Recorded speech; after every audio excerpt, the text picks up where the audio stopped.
So welcome. It's very exciting to have you all here.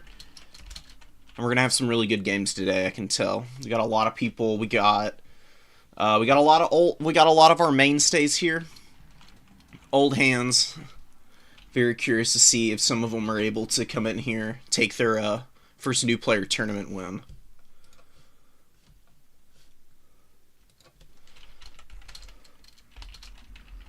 So, give me a couple minutes and I'll BRB, guys.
Tome of Fates.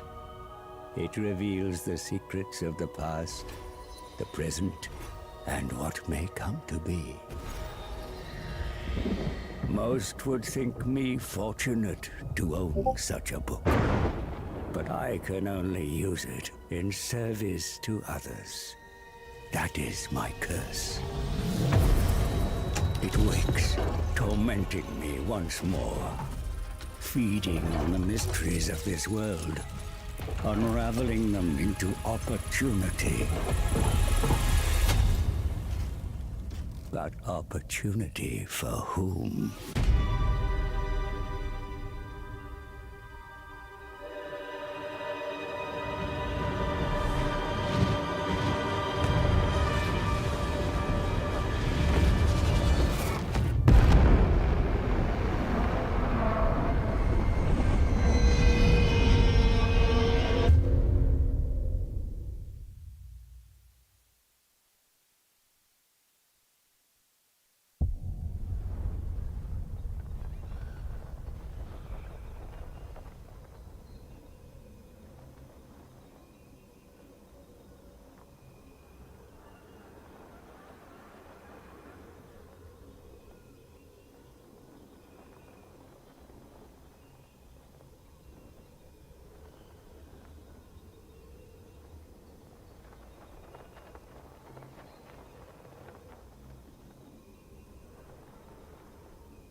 Alright, folks. Bracket is up. Drop some lobby codes if you want me to get into your game.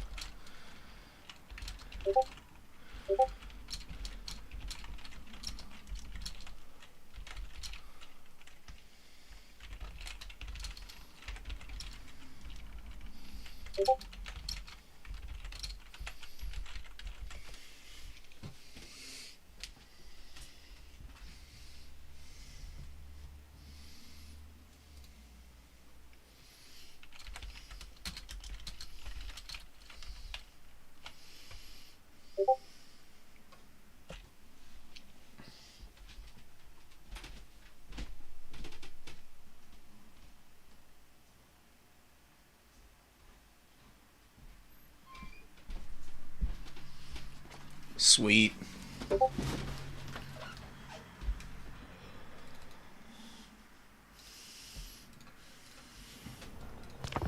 Let's see if we can find a match where somebody has spectator slots set up.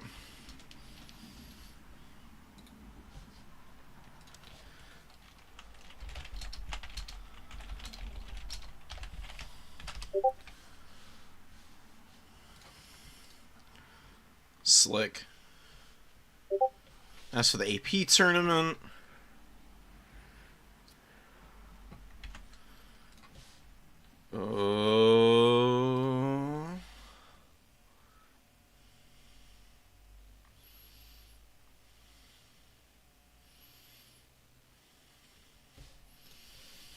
damn, okay. Give me 1 sec, guys. We got somebody who I think is a little confused right now.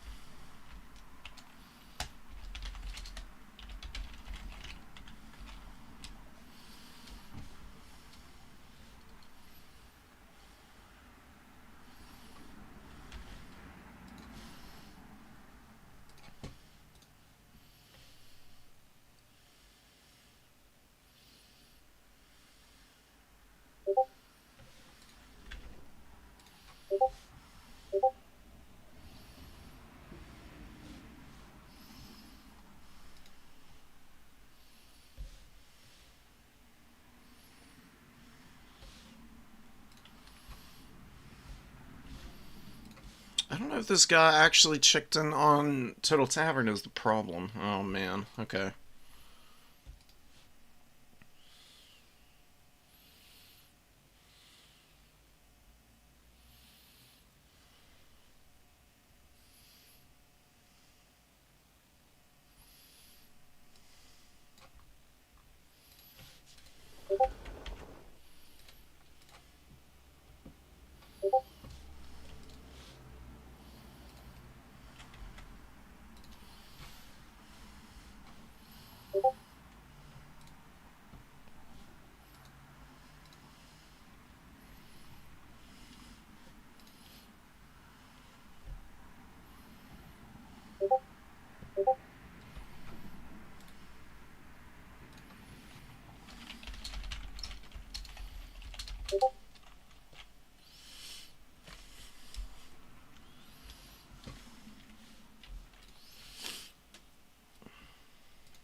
Oh, sweet. JP is gonna hook him up. I'm just trying to get some admin stuff done real quick, guys. We'll get into a game ASAP. And we can get it rolling. And then when we start getting replays, it'll go a lot quicker. You know. Adminning and running it. Running the tournament as well as trying to cast sometimes can end up being a little bit slow at the start.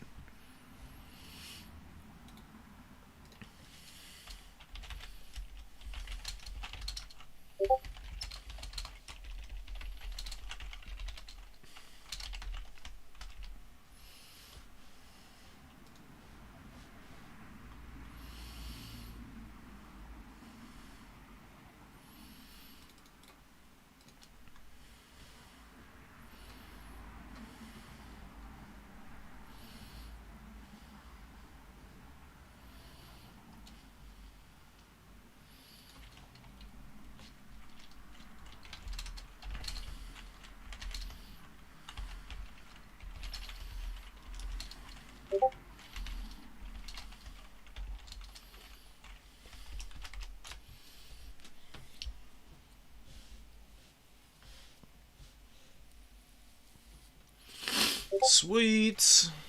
Okay.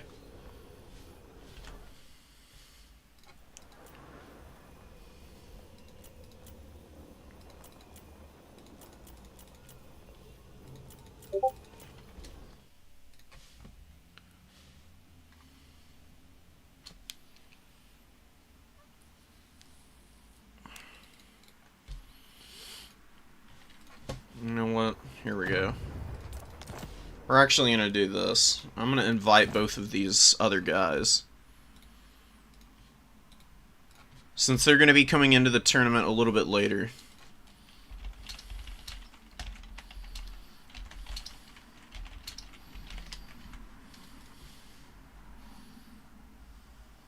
Yeah, JP is super cool. He's getting all the people who didn't remember to check in on Total Tavern added in.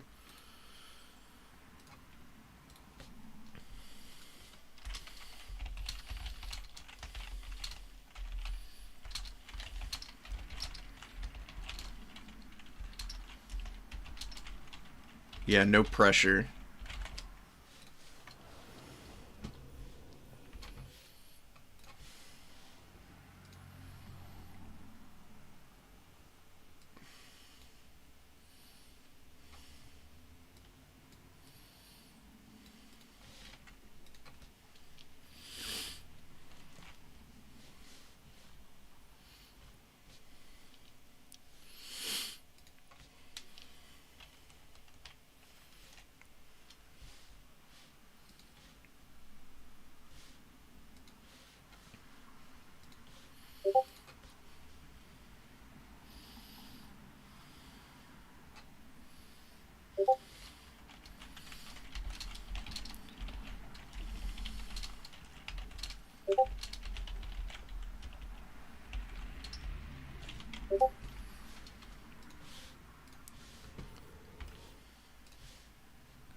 Drop the replay afterwards.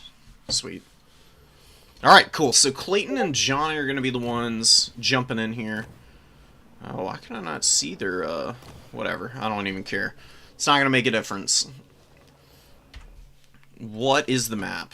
I know we got a kind of cursed map pool this time around. We got Norscan Rise, so that's one of the new ones. Which is actually going to be pretty informative for me, because I have not played on it yet. Looks a lot like Bleakspire Labor Camp, honestly. Or a little similar design-wise. Just from looking at the overmap here. I'll BRB. I'm going to go grab my coffee. And then we'll be kicking it off.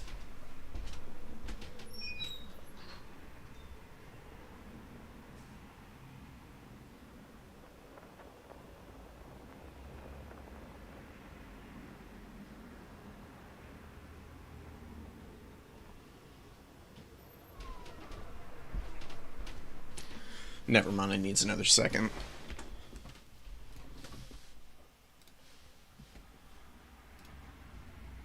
So how many people do we have? We got close to 30 signups today. This is one of the bigger new player tournaments that we've had.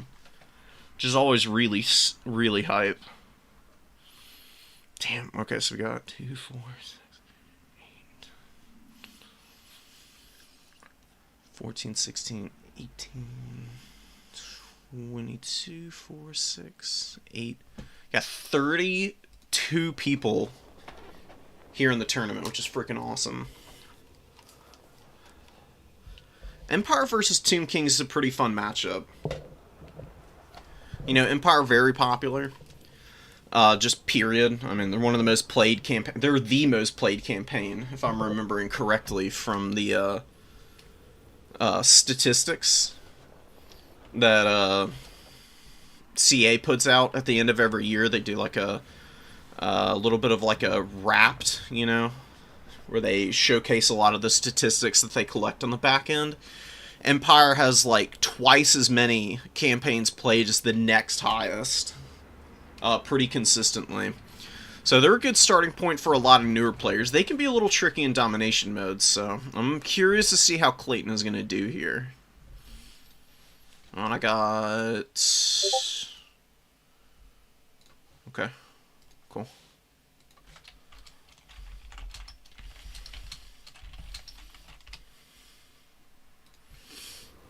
Sweet. Good luck, have fun, man. So let's see what our two players are going to get done here. We got Setcher the Imperishable coming in. Always a solid choice for the Tomb Kings. And an Empire General, just bog standard, maybe on a Warhorse it looks like. I think he's on his noble steed here. Not the best combat character, just in terms of like having access to AP and any crazy abilities or anything, but really cheap with a Bright Wizard. Decent selection of shooting. We got some archers. We got the Herkig Jaeger Corps with their super heavy AP missiles, fairly long range, and a cannon here. Cannon's going to be very good for shutting down the Ushabti. The Empire Hockland long rifles are generally pretty vulnerable to those because the Ushabti can take out individual models of the Hocklands pretty easily. Ushabti can take a little bit more punishment in return, so typically it trades very poorly for the Empire if it's just those two firing at one another. The cannon might be the X factor here, though, to give the Empire the leg up, and with a Burning Headcaster, they'll be able to do some really, really good damage to the front line. Because, you know, Skeleton Spears don't have good cap weight. That does tend to be a little bit of a struggle for the Tomb Kings. But Swordsmen don't do a great job at clearing them out very quickly. Flagellants can. But other than that, I don't see... it's a really well-balanced build from both sides, so... It's going to be a pretty scrappy game, I think. Got Skeleton Horse Archers going up to number 3. Empire not going for any mobility early isn't that big of an issue. They'll be able to rock up to the 1 and 2, and should be able to just out-muscle the Tomb Kings there. Oh, and Setcher's on foot? No way, dude. Foot Settra. Never see him on foot, rarely. You basically never see him on foot. He's usually on his Sphinx. But it is going to make him pretty hard to snipe, and he is a really good combatant, even when he's not on the Sphinx. I arguably love using him on horseback, even. He can be very effective there. Bringing in Sekhmet's Incantation of Skulls, which is the big vortex. It does some decent damage to lightly armored infantry, which is, you know, most of the Empire State Trooper Corps. Flagellants, swordsmen, spears, all of them have low armor. Really, it's just great swords that the Empire have with any kind of armor, and then Nolna Ironsides, but you don't see them too often. And here we go, we're kicking it off. The cannon is behind this little rise to start out. So, Clayton's going to have to get this on top of this little mound here if it's going to do some really good work. It does look like it's going to be creeping up to the top. I do kind of like this little hill here. This does give a nice little position for some fairly long-range stuff to pop out from behind, fire a couple volleys, and then jump back behind. Let me make sure that's not an issue with anybody. I just got Discord noties. Let me turn those off real quick. Yeah, just for now. Okay, we'll get it. Well, I'll get that sorted afterwards. Cannon opening up on the Ushabti Greatbows. Missing all of its shots so far. Very unfortunate. A couple more come in. Does finally get a glancing blow against the Ushabti Greatbows. About 400 damage taken off these two center models. Hopefully the next couple of volleys are a little bit more accurate. Empire's being very slow advancing forward, and they are kind of forgetting about the Sigmar Sons and the Spearmen and the trees here. It's a good practice to have everything kind of moving in conjunction with each other. That way you've got all of your forces kind of moving in and mutually assisting. Really good volleys from the Hocklands. Raw long rifles here, the Herkig Jaeger Corps, very, very powerful. Chosen of the Gods and the Ushabti getting out of range, but this cannon is still going to be a huge risk for them. And lots of potential punishment. Archers overpressing outside the protection of the formation. Gotta get them back in there. You want to screen with your swordsmen here, like push the swordsmen into the front line of the Tomb Kings so you can start capping up the points. trying to dominate those and making sure that you've got a little bit of a position of strength to work from without getting too far behind on the objectives, because you can trade for a long time with just 1 point capped. It's a lot harder to get anything done if you really start to fall behind, though. If you're trying to go for a triple cap in the late game, it's doable against the Tomb Kings, but it gets a lot more difficult. That's a beautiful burning head, by the way. Absolutely disgusting. This is one of the things you got to be really careful of as a new player. You can't keep your units just bunched up in a straight line like that for that very reason. Big wind spells like that will punish you so badly if you are a little slow reacting to spells of that nature. I think we're getting a little bit of a misclick here from Johnny. Using this a little preemptively, it's always better to just like target into a blobbed up position where enemy infantry are concentrated, like back here where this archer and the flagellants are, or over here just where these swordsmen and this archer unit might be. Expecting your opponent to potentially move up or trying to use these vortexes to screen really doesn't work out too well for you. And the Ushabti are just getting absolutely walloped right about now, man. They did get some good counterfire in the Hergi Jaeger Corps. It did a decent amount of damage to them, but that cannon is really hounding these poor Ushabti. As I was envisioning, it's definitely making the big difference here. It's been a little inaccurate with some of its shots. Every time I look away and I start talking about something going on in the front line, that's when its next volley actually decides to hit something important. It's got about 800 value, so it's pretty much paid for itself. I think they're 900. The cannons are a little bit different across all the rosters. They all have a little bit different effects. Some of them have different reload times and ranges. And, you know, the cost value on them is a little bit funky at times. Another really good burning head. Not the best in the world, but it did get these skeletons, archers a little bit lower. Empire pushing up onto the number 2 now. And yeah, they do have the number 1 over here. Spearmen still chilling in the trees. Not a bad place, I guess. They are keeping this tree line protected, so the Tomb Kings can't just push something up invisible and get on top of the artillery crew. You can see the Ushabti summon being used on that cannon crew now. Gonna be able to shut that down pretty quickly. That's a really good use of the Ushabti. That's one of the small innate advantages that the Tomb Kings have, is they've always got a unit that can access cannon crews for free by dropping that Ushabti summon. It does have a long wind-up time. People can be prepared for it, but it's generally pretty hard to spot and avoid at times. Knights of Blazing Sun just run right through the heart of these skeleton spearmen and actually get on top of the archers. They're mass pushing them right up into these guys in a nice solid block. They really need to get their attacks going, though. This is one of the things you need to be careful of with expensive shock cavalry, like Blazing Sun Knights especially. Just because they're armored and they have respectable stats, their melee defense is pretty low. So even these very poorly statted spearmen can get some pretty effective damage in on these guys just by hitting consistently against their low melee defense, man. And yeah, it's only 6 AP damage, but that really racks up when there's 160 models at the high end and currently 126 just bony ass dudes with pointy sticks poking you.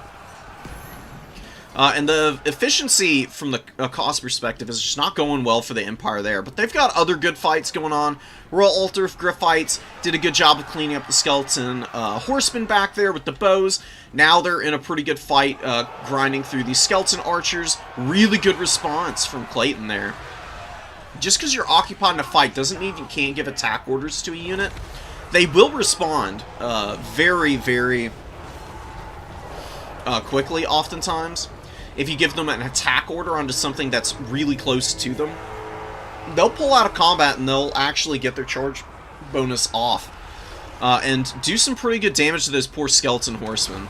Johnny very much on the back foot. Empire very strong. A lot of really solid burning heads have really helped give the Empire the leg up in this game. 1100 value on your caster, and all he's been doing is roasting just god-awful skeleton spears and the like. So that's kind of telling you how much impact he's had on clearing out the chaff. This sandstorm really strong, doing a lot of damage to the archers. Archers have also gotten some pretty good value here. That's a very good sign. As a newer player, coming in and being able to utilize your archer units to at least get their value back and even get a little bit of extra value, typically means that you're not coming in and being too overwhelmed by multiplayer, which is just incredibly dense and layered. So I definitely was pretty overwhelmed when I was getting into it. And you can see really good surrounds coming in. Clayton doing a great job of like bouncing knights around and getting the flanks off, pulling out, and cycle charging elsewhere with units. Target priority has been really good as well, and Cetra is grinding away here. You know, it's going to be kind of hard to kill him, even if he does kind of get isolated on the battlefield. The Hergy Jaeger Corps is going down, the cannon's gone, a lot of the archers have kind of been pushed off by now. The Royal Altar of Griffites are not an anti-infantry unit, so Cetra can actually sit in here and kind of grind into those guys and get some good value. It's just going to be a little too late for him. I don't think he's going to be able to make a huge difference here. Another Sandstorm coming down in a very odd spot. Like, just right here is a much better location for it, because Grundle's defenders are poking down some of your skeletons here. It's also this Empire Knight unit. They're very blobbed up and they're not going anywhere, or you could also use it just right here where this Archer and the Sigmar Sons are. Because you want to actually do damage with those Sandstorms. I'm not sure what the rationale for casting them out here is. Maybe a little bit panicked, being overwhelmed so thoroughly on the battlefield by now. Reinforcing the high ground with Kefir Guard and some Tomb Guard now. They'll be able to hold this point relatively easily. Or deceptively strong unit, these Tomb Guard halberds. They're pretty cheap. They don't have great armor, which does mean that they can be a little bit vulnerable to wind spells like Burning Head or just any kind of magic and high DPS type of units. But they've got really good melee defense, so in the actual grind, they're very defensible, and they can hold ground really well. And they've also got the Silver Shield, which makes a big difference, especially against a shooting faction like the Empire. More Skeleton Spears coming up. The problem for the Tomb Kings is that they're throwing a lot of inefficient units forward. Not really because, you know, they're making some kind of huge mistake. That's really what a majority of their army is. So if you're losing out on the objectives and you're behind on the value trading, it gets really difficult for Tomb Kings to hang in and scrap back with opponents.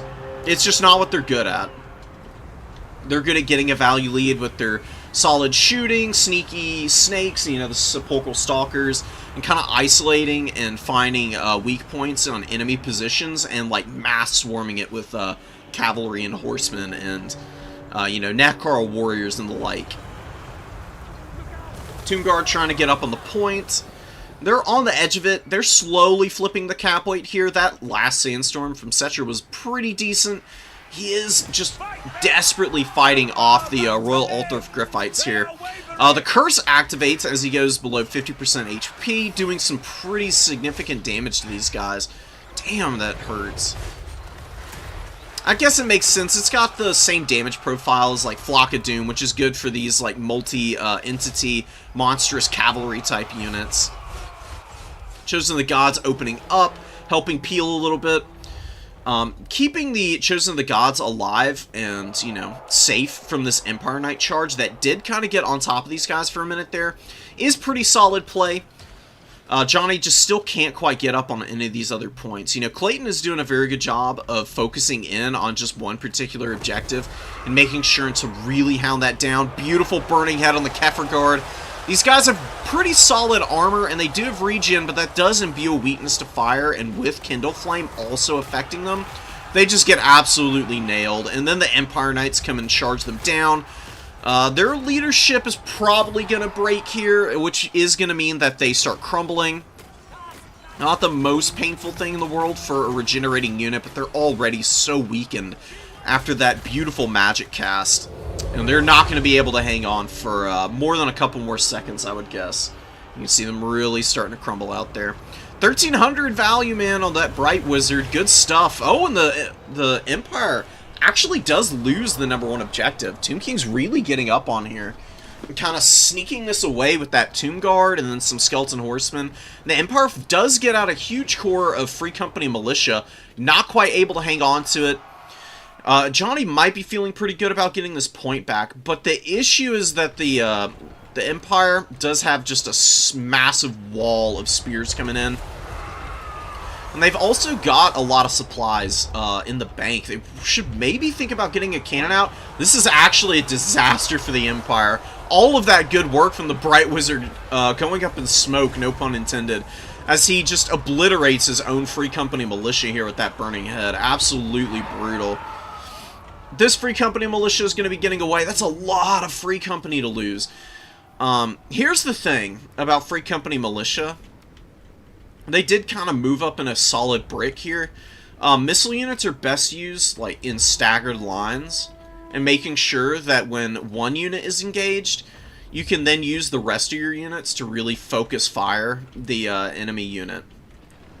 That's then caught in crossfire while it's fighting one unit of yours. That's how you can really get gun units into a position where, you know, they may be individually weak, especially if they get compromised by, you know, quicker units. But they at least have the opportunity to, like, peel for themselves at that point. Eyes of the Desert moving up. Let's see what kind of work they can get done. Empire Knights chilling. The Pistoliers have been used pretty well. Decent value on all those guys. Carrion should be able to clear those guys out, and the Empire does really need to shut down the Eyes of the Desert right now. And they should maybe think about pushing something up onto the #3 here. I don't know if there's a Great Sword, but a Great Sword would be pretty strong for clearing out the Tomb Guard Halberd up here. They're not great in this matchup, which is why they may not be around, but, you know. I do kind of like their performance on occasions. I find them to be bad if they're your primary front line, but otherwise they're alright. Setcher with 1800 value, 254 kills. Kind of just hanging out in the trees here. Oh, another Sandstorm. This one doing some pretty good damage to this Free Company Militia. Doesn't get a great rotation onto any of the other units around it. Oh, but finally here at the end, brutal damage to the Swordsman. Taking them down about half their HP. Maybe even going to clear this whole unit. Oh my god, dude. Absolute brutality. 360 kills in continuing, dude. Is this spell low-key goated against chaff factions? Maybe so. I mean, that was pretty awesome. There would have another really good target of opportunity here. But, you know, maybe that's asking a little too much. It did, you know, clear out some stuff in the back here. Maybe with a couple of good, like, cycle charges, you can break a lot of these units. The Flagellants here are going to be the only really obnoxious unit. On the Empire General's actually breaking here. He's really close to the edge of the map. If he runs off, the Empire could run into cap weight problems as a lot of their units start to rout. And a Burning Head comes down. Very fortunate rotation, not hitting any of the front line. Bright Wizard being a lot more careful that time. Not wanting a repeat of earlier where he broke his entire army off this formation. Empire did recapture this. They are hanging on to it. They do have the lead. Tomb Kings desperately need a triple cap now. By the time they outmuscle one, it will be basically a game set match if they aren't already pushing up onto the #2 here. It's very weak on this point as well. Eyes of the Desert do get isolated by the Royal Altar of Griffites, and the Sigmar Sons are here, contributing a little bit. Sigmar Sun's really good, just because they're unbreakable. Awesome unit to use as buffering for big fights against scary units like the Stalkers. And the Royal Altar of Griffites are just way better in melee combat. Much better stats overall. They got a bigger bonus versus large, and you can see these Sepulchral Stalkers are really intended as like a defensive anti-large unit. Their ranged missiles is really where they get a majority of their value. They are insanely powerful. The melee grind is a lot scarier for them. So Empire shutting those guys down with the Royal Altars was really, really well done.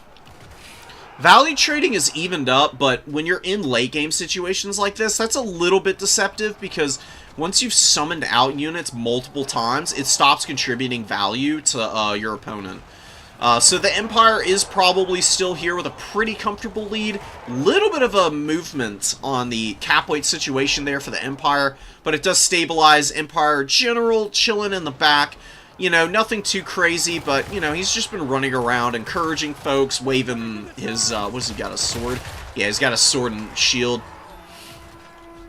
Getting everybody amped up, you know, directing the battlefield, so to speak. Yeah, and that Bright Wizard with 1,700 value put in a lot of work. Cetra did get some really good damage done himself. You know, helped hammer down the Royal Altar of Griffites in the mid-game. Got some pretty good Sandstorms. So Johnny's got a lot to... Johnny does have a little bit to work on, but does have a lot of things that did go a lot better after that early opening set of engagements where things kind of were a mess for the Tomb Kings. Not having an answer for the Hergy Jaeger Corps or the cannon early on was really painful. That is one thing that the Tomb Kings need to watch out for oftentimes. A lot of shooting from the Empire, which did some pretty respectable damage. You know, the Pistoliers and the Archers were all pretty decent. This Archer doubled its value. Hergy Jaeger Corps paid for themselves. Cannon, a little bit of extra value. And State Troopers doing what they could, you know. They're not an amazing unit by any means, but still pretty respectable. One Halberd paying for itself. The Nahakar Warriors were a little lackluster. They were definitely getting hammered by those Burning Heads really nicely. Chevrons on the Ushabti Great Bows. It can work. I generally advise against it so you don't have just more expensive stuff.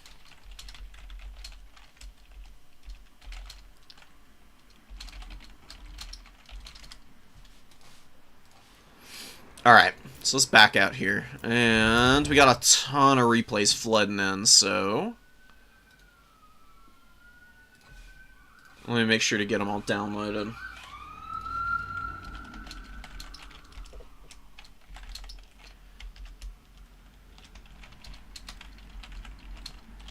Oh yeah, I'm going to generate the rest of the bracket.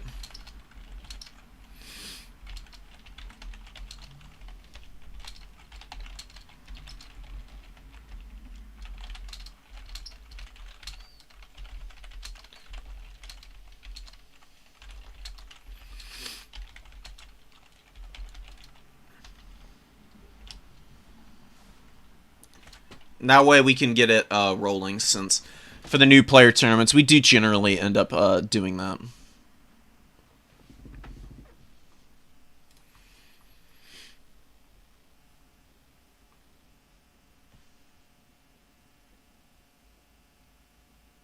Oh, and maybe I need to put these guys as Swiss points in. I'll need to do a little adminning in between, but we got tons of replays that we'll just be going through as we get stuff, and we can keep them, keep it rolling from then on.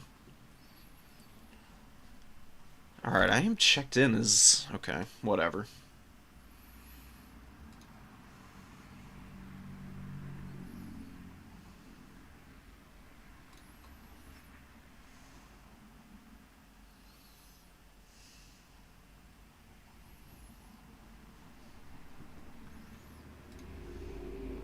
That's 3, and then we get one more, and then we'll have it all set up for everybody. Hell yeah, Jaden. Yeah, tournaments, you know, it's been a little bit messy on my end trying to get it all going, but now that we've got the bracket all proper set up, things will settle in a little bit, and we can move in. Let me just make sure that people don't have, nobody's got like double buy rounds or anything. It doesn't look like it. So we should be fine. Yeah, looks good. Let me make sure that we've got wins for our boys who just played in that last game. I need to make sure that Private Big War gets the points.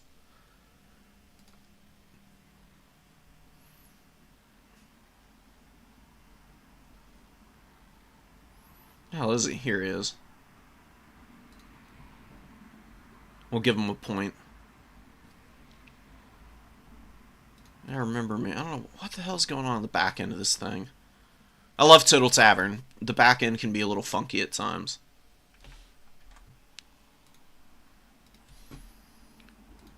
What? Oh, what is this? Interesting. Alright, I'll worry about that later.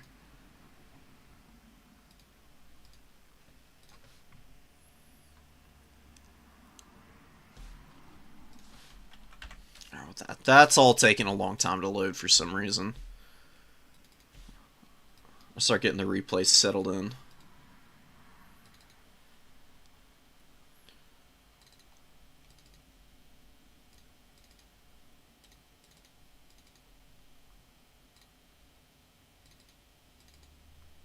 And replays. Here we go.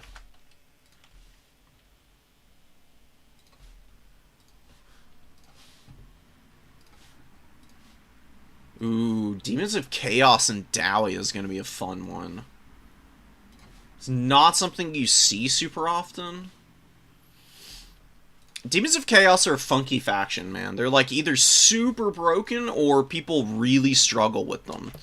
They seem to be one of the ones where you just kind of either really connect with them or just baffled by how they work. I'm kind of confused myself as to how to utilize them properly. But there are definitely some people out there who are just absolutely cracked with them. It's a little funny because my best faction is Beastmen, who are similarly like high micro, lightly armored faction. I don't know what it is. Maybe it's just the demonic instability for the demons that kind of throws me off a little bit because it's so punishing. There's a whole lot of variables that come into like determining what factions that you tend to like do well with versus potentially struggle on in this game. What's going on here?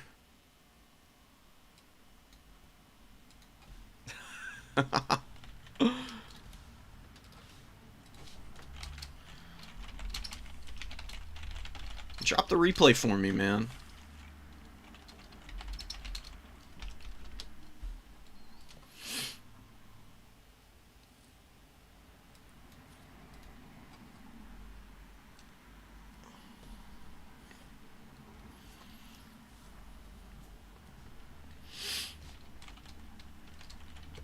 Oh, and yeah, right to left, pretty please.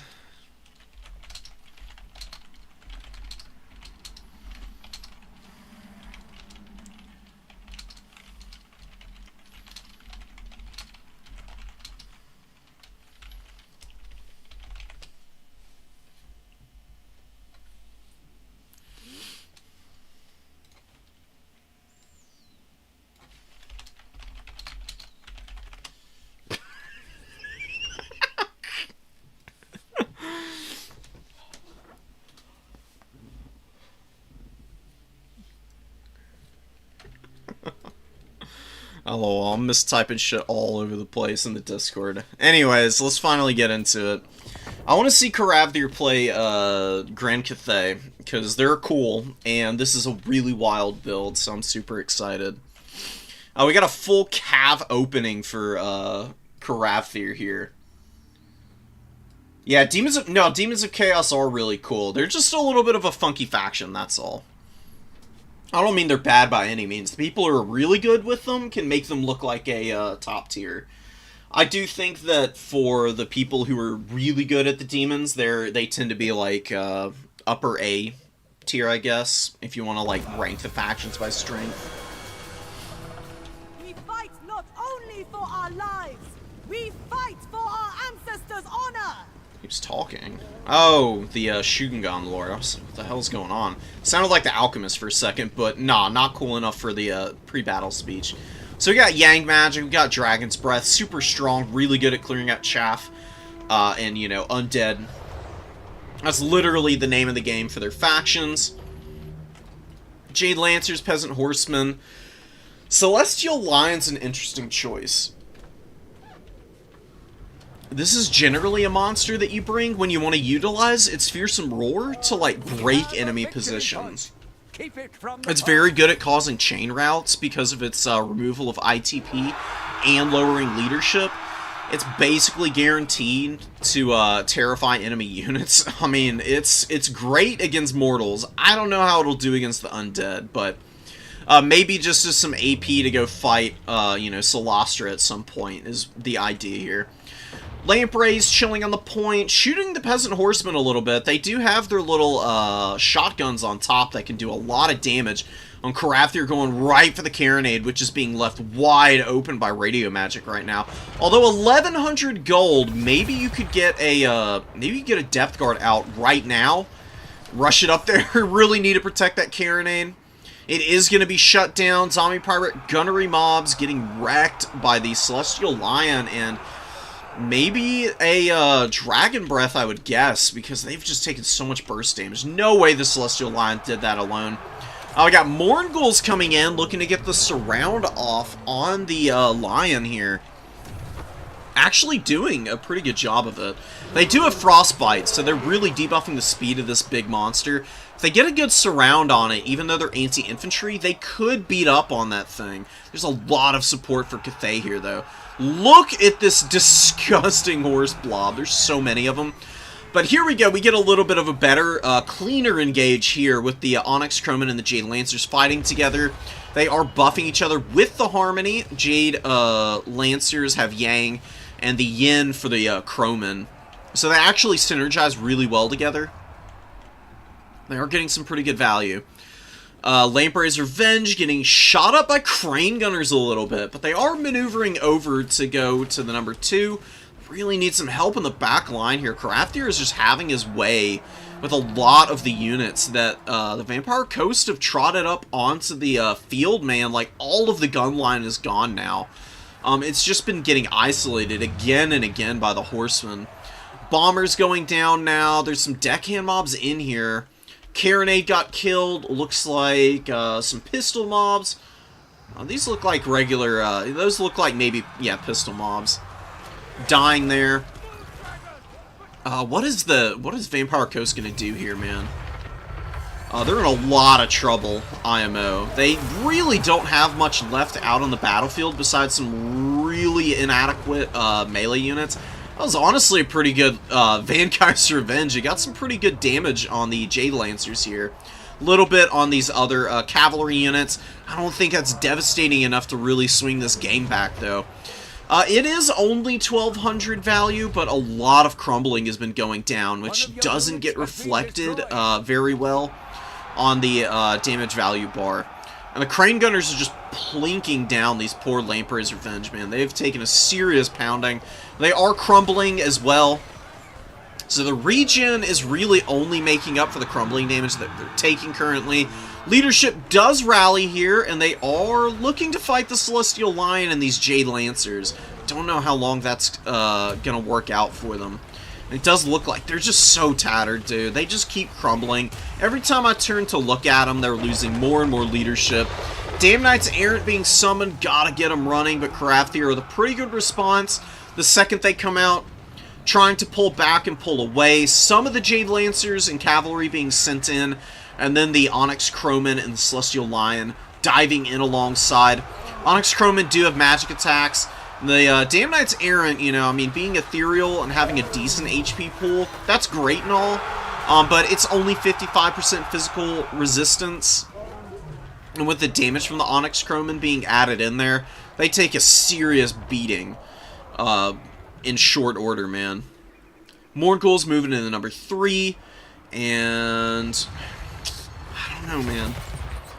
It's not looking great for Cathay if you're looking at it from the perspective of holding the objectives. They really aren't able to lock any of these down. And the Horsemen are going to get worn out eventually, surely. And this number 3 is in a lot of trouble. There's not a lot to support over here. You got a Jade Warrior. Oh, and another Van Geist.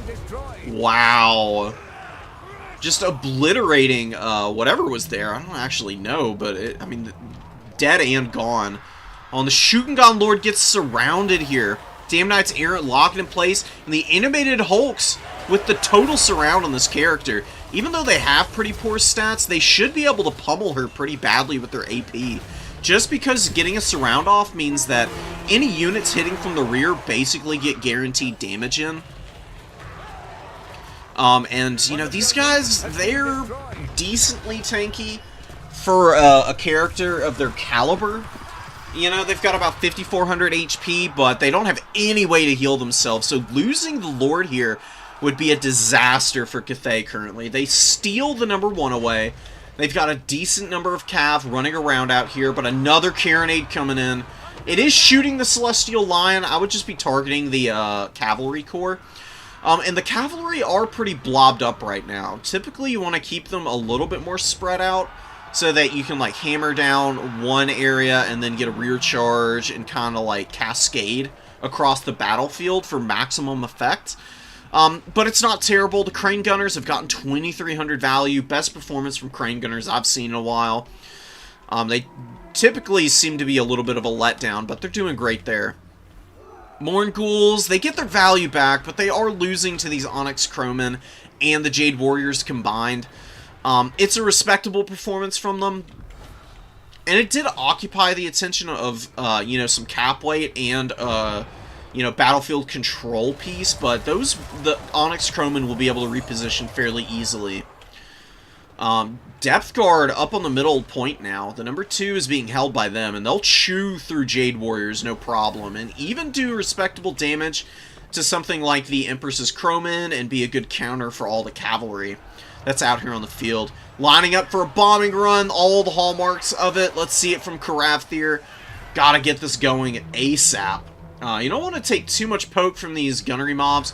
Jade Lancers are moving in, though, to respond and shut those guys down. Bombing run comes in. A little bit of damage, nothing too serious. It does fall off a little bit against armor.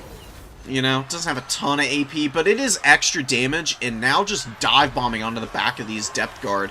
Getting some big damage on them with the charge bonus that the Empress's Crowmen have access to with the solid melee attack, and they are starting to crumble these guys down. Brutal loss for the Vampire Coast, and they had a moment there where I was really thinking they might be able to rally against all odds, but it does look like Karathir is really starting to figure it out and keep the battlefield a lot more honest and in favor for the more mobile build that he's got available.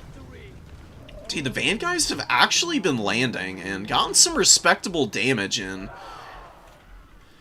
We got, yeah, but the Jade Warriors, we just need to see some Jade Warriors up on these points, man. Jade Warriors are excellent at killing deckhand mobs. One of, like, their best roles is killing just garbage undead chaff. Because these guys just don't do that much damage. They've got very low melee attack, and Jade Warriors with their decent armor and solid melee defense, which only gets better with Harmony active around them, will just pummel the deckhand mobs into the dirt all game. The Vampire Coast losing their shooting early has been pretty devastating. There are a lot of things, though, that Radio Magic is doing properly. Like, I've seen a lot of good stacking with Chaff and animated Hulks. The thing that you might want to be a little bit careful of is just reading the opponent's opening army. Like, they've got a huge mobility core, and you've got a very static infantry force. Summoning a bunch of stuff out here on the side early that just kind of got isolated was a pretty bad idea. Pushing out from your other spawns directly behind your main formation would have been a lot easier to defend, and also giving you a little bit of an easier time responding to plinking down the horsemen from range, just because you're going to have a lot more layered fire to respond with. Empress Crowman with another great bombing run, this on a much better target for those grenades. The damage from the grenades can be so brutal at times, man, and they do fly in and stuff up the deckhand mobs with pole arms, keeping them out of the fight now. Crumbling out those deckhand mobs, going to be moving on and just slowly picking apart these guys as they're trickling in. We can fast forward through this. Cathay has a very firm grasp on the points. Silastra, decent performance here, but just not able to get it done. Van Guy's super expensive. It was okay. I think it's fun to bring. You can maybe mix it in just for the unexpected factor and look for a really good opportunity to use it. Otherwise, though, you probably just want to go with Fog of the Damned and maybe the Rotting Promethean summon. Because against Cathay, the Rotting Prometheans being summoned in behind like an enemy's cavalry engagement will really stop that up. Give you a really good opportunity to hammer those guys down, because Rotting Prometheans do have some pretty good AP. Vanguard's Revenge was perfectly timed. Oh my god, I can't believe I missed it. I was confused why it was going off back here, but he deleted an entire Jade Warrior unit. That was pretty beautiful, dude. I can't lie. I mean, it's a little bit flashy for what it actually got done, but damn, was it cool. Unending glory is yours. Empress's Croman just flying around. That mobility core from Karathir was pretty freaking nasty, dude. Just jumping around and knocking out all the isolated units.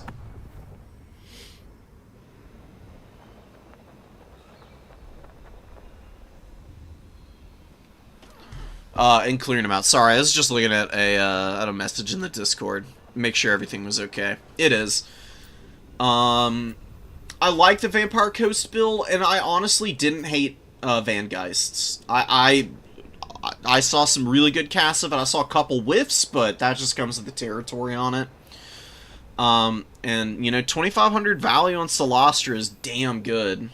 You know, she is expensive. She probably want her to get a little bit more, but she did pretty well. Just keeping the Morn Ghouls, I think, together with the rest of your formation, and making sure that you're really protecting these gunnery mobs, and I think you'd be okay.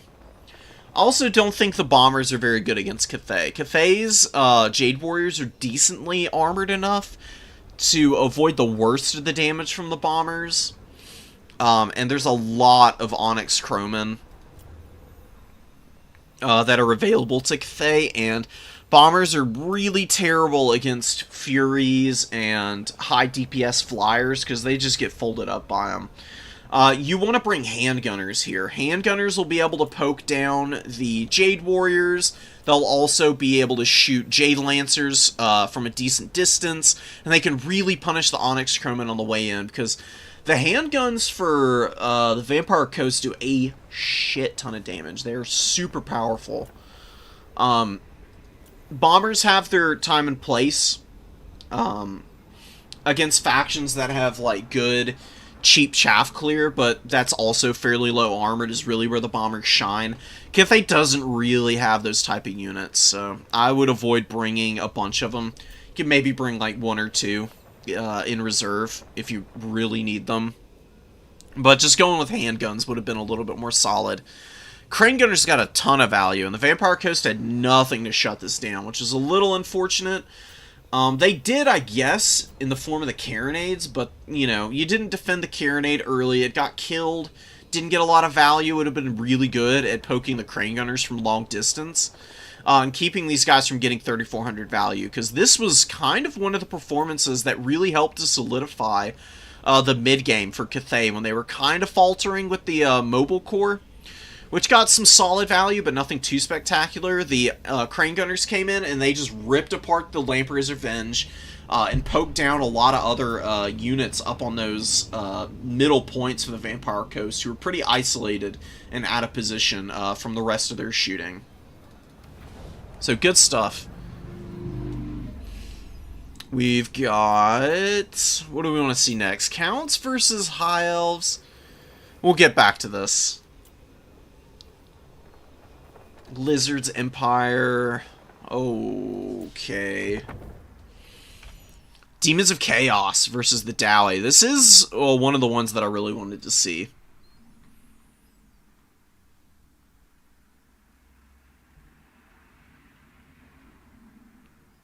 Any issues? Can't find opponent. Okay, they found him. Alright.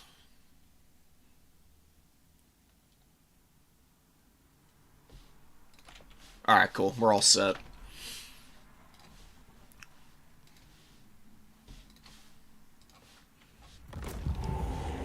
Pretty wide dwarf build here. Got a very narrow Demons of Chaos build. I do honestly kind of like the Herald. Heralds of Khorne actually can do some pretty decent damage. The big issue for them on the Khorne roster is that, you know, they don't have a ton of HP, and they can be a little easy to deal with as a result. They've got some really powerful abilities, like Revel in Slaughter. There's no Locus of Wrath here, which I would like to see. I'm wondering what kind of magic Apostrophe has in the back pocket. A Nurgle caster? A Plague Ridden with just Fleshy Abundance would be pretty nice. Or just coming in with Stream of Corruption, which, even though Dowey have spell resistance, Stream of Corruption is all AP damage, and it's pretty meaty amount. 16 on the standard cast, and 24 on the overcast. And it's got a big cone. Very long, so you can nail a lot of dwarf units. Pretty effective.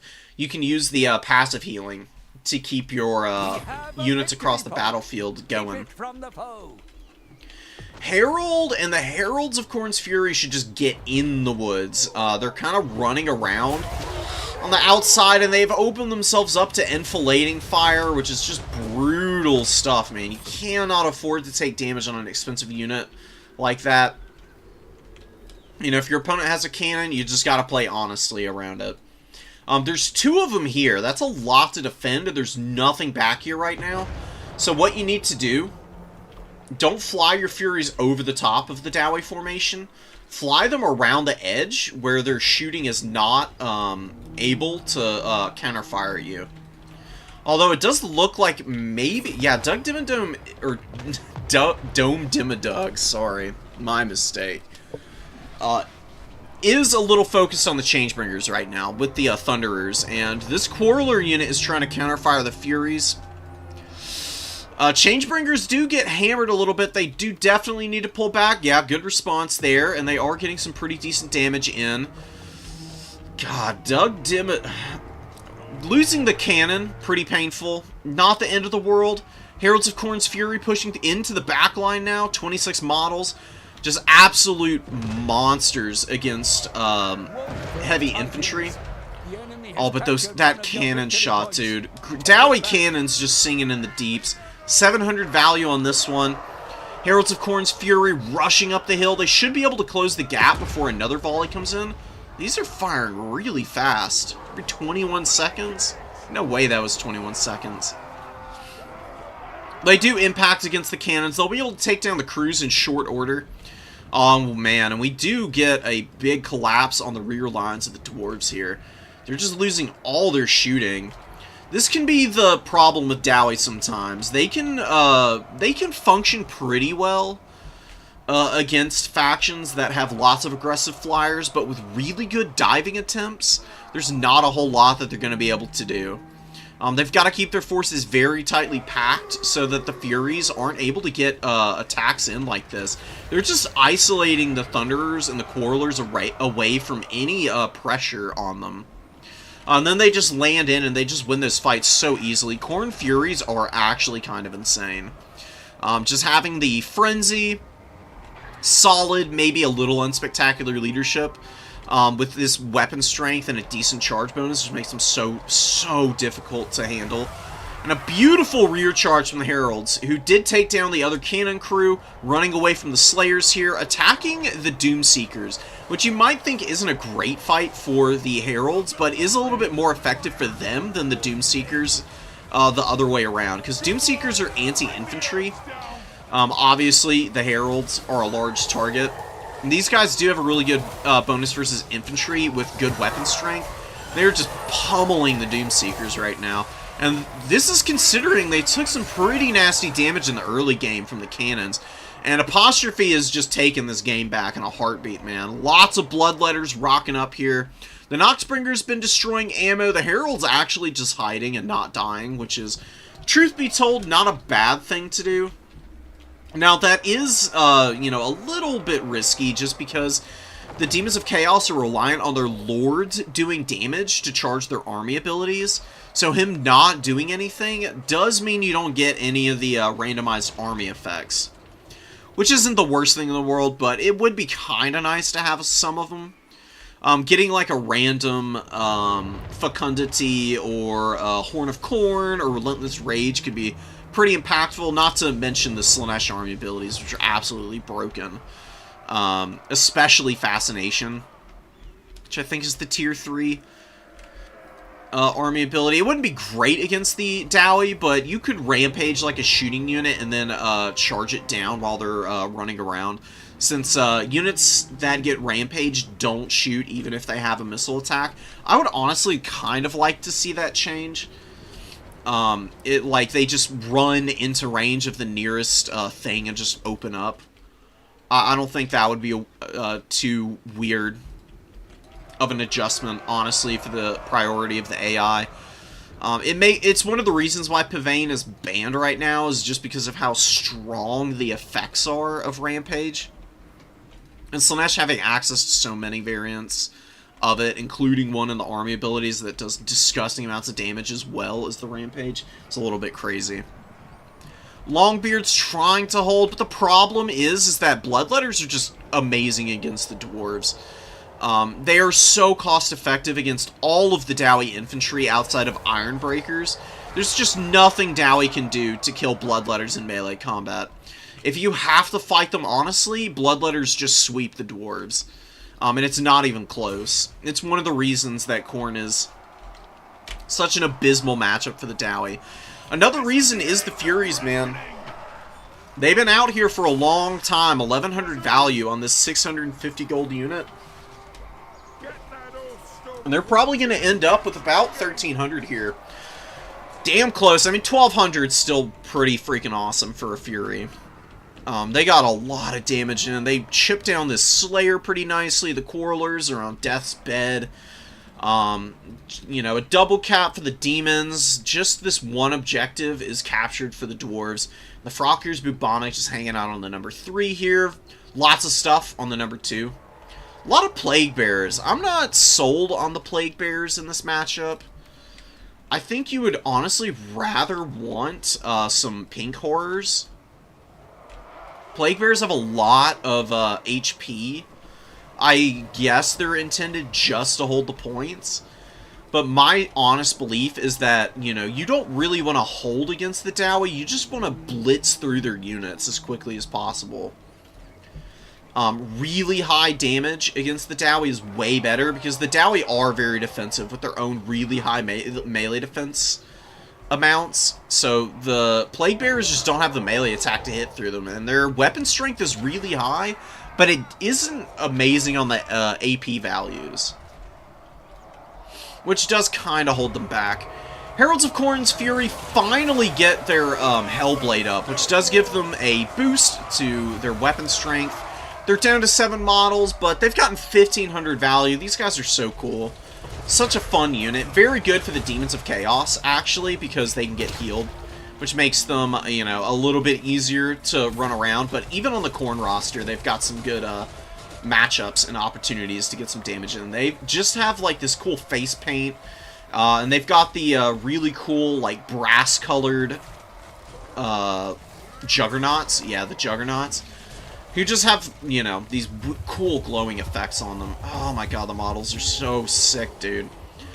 The Juggernauts have some of the cooler animations for Monstrous Cavalry, in my opinion. You got the Dwarf Warriors trying to hang out down here and, you know, get this number 2 objective back. Number 1 does finally swing for the Demons, thanks to the Plague Toads, Heralds, obviously, and these Plague Bearers. As well as the Noxbringer. Noxbringer has only gotten 800 value. It did destroy a decent amount of ammo in the early game with that extra contact effect, the Cloud of Erosion. It's really been the Furies that have been doing the majority of the effective damage against the Dwarves. Apostrophe's micro with them has been really good, just like swarming positions, jumping back up into the air before the response comes in, and hounding down everything. And the Changebringer's coming back out. 1600 value the first time in. Coming back over. Looking for an opportunity to maybe kill Ungrim. Ungrim's a little hard to handle for a lot of factions. you know, you basically just want to avoid Dowie Lords as much as possible. They either have crazy debuff effects, or they're just disgustingly strong in melee combat. Swarming him with a bunch of Plague Bearers, though, isn't a bad idea either. They'll be able to, like, slowly wear him out. It's going to take ages, but it will happen at some point. Plague Toads crumble out with a lot of HP. I don't know what's going on there. And yeah, the Plague Bearers are mostly just holding the line. I'm not super impressed by them. I think just more Bloodletters. I am a full believer in, like, just the max Bloodletter build against Dowie.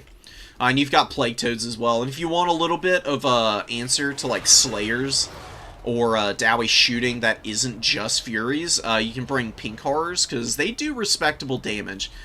They don't have a lot of AP, but they're just a nice ranged unit that you can mix in to keep the Dowie honest. And, like, forced to, like, pick between either killing your really aggressive frontliners, or you're shooting, or just trying to save themselves from the wrath of the Furies. And the Changebringers are nice to have pretty much all the time, just because of how much damage potential they have. One of your units has been destroyed. So they're a good inclusion. Really nicely played by Apostrophe there, man. Dominant victory.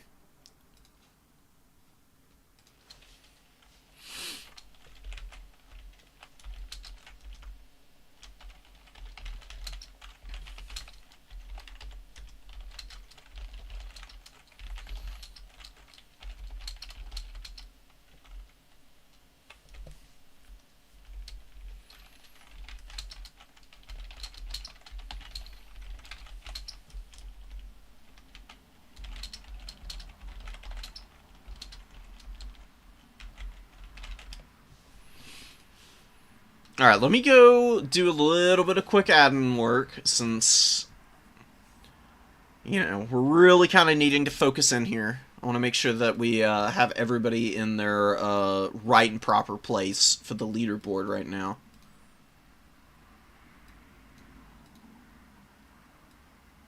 Demonic Instability is way more punishing than the Undead Crumbling. Crumbling does, like, no damage. Demonic Instability just ices units.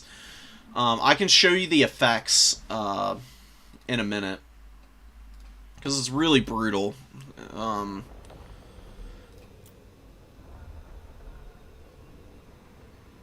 Yeah, I would much rather have Crumbling in lower leadership than the higher leadership and Demonic Instability of the demons, honestly. I mean, it makes sense from a balance perspective why that is, but I mean, if we were talking about it from just, I want more good stuff for my favorite factions, I would much rather have lower leadership and the Crumbling effect than the other way around. I like the Nurglings because they're just really cheap cap weight, and Dowie do have a lot of that they can throw up on the field. Nurglings can honestly do okay against Miners. They don't want to get hit by blasting charges, but if Miners don't get their charges off, they're awful in melee combat. They have terrible stats. God-awful stats, in fact. And the Nurglings can just kind of equal the cap weight of those guys without too many issues. It's just the Plague Bearers. I'm a little bit skeptical of them. I mean, for this exact same price, you can get just 3 regular Pink Horrors. And I think that would be a little bit of extra pressure and battlefield control that the Plague Bearers don't really offer over, you know, like Bloodletters, who are just, you know, better melee combat infantry in this particular matchup. But Apostrophe played it great, so it doesn't really matter at the end of the day. Play what you want, obviously. I'm just giving the advice as, like, skewing towards being as, like, hyper min-maxed as possible as I see it. You know, and I'm not the end-all be-all of advice.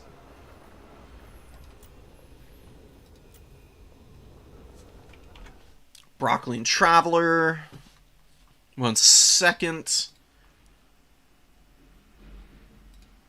Let me make sure that we've got the bracket moving along right.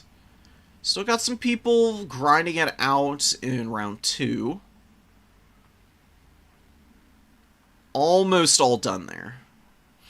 We'll have Popflux and Tyrion finishing up in a minute. Radio Magic, Ham and Cheese Cat. Ham and Cheese Cat, great name. We love a good ham and cheese around here.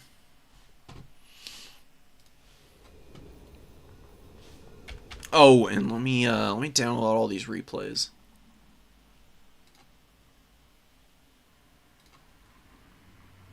What have we got going on in some of these other ones? Okay, nothing too big of a deal.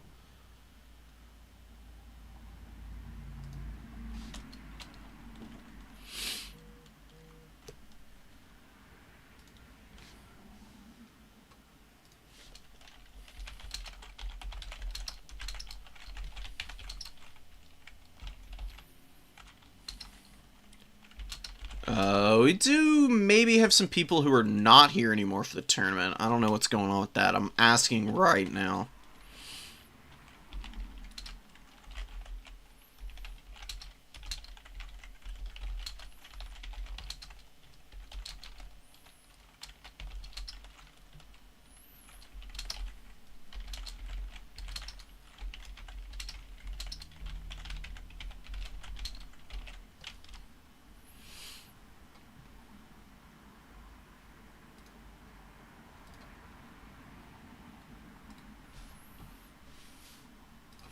Alright, I don't think it's that big of a deal. It seems like people are kind of figuring it out, so let's get our replays and then we'll get back into them.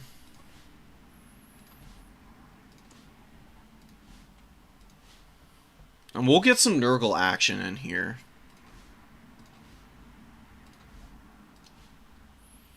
Because Broccoli, I would say, is the running favorite to take this tournament.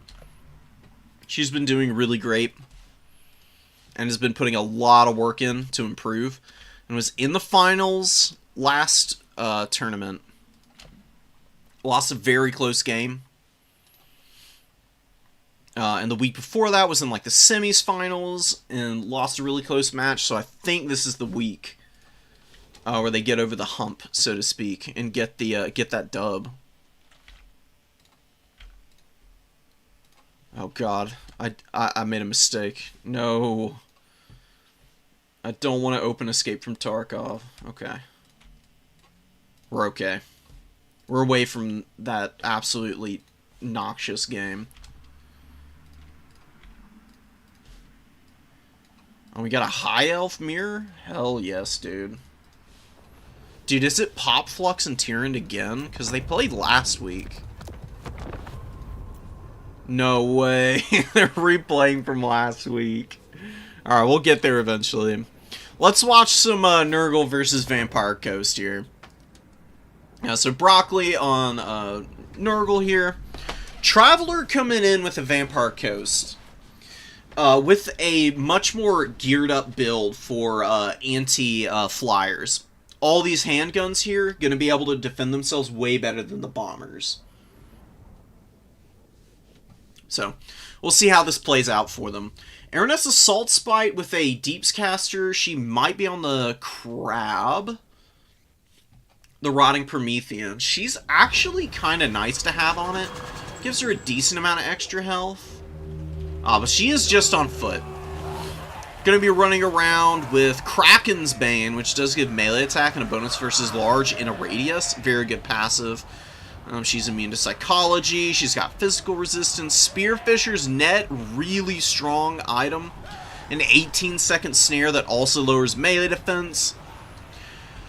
She can use it to, like, snare opponents, run in and, like, chip away at them, and then you can, like, shoot with all your handguns, obviously, and do a lot of damage that way.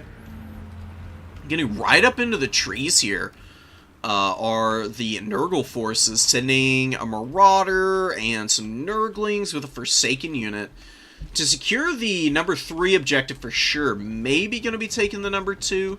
Depends on how quickly this Marauder gets up on the point. They will beat the Undead there. Not too big of a surprise considering how slow pirates are. We're not pirates, but, you know, zombie pirates, obviously. You know, these guys are, you know, not very well renowned for their dexterity. They definitely min-rolled that at the start. They're just nasty, and there's just so many of them. That's really where the Vampire Coast shines, is just being able to push up, like, insane numbers of undead units with, honestly, pretty good cap weight. I mean, they all got regular cap weight. For 250 gold, that is an absolute steal. It's super nice to have. Nurgle does have an early triple cap. Not going to hold it for too long. But it will get them about 100 tickets or so, maybe 150, depending on how long it takes for these caps to come in, which will give Broccoli a little bit of wiggle room. Oh, really sneaky. Jumps out with the Forsaken just to push these guys back and off the point to hold the cap weight.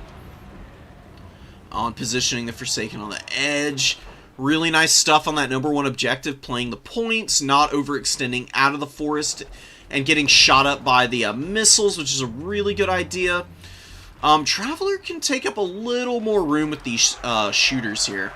You can actually see that their arc is not covering the Forsaken, and even shooting into the woods, it's not very accurate. You'll lose a lot of damage, but you will still be able to poke effectively enough against these unshielded Forsaken to at least force Broccoli back a little bit. Mournghul's attacking the Marauders. They should terrorize those guys real quick, dude. They've got great stats. They got Frostbite. There's no escaping from here. The terror is going to be really painful for these poor little guys. Decent Tide Call there. We just have Tide Call. No summons, no Fog of the Damned or anything. Exalted Hero moving around the flank, looking to ride down these pistol mobs, I would guess. The Forsaken might want to think about rallying over to the middle objective. Although we may just see Nurgle play the outside points all game. It wouldn't be a terrible idea.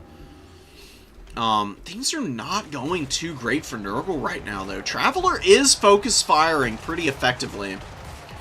And the gunnery mobs, you know, just poking away at the Furies. There are Mournghul's back there as well to defend. And, yeah, Aranessa, dude, you know, she's still got the nets here. They could come in handy if there's any push into the back line here. And this handgun core is just wearing Nurgle out right now. Broccoli's really not finding a whole lot of opportunities to get any healing in either. Really has slowed down the cap on the #1 objective, but is really close to losing it here, which would be devastating. And yeah, the throwing axes are just going to continue to get outranged by not just the handguns, but also this carronade, which has done some pretty respectable damage. About 400 value on that, and the horsemen down to 37 and 40 models respectively. Kasich is a great character. He really needs to find his way into a fight where he can really start to either like hammer down some of the characters, or they should just rotate around and start chewing on this side of the formation, because the Vampire Coast does have a ton of units over here. I mean, this is where a lot of their shooting is concentrated. A full rotation around the field and attacking this side might open up some opportunities, because there's just this one handgun in position to support with the deck gunners. Although, I guess you could just kind of shift the line over a little bit. Wouldn't be that difficult. It wouldn't take that long either. Does kind of look like Traveler's going for that. Yeah, nice slow rotation to answer potential build-up and attack from Nurgle on this side of the field now. Oh, Chaos Knight's coming out. Chaos Knight's into a carronade is a really bad idea. I'm very scared here. They are hiding in the trees. Okay, so Broccoli not throwing them forward yet. Man, the Mournghul's and all of these zombies occupying so much ground. And this big terrain piece, this is nice for Nurgle if they're able to use it, but they're pushed off of the #2 objective, and they've got to rotate all the way around this thing now. They can't take a shorter route into the back line. Like, having to maneuver around this whole thing really sucks, because you're not going to be able to force through here on this side ever again, probably. It's going to be up to your Furies to do a lot of peeling and damage against these shooting units. And now they're fighting Fellbats up in the sky, which is a really awful spot. Beautiful Spearfisher's Net from Aranessa. She's coming in here and just wailing on this guy with some good focus fire from the handguns. We got the deck gunners shooting at him. Carronades hit him a couple times. The spell has, or the ability has worn off, but looking pretty bad. Rancid Visitations does hit Aranessa as a consequence, or in response, I should say, maybe not a consequence. She takes a lot of damage, but look at Kazek getting melted by the focus fire, man. This is the risk of having narrow builds into the Vampire Coast. If they go really wide and their missile play is on point, boy oh boy is trying to get up into the handguns just an impossibility. The throwing axes are kind of being forgotten about here. This is a little uncharacteristic of Broccoli. I haven't seen this too terribly often. Maybe not on the top of her game today. And Traveler, who did lose to her last week, is just responding beautifully, bringing a very different build from what I saw last time around, if I'm not mistaken. Not going with any bombers and bringing these handguns, dude. They are racking it up right now. You know, a lot of them have paid for themselves, so they're well on their way. The deck gunners have done excellently, and the Carronade just booming away. These guys, pretty respectable value. How the pistol mobs do? They're doing alright as well. Nothing too spectacular. Chaos Knights trying to pull out, doing their best. We do get another Rancid Visitations on Aranessa. I don't know how impactful that's really going to be, though, man. You could kill her outright. And, again, the crumbling for the Vampire Coast just doesn't matter nearly as much as it might for other factions. Because it's just very slow damage over time. And by the time these units crumble out, you know, your opponent's going to have a substantial ticket lead on you. You know, Nurgle still has a little bit of a lead, but it's just narrowing all this time. It is getting really close to being a little too much to ask to try and come back from. And look at this desperate dive coming in, man. Trying to get up through the heart of this formation now to respond. Aranessa has one Spearfisher's Net, but, you know, is running. Not going to be able to use it, and they do make contact with the handguns here. But do get massacred as a result. Only 200 value on these Chaos Knights as well, man. Oh, Chaos Knights. I honestly don't think they're a bad unit. It's just that they're very limited window of opportunity for them to succeed in a lot of matchups. And against shooting factions, they tend to be kind of horrible because they're so expensive. They're so vulnerable to AP missiles of any type. And, you know, as they're not super slow, but they're not quick by any measure. The Nurgle Knights are a little slower than the others. 70 speed. I think they're 76 speed. Otherwise, look at this, dude. Scurvy Dogs kind of running down the Sorcerer, and that's going to be it, man. Just a beautiful slow push from the Vampire Coast there. Great focus fire. Laying waste to the very, very expensive hero core that Nurgle brought here, man. It's a lot of money to spend on Kazek and the Exalted Hero. And they just got hard countered by the width of that army from Traveler, man. Oh my god, just super geared up for Nurgle here. Really painful, unfortunately, for Broccoli. Beautiful value on this handgun. These guys cost 550 gold. They got triple their value back and didn't even get touched that game. And a lot of the other guys were on their way, too. 1900 value on the deck gunners. 700 on the Carronade. 69 kills. Very nice stuff. What more could you possibly want, you know? And the pistol mobs, like I said, did okay. And the Morngulls were there, you know? They contributed whenever Nurgle tried to push in with the Forsaken. Did a pretty good job of pummeling them down and just hanging out with the boys. Drinking some Budweiser and watching the fireworks show. And that's kind of what their vibes were.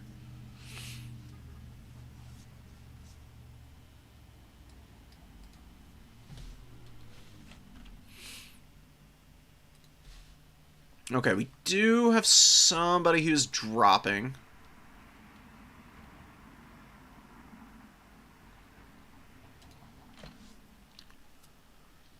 Let me... Yeah, okay, it looks like they are actually gone. So yeah, oh, Radio Magic had to drop. That's unfortunate. Okay.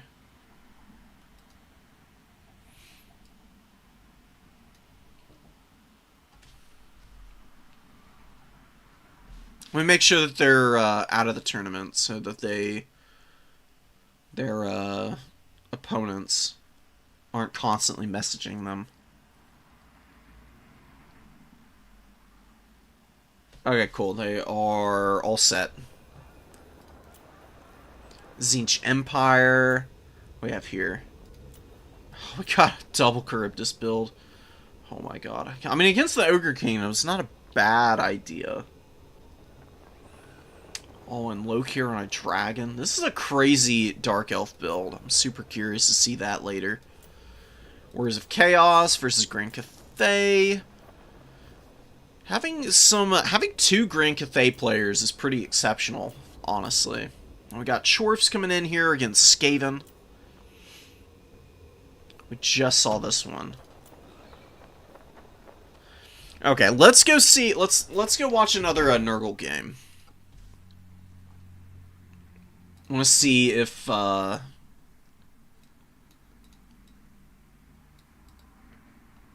in to see if Broccoli is able to rally from that that last unfortunate loss. Some more replays.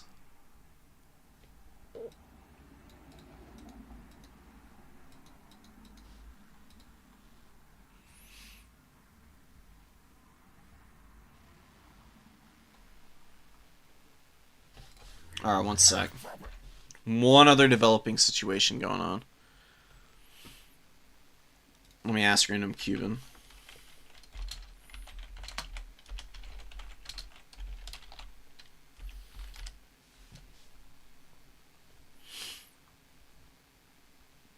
Oh, never mind.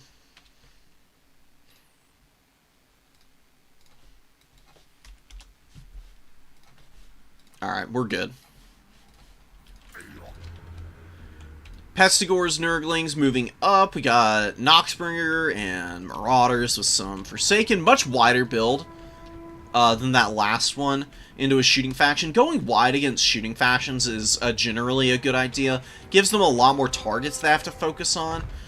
And, you know, gun units typically are really squishy in melee combat, so even if something like a Nurgling gets on them, they can usually beat those guys down. Shooting is just really powerful because, you know, those missiles are very punishing and can rack up a ton of value for you if they don't get answered. Pistoliers opening up, the Sunmaker and the Hammer of the Witches on the field here. That's a very expensive artillery core. Just a regular Hellstorm rocket battery. Oh, getting a little tripped up. I thought the purple was the Sunmaker, but it's just a regular rocket battery, and it's got a lot of ammunition, so it's not going to be running out anytime soon. Hammer of the Witches can do some pretty good damage. Zentler's Reiksguard get nailed by these throwing axes here. We have a victory. Serious amount of damage came in on those guys. Throwing a volley, hitting the statue, and a couple just trickling in. Halls of Cara Doom is one of my favorite maps. It's really cool. It's got, you know, some cool, like, Isengard pits. And, you know, these fun little pillars. And I'm pretty sure this is from a location from the Gotrek and Felix books. From, like, the second omnibus, I'm pretty sure.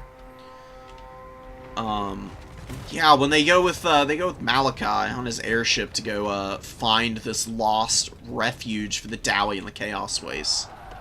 Nice shot from the Noxbringer there, big damage.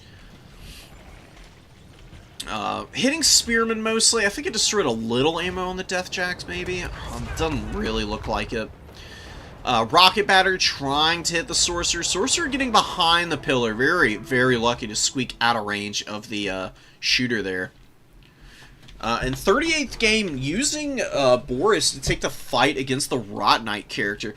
Honestly, pretty even fight, all things considered. I guess the Lord for Nurgle is not ITP, so he could get terror-routed by Boris, which would be pretty bad, but does have pretty respectable stats. Good melee defense, decent AP, and a lot of debuffs with poison. You know, not worrying too much about Blood Roar and Crush the Weak for Boris. And a beautiful upgraded Rancid Visitations on Boris now, with Pestigor surrounding him and the Noxbringer coming over to beat him up. Oh, a beautiful Fury dive onto the artillery piece as well. Hellstorm rocket battery going down big time here. Pistolier struggling. Hammer of the Witch is getting jumped on as well. Oh, this is going to suck for the Empire, dude.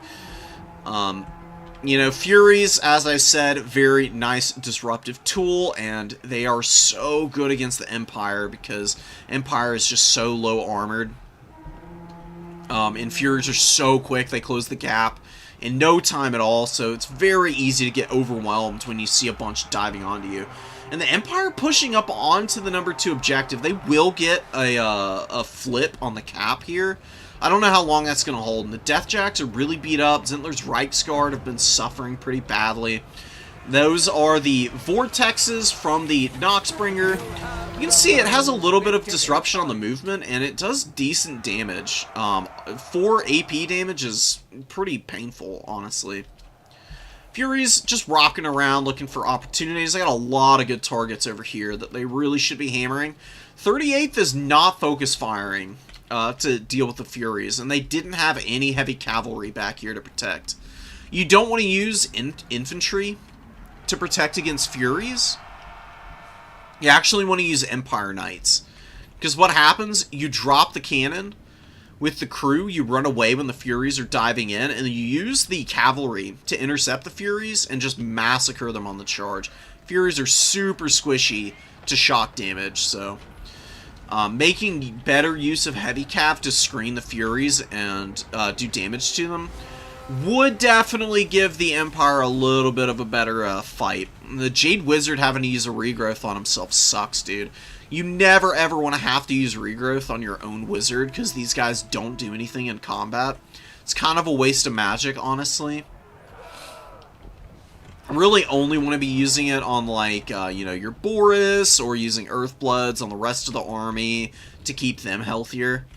Because that'll pay off a lot better in the long term. Nurgle has a huge value. Like, Broccoli playing a lot better this game. And really punishing the overextensions from the Empire player here. Protecting that artillery was a big win con. That just didn't happen. And God, dude, the Furies back here just continuing to throw inefficient units out against the Furies.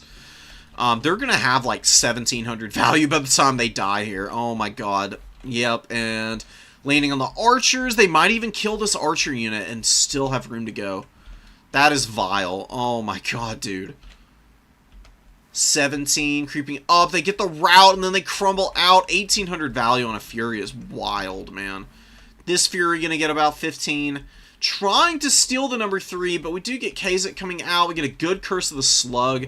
Plague Drones moving in. Plague Drones are a sneakily good unit nowadays. They actually do pretty good damage on the charge. They got some extra models as well. I think they used to only have 10, and now they have 12. And being flyers with a good HP pool and all this AP weapon strength with, you know, solid enough melee attack at base.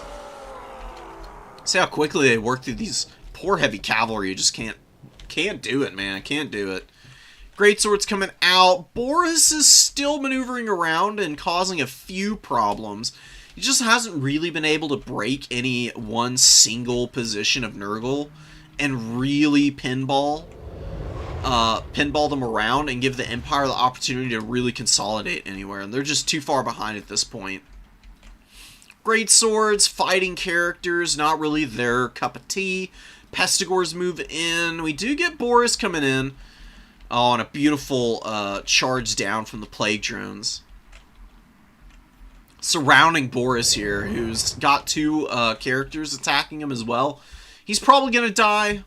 Flagellant's getting kited out. Beautiful stuff from Broccoli. That game was over pretty early, man. That happens sometimes. Noxbringer got 2,400 value. 2,900 on the Chaos Sorcerer. Oof, it's hard to come back from, dude. We saw really good Rancid Visitations. We saw some good Curses of the Slug. You just gotta protect your artillery for 38th. If you're going with this narrow of a build, with this much artillery, you have to keep the artillery alive. That's really hard to do. I would recommend choosing one artillery piece or the other and not bringing both of them. because that's a big investment, and you also brought, you know, some other fairly expensive units in the opener. Just keep the Zentler's Reichsguard back, honestly, to defend that cannon. Because the cannon draws aggro and does damage from long range, and is always guaranteed a decent amount of value as long as it uses all that ammo up. The only way that it really sucks for you is if it gets killed, and it will always draw your opponent's attention. People are gonna send units back to try and shut it down at some point. Catching them when they try to do that is oftentimes the most valuable thing an artillery piece can do. Not necessarily the damage they do, but the units that they draw into the back line, and you then subsequently kill without losing your arty.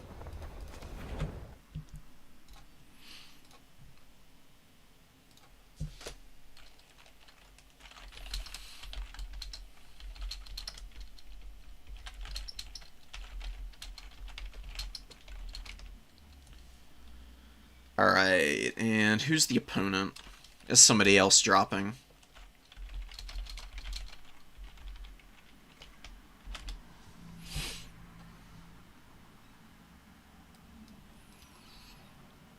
More replays.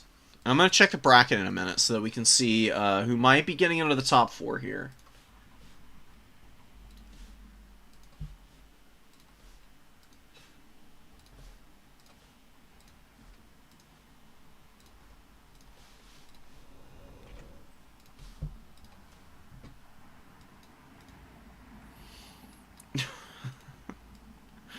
Oh, you're going... Yeah, oh, dude, Oblivion has actually been pretty sick. It was really cool to get a remaster of it. It's a super fun game. Like, even the janky, old graphics version is really fun still. The remaster is just like a nice, fresh coating of paint that makes it a little bit more palatable, you know, nowadays. And it's just got a lot of charm. It's so broken in the funniest possible way. Swap to Wood Elves. Yeah, Wood Elves are fun, man. Did you send me any of your games, Tabith? Oh, and let me move these over. Boop. Perfect. I definitely have some duplicates in here, so I'll clean those up as needed.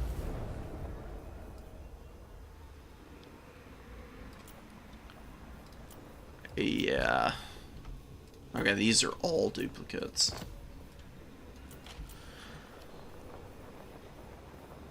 So is this one. Cool.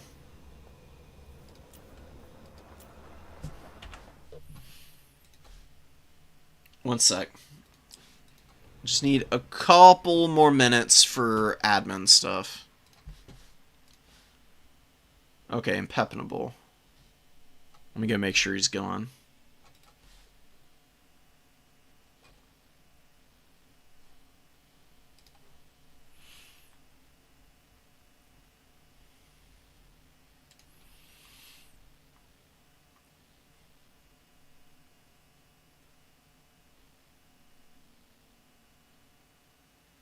Oh, they were going to do a rematch. Oh, very interesting.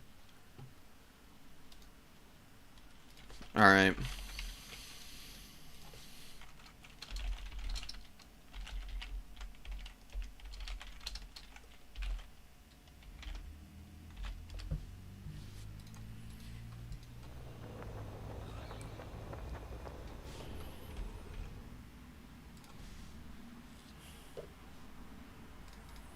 Anything else that requires my attention?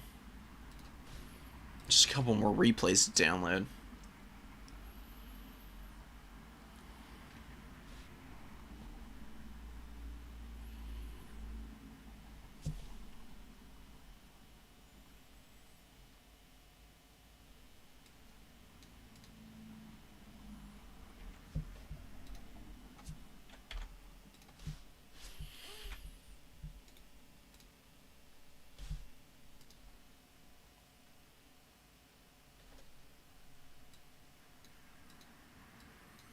Oh, I got you. Okay.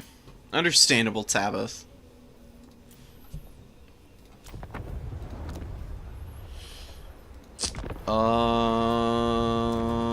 Right, it looks like everything is set, so we'll get into some more replays here. Oh, but I say that, but I lie. What's the bracket? Who are our top players right now? Broccoli's looking vulnerable. Losing that first round really hurt. It happens all the time. It happens to me. Just sucks to lose the first round because it can oftentimes leave you like really scrambling at the end to try and get op points to get back up in to the top 4. But there is a path. We'll see if it plays out. You know, all the round 4 games still need to be played, and there's still a couple in round 3 that are going on. Right now, it's Jaden Slayers, Fluxing Void, Killen, and Karavthir, who are all undefeated currently.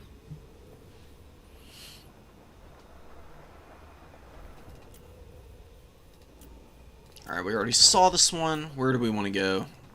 Mirror match? Maybe not right now. Oh, double flame cannon? Hell yes, dude.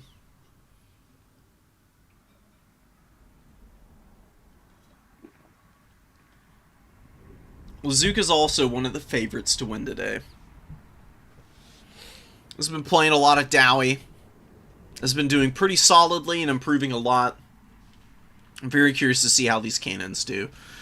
They look really cool. They look a little funky in their banner image. I can't lie. You know, some of the unit cards can be a little odd, we could say. Look at the models themselves, though. They look so beautiful. They got these cool little steam vents on the back to let out the excess heat. You know, and they're just kind of like rolling these things up. And we'll be opening fire in just a moment. Keep it from the foe. Dowie artillery can be really vicious. If you don't have an effective way to shut it down, very quickly you can fall behind on not just value, but also space to recontest objectives, because artillery is very powerful if it just gets, like, lines of sight to where it can just fire down, like, rows and rows of units, especially flame cannons. Because the actual shots kind of persist, if that makes any sense. You know, it's like an actual stream of flame. So units that actually, like, walk into that stream of fire can actually take damage as well.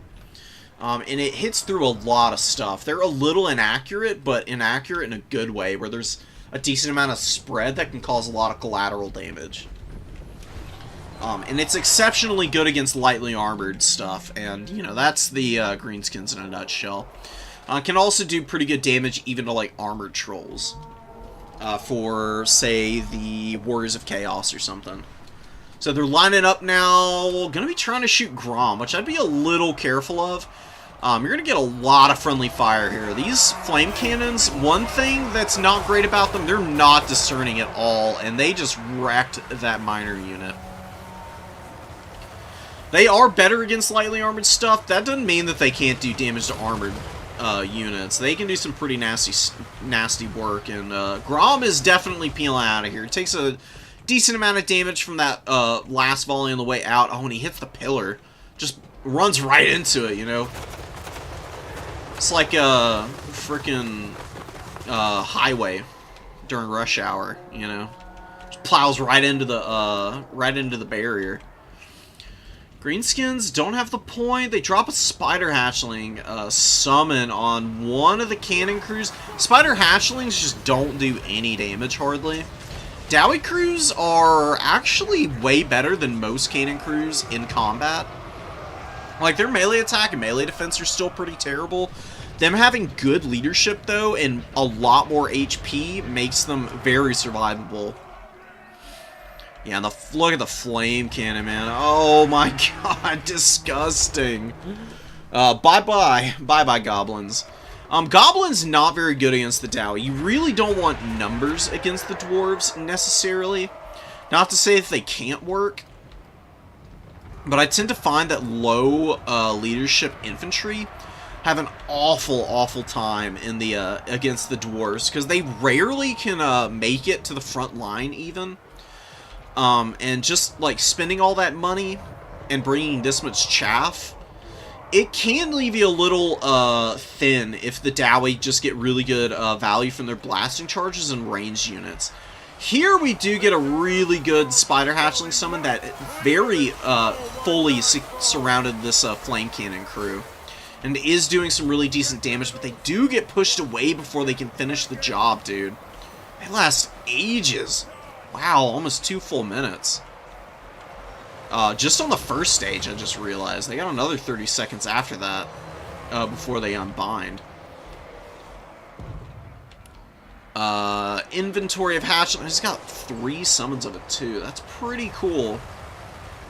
Squig Hoppers get on other flame cannon here, and Jaden was struggling for a minute now, but has a full press onto the back objective.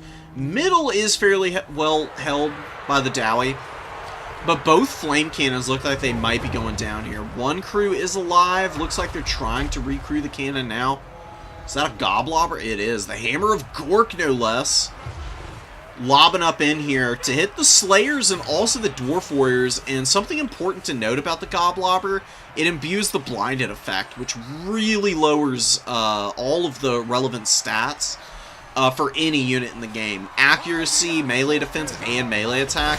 It'll make these Slayers and the Dwarf Warriors insanely inefficient against the Orc Boys. Or Night Goblins here, sorry. But the Night Goblins do break.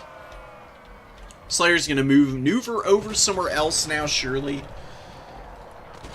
Jaden has pushed the Dowie back really far, though. And Grom is very healthy, and there's not a lot to punish him over here. Flame Cannon, you gotta get back on this Lazuka. Not doing it quickly enough, I'm afraid. You can't pull miners off here, because there's a bunch of Orc Air Boys coming in. They're going to shoot down the Slayers, and Ruglad's armored orcs are really good from a very long range at just poking down stuff like miners. They don't have amazing AP. They've got enough and are very accurate since they're an ROR. They'll hammer down a lot of these dwarven units that don't have any shields of any kind. Finally recruiting the Flame Cannon. You gotta start killing these Air Boys here. Oh, and the Skyhammer Squadron gets hit by the Snagla net here. Taking a little bit of damage, nothing too serious. It does have 1500 value, just firing at a variety of targets. It's got a couple of bombs left. Looks like it has used a couple of them. Presumably to pretty good effect. Looks like they may have cleared out a few units over here. These Rangers getting caught on the edge of the battlefield here, though, as they're trying to come out of Vanguard. Really sad and painful, though. The Miners do break this very tattered Squig Hopper unit, and they really need to get on the Air Boys. If they can shut down the Air Boys and the Rangers can somehow rally back a little bit, find some safety, and start getting their arrows on target, then the Dowie could be in some business here.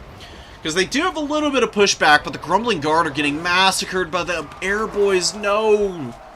Oh my god. Yeah, they're just sitting here getting shot to pieces. 100 armor is nice and all, but AP damage is AP damage. They're just getting focused by so much right here. You got artillery hitting them. You've got the Ruglad's armored orcs hitting them. Air Boys firing down on them, and, you know, Flappa's coming in, you know, just to, like, finish off the job here. I love Flappas. They're such a cool unit. They're very funny. And they got little bombs, like a secondary missile attack that they've got, too, that they fire pretty quickly. It does a decent amount of damage. You know, it doesn't have a lot of AP on it, but a decent amount, and it is explosive AP damage, which can be exceptionally powerful under the right circumstances. Orc Boys and a couple of Night Goblin Squig Hoppers do shut down that last Flame Cannon, and the Dowie are so stuffed up. They're off. Like I said, Dowie very bad at getting up on points. They're exceptionally slow. Slowest faction in the game, I would even say. Because the Vampire Coast at least has stuff like Scurvy Dogs that they can steal points with in a pinch. That have close, a little bit upwards of 90 speed, actually. Dowie's only quick units are gyrocopters, and those have no cap weight since they're flyers. So when the dwarves get pushed off points, even if they have a value lead, it can be really hard to get back up on them and, before the game gets out of hand on the tickets. But being behind, it's even worse, because then oftentimes I see Dowie players really panic, and they start trickling out of spawns. Not quite like what Lazuka is doing. Not too far off, though. You gotta be careful with how you summon out units. You don't want to overlap stuff like this, because what can happen is artillery can get in range of these guys, and if it hits just accurately a couple of times with its shots here, it will absolutely ruin these poor rangers. To be fair, they are invisible right now, so it's not that big of a deal. But having good spacing with your range tools is just really good practice, because you want them to be split up a little bit so they don't get compromised by one melee unit. You don't want them taking overlapping artillery fire is another thing, and then if you have the concave, you get way more accurate in flanking fire in on enemy units. Which can put them in a really awful position and just lay waste to them in no time flat. And Jaden kind of did that with a lot of his air boys. If you look around the battlefield there, a lot of them are pretty tattered. But if you look at where they're positioned, there's like one here, another a little bit farther in that is a little bit healthier. Pulling him back now has done a really good job of focus firing with a lot of these air boys. Some of them haven't done amazing. This one's doubled its value, and Rugled's holding over here with about 900 is pretty respectable. I think it's a 700-800 gold unit. He's just got so much aggression from the Greenskins here. Some Black Orc great weapons. Moving up to answer the Slayers and finish them off. The Rugleds, with 44 models left, still have a decent amount of ammo, could definitely get some good value in the late game. And Grom has just been so disruptive this game. He's just been rocking up in here. He's got 271 kills. And here's the thing about that, right? Dowie units tend to be just insanely tanky, so having a character that can run around and rack up about 300 kills, soak up a lot of damage with regeneration, and, you know, help buff up your own stuff in the process and have all these really cool abilities, puts a lot of pressure on the dwarves, because they just don't have that available to them. Their characters are all foot-based, and you're talking about, at best, if your opponent's like really making the mistake of trying to fight Dowie characters, they'll maybe get like 1,000+ value. So utilizing Grom to his full effectiveness here has just, you know, done a lot of damage to Dowie units trying to get up on points, and made it a lot easier for the reinforcements of the Greenskins to just grind through all of the Dowie like infantry and cap weight. Orc Air Boys looking to fire into the Dwarf Warriors. Flame Cannon shots coming in here, doing some pretty decent damage, man. Piling in. Oh my god, it's so nice. If only this had been around all game. You know, Flame Cannons are pretty short range. That's their one drawback.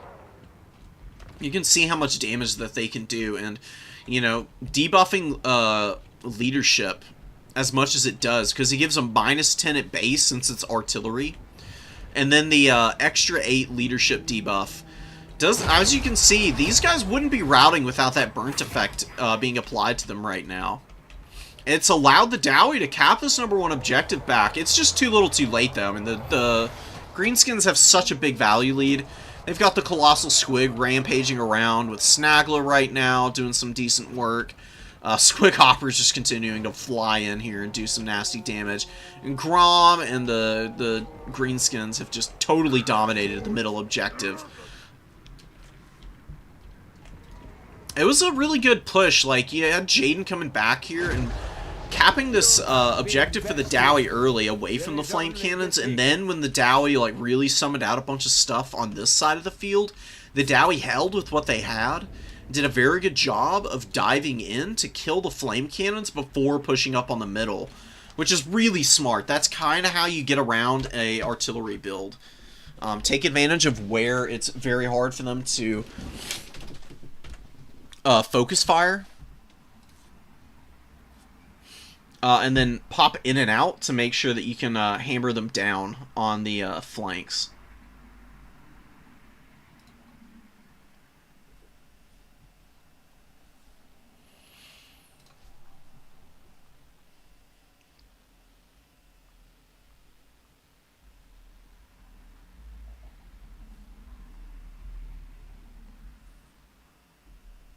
Okay, cool. Let me make sure everybody's got the right amount of points. It's gonna be about time to start the top 4. I don't want anybody to get screwed over by any mistakes. So Broccoli did get a win in the final round, and if things were to end right now, Broccoli would be in the top 4, but we do still have some of the other previously undefeated people playing, and depending on if they get wins or not, they could jump up over her.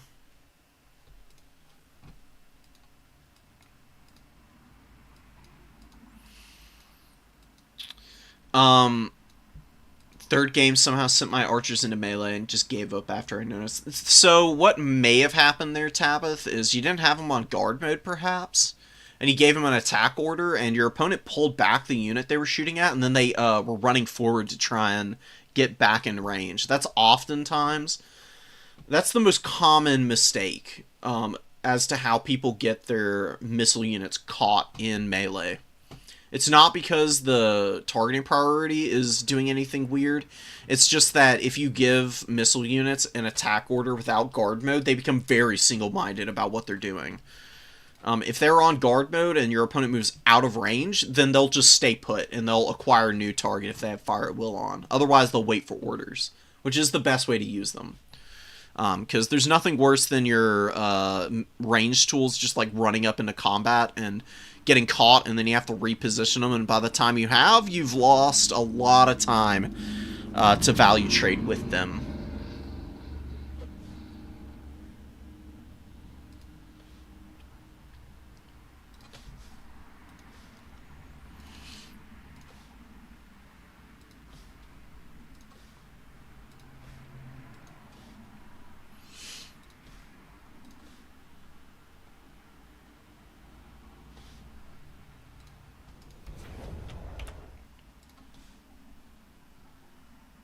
So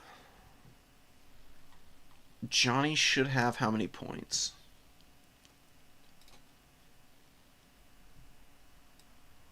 Okay, 1 point. Easy enough.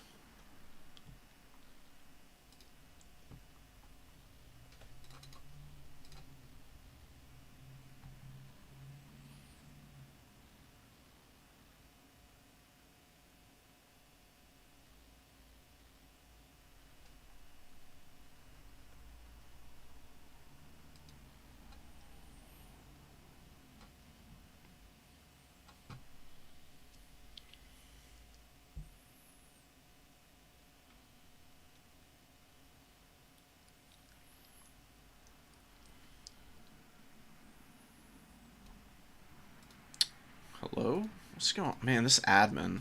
Dude, backend is taking ages to load up today. I don't know what's going on with it.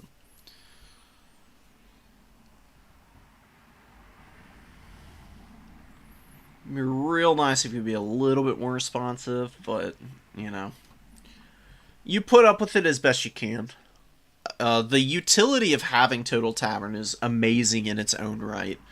And I really got to tip my hat to Turin for getting it all set up. It's not something that was done with any kind of, like, you know, just, like, monetization in mind, but really just to facilitate people being able to host their own tournaments and play games, and that's just super generous, and is a lot of work that needed to be put into making sure that it worked as well as it does. And the occasional frustrations are more than worth putting up with.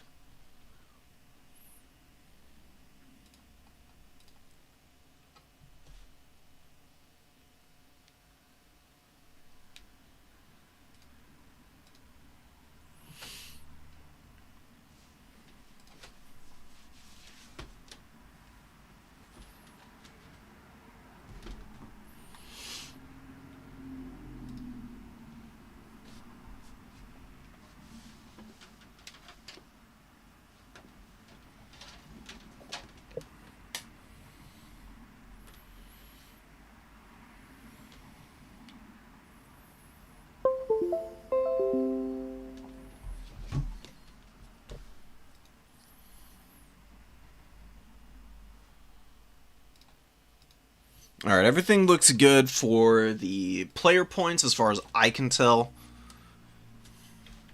We're going to take a minute just to gather ourselves here before we get to the top four. Make sure that there aren't any issues that arise here at the end.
We'll get our other replays in here as well.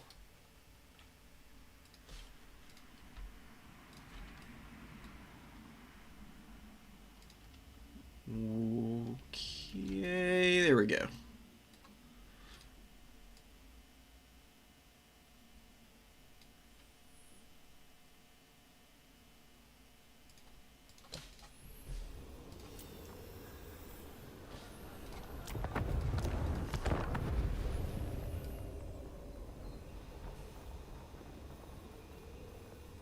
Got a lot of games in here. Oh my goodness.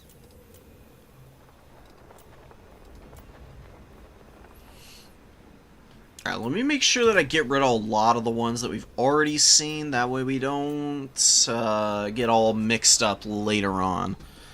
That's the autosave from earlier. Counts High Elves, haven't seen. Empire Lizards, not yet. This one we did.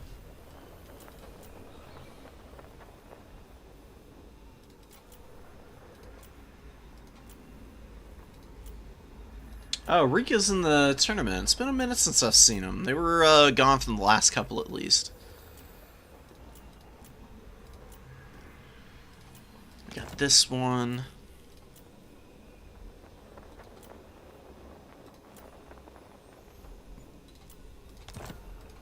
And that one we just saw. Okay.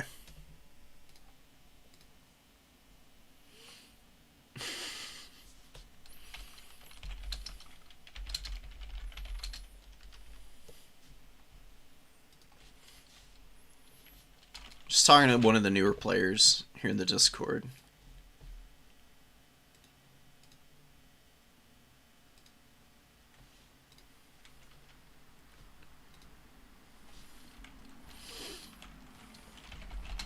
Yeah, so build roulette isn't that big of an issue.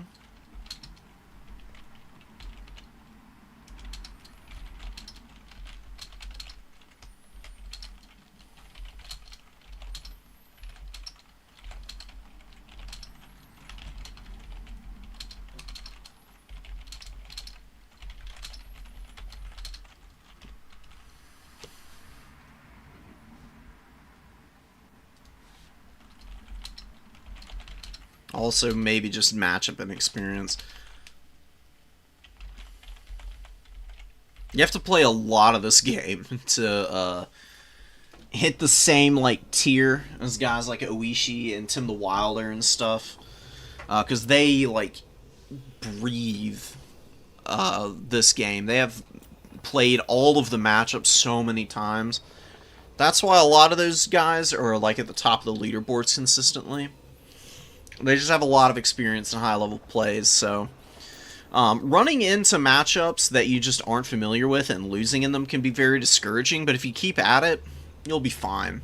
You'll figure it out, and you'll have answers to it, and it'll work itself out over the course of time.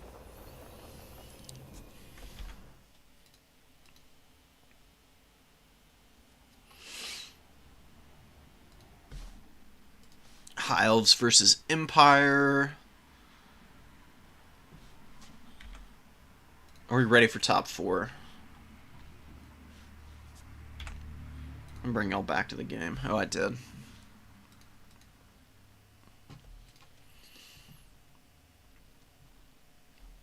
Three more? Maybe we'll do another replay while we're waiting for the top 4. I think we'll have time. We might as well.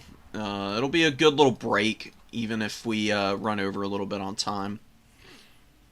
So, the people who will get into the top 4 can have a little bit of time to take a breather before they jump into it. Running breakneck into it, oftentimes, people can get kind of burnt out if they're playing so many games in a row, man. I certainly do. I tend to play really well in the bracket side of things. By the time I get to semis and finals, I need a little bit of a break between them so I can get like a snack or something. Otherwise, I'm just totally gassed, man. Biggest problem is is how disheartening losing even one matchup is. That's very true.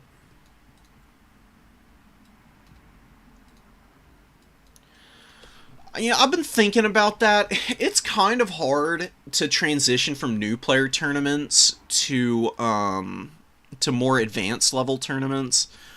And I've really been thinking, we used to have intermediate level ones, and I think I might start hosting more of those. That way, when you win one of these new player tournaments, you're not just thrown out to the wolves, basically.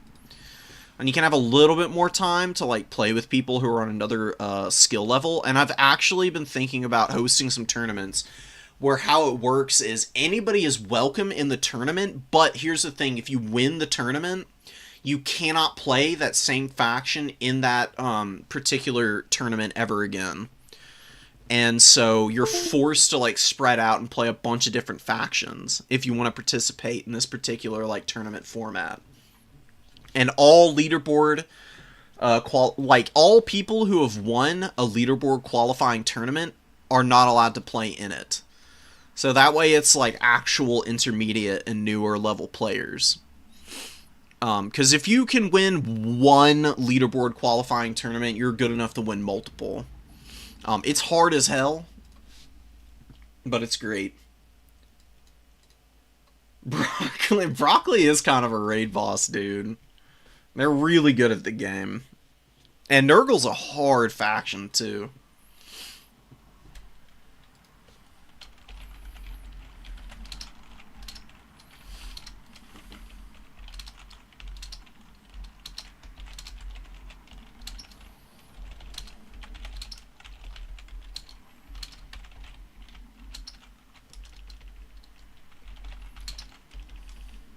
Spelling, oh my god.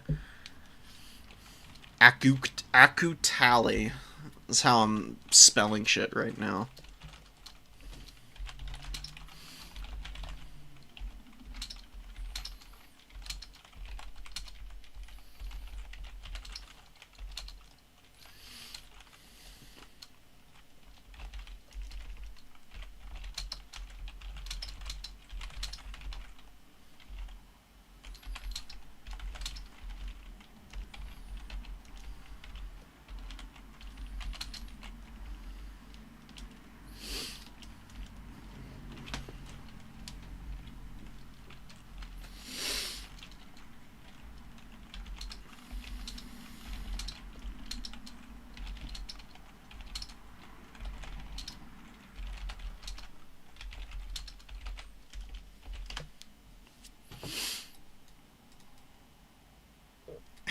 2 games before this tournament. Came in and went 2-2 is pretty awesome.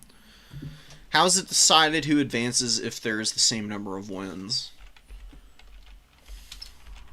Op points.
Okay, so we're not doing another replay. There's a lot of people asking questions, so I'm just trying to help them all out so they can kind of get an idea of how the tournaments generally work.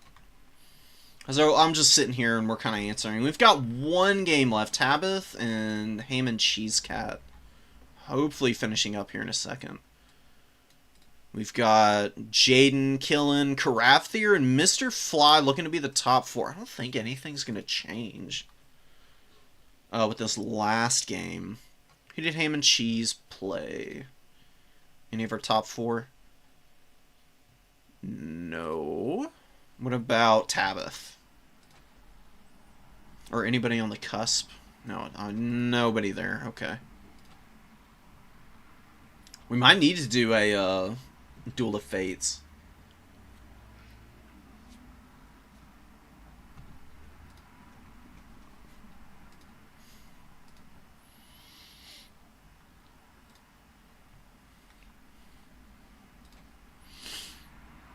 We've got Lemur and Mr. Fly who are tied right now on op points for the last spot in the top 4. All things being equal, I think we're just going to have a playoff here.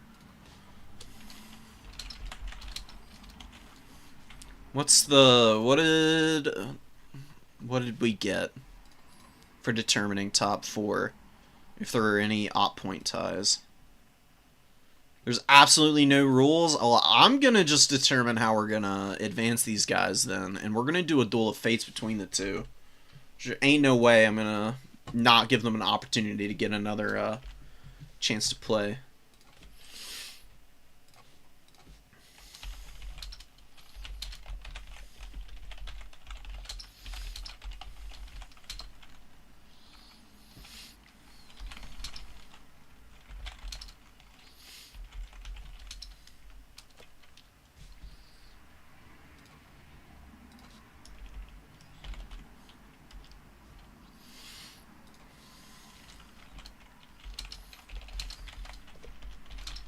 You and Fly.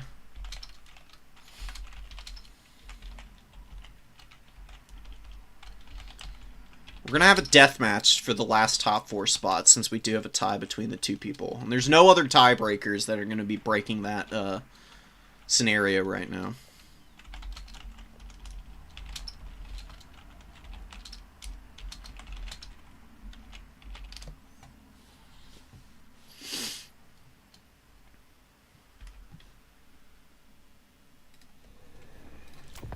So, in honor of that, we are going to go and invite both these guys.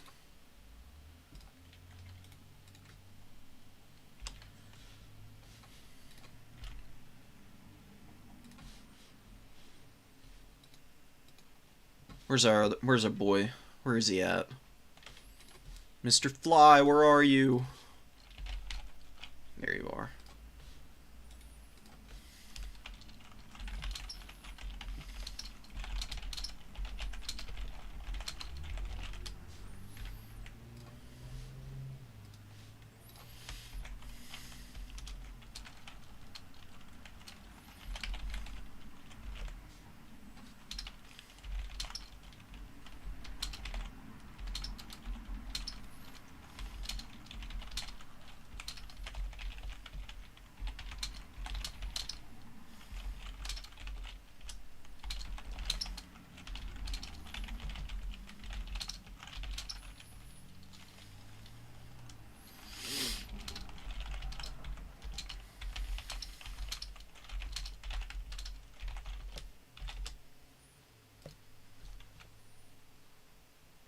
Oh my goodness.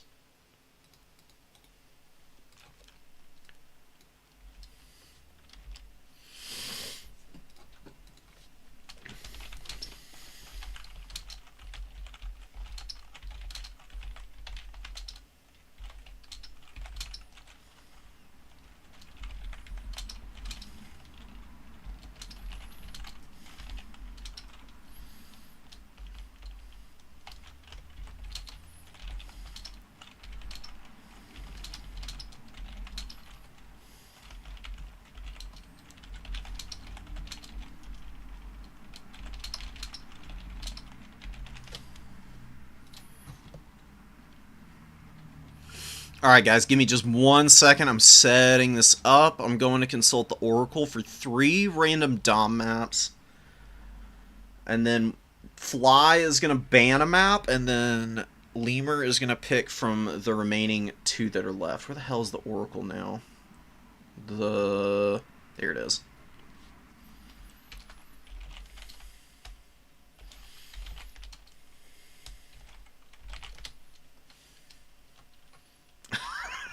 Got some truly bizarre maps to pick from, but you know what? We're gonna run with it.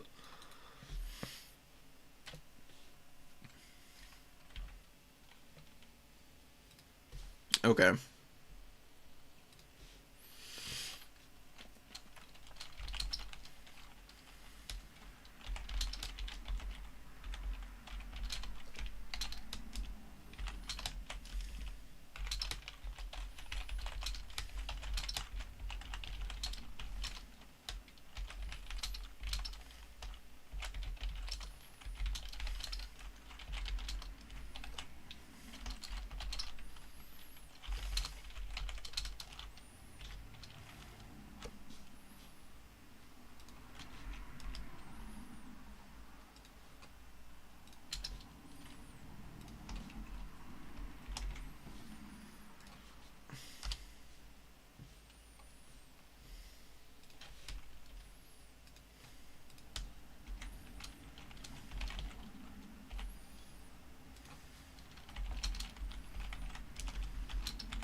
Sweet. Okay, so we got Lemur in here. Where's Mr. Fly? Oh, he's just chilling out here. Lemur has jumped in here, so Lemur is at least aware. I haven't heard from them, but hopefully they see my ping.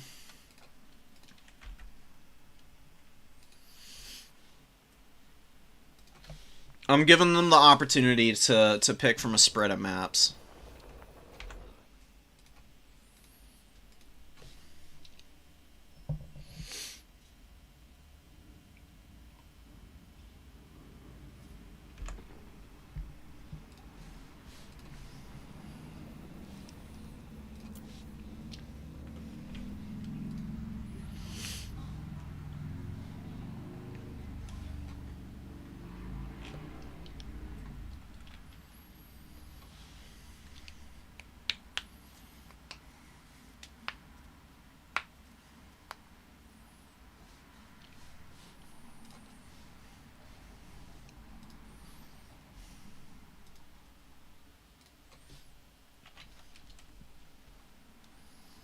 Unless they want to just do...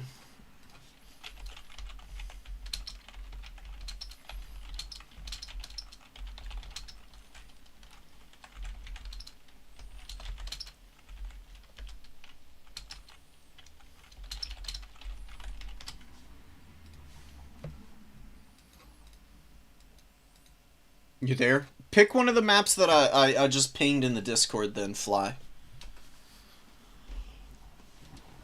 Check the tournament Discord, and let me know what map you want to ban out.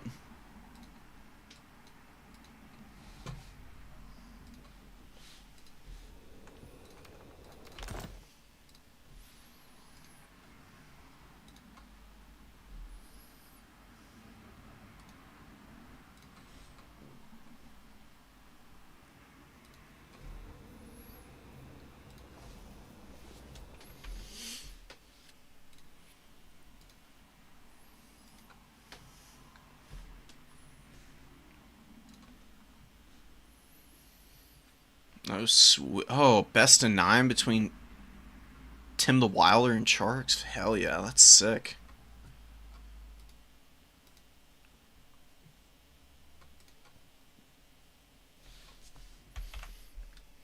Alright, anyways, we'll see if they answer in a minute. If not, we'll just arbitrarily roll with whatever map I pick of the 3.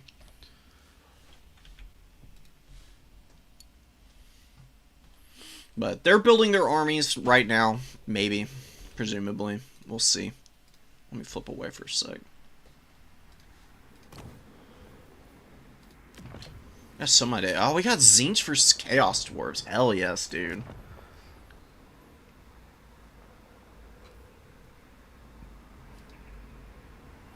Zinch is a very different faction.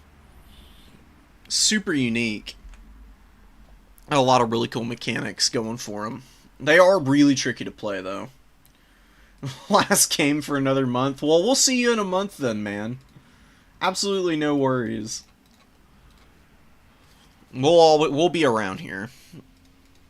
It's gonna take a lot to peel me away from this community. It's so fun doing these tournaments, man. They're always a blast.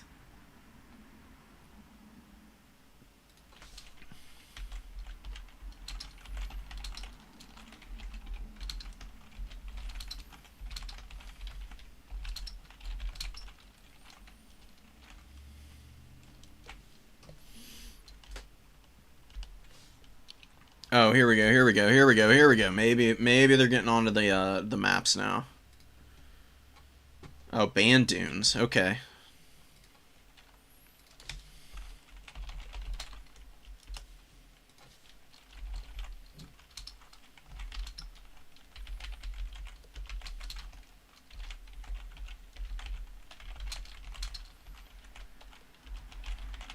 Eastern Isle Colony should be familiar, at least to Lemur, I think. It's pretty common for these tournaments lately. It's a really cool map. Ain't nobody played the Crucible in ages, I can guarantee that for sure. Crucible is kind of fun, though. It's kind of funky, but I like it. It's pretty small, though, which is why I don't think it gets chosen a lot for tournaments. Because it does favor very aggressive factions, generally speaking.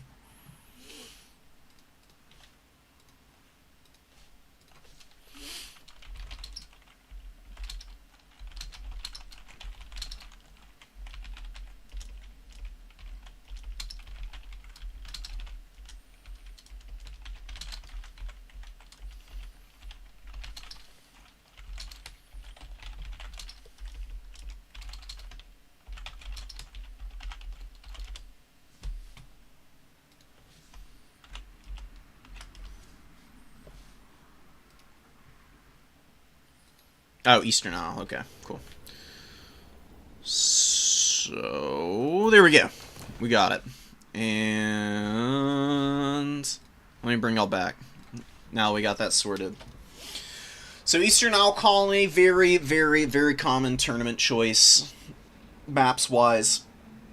It's got one central objective here, where my cursor, I'm pretty sure you can see my cursor at least, between these two pillars on the right-hand side of the map.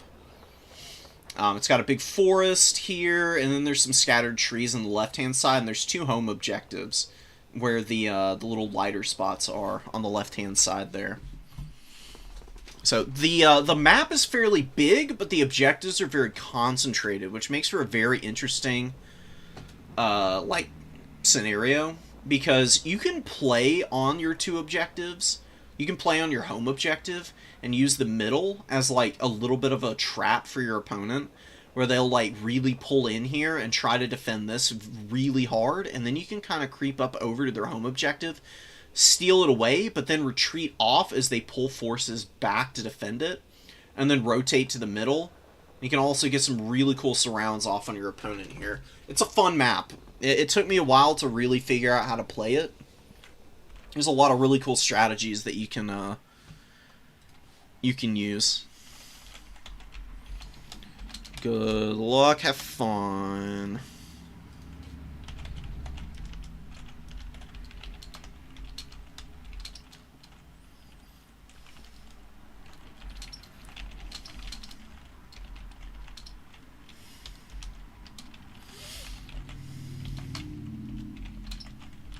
So after this plan...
Yeah, other top 4 is as shown on the signups.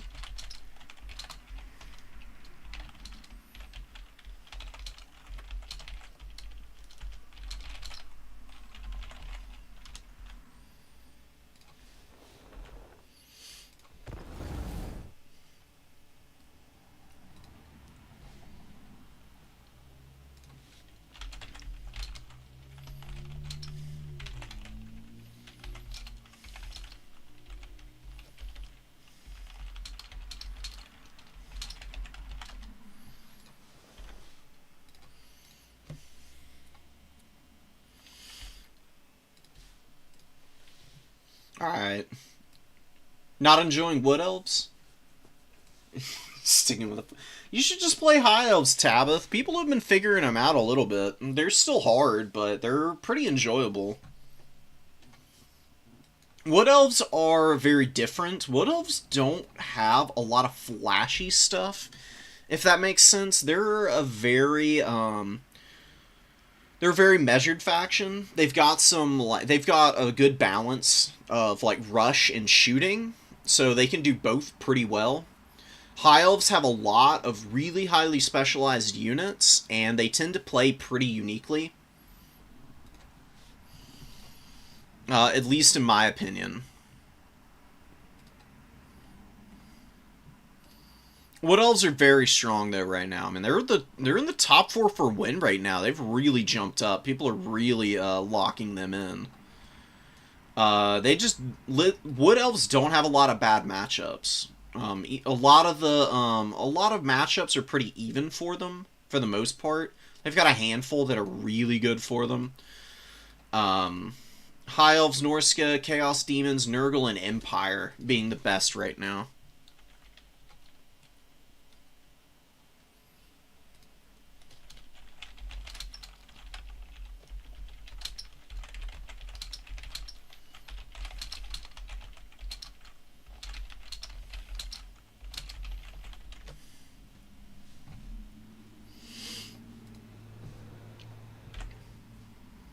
Alright, we're still waiting for Lemur, but he'll be done in a minute. There's no rush.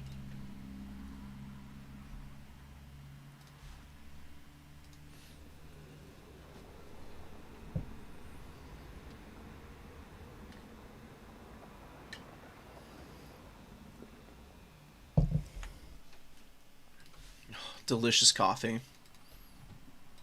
Straight to the heart. And you get me nice and, not really jittery. I don't really get affected by coffee that much. I'm one of those people who's got the ADHD where it just evens me out, honestly. I can drink coffee and fall asleep. Probably not the best thing to do, regardless. But it never really hits me that hard. I usually have, like, one nice, really big cup of coffee and just motor through the day. So we got a Hashut Sorcerer here. We've got the Chaos Sorcerer Lord of Tzeentch with Metal Magic for Mr. Fly. Really strong Caster Lord on the disc, and has a little bit of combat utility. Way more than the Herald does at the very least. I'm presuming he's on the disc at least. He could be on horseback too, but I prefer to have him up in the air. They tend to be a little safer there than on the ground. And it's just a little bit of added speed and utility.